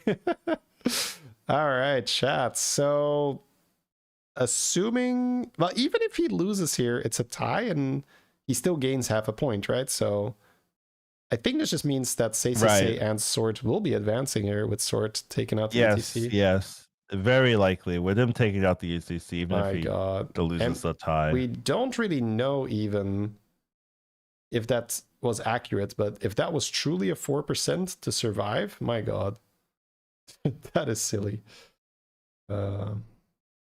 Yeah, I mean, this is now just... We got some big victory marks. Yeah, I mean, it's not that relevant. It's just, you know, one of them is going to win and both of them are going to advance. Wow, the top 1 and top 2 He's of killing the himself. very last lobbies. No, he has the guy. Oh, he is the... Okay. I was like, wow, you're beaming. So you're just... He's like, I'm out. I win. So, He doesn't know if they're playing in streamer mode. He doesn't know yet, right? For all he knows, he could be fighting at Lieutenant, and he's like, "Oh, this actually matters, right? I need to win." Yeah. Sure. Yeah, that's 400 damage Carapace. What do we got here? 4,000 health on the Urzel. That's quite a bit. It's pretty good. Yeah. I'm surprised he hasn't changed his hero power yet. You would imagine that he would find some window to change his hero power, but he still just has the future side. Just maybe no Panda, right? Panda's usually how that happens. Yeah. I don't know. Yeah, but he has a brand, so I was just like, huh, at some point. But all right, chats. so your sword just dominating, right? Gonna take first place with this performance. Oh, yes. Taunting the cleave. That's a little bit risky. Well, you got honestly golden Titus, so I guess he's just trying to get as much brute value as possible. All right, gonna decide against it in the end. Yeah, he's so healthy that it might actually be problematic if he taunts it and then ties and then it becomes a thing. Yeah. Oh. Probably don't want to do it. Yeah. How much do we got here? Yeah, 98. Carapace is just, man. It's the new OP, I think, yeah. Carapace, dragons, elementals. I mean, he has this copy on the Undead and Ellies are really strong right now, so... Oh, the Warghoul does nothing. That's funny. Like, he's copying Warghoul and it then triggers... the Warghoul... Yeah, but he had 2 Warghouls, right? And one Warghoul triggered the other Warghoul. Right. This is so much, though. Like, this is hitting the dragon and just, like, shooting with Carapaces. If this was Stun Drake, right, you don't get any value. So this is just being really, really strong synergy here. The Ghoul machine gun build here, right? Yeah. The Ghoul it's like, to a whelp. It's like a... Whelp. It's Scallywag all over again. Just pew, pew, pew, pew, yeah, pew, yeah, that's what I was saying. Yeah, it reminds me of Scallywag back in my heyday. Back in my day. We tripled into Eliza and full committed. Let's go. Yeah, really nice, really close games, right? Like, something about this format that's really cool is that a lot of players have chances until the very end, right? Which you don't get in a lot of tournament formats, where after like a couple of games, you kind of already know, like, ooh, you're out. Like, I for the people at the very bottom, like, that still happens, but 5 players were still shooting for points here in this final game, which is after 7, which is just hard to set up a lot of the times because usually there's a big edge. But yeah, it's been very close. People are balanced, and we do have the finals here. Yeah, Alatimo missing by 1 point. My God. Here, but just extremely close. Really made a big comeback, right? Got the win into the win, and then unfortunately somewhat early exit there. And say also super solid here. What is this? 4 second places for Say. Yeah, I've been impressed by the emotive player that we see, right? He just had a tough final game there, right? Where if he just needed a okay game, right? He missed out by, I believe, 3 or so points. So he just needed like 5th, 4th position, and that would have cemented. But he came out, he went out in like 7-8 tie, which completely knocked him out. So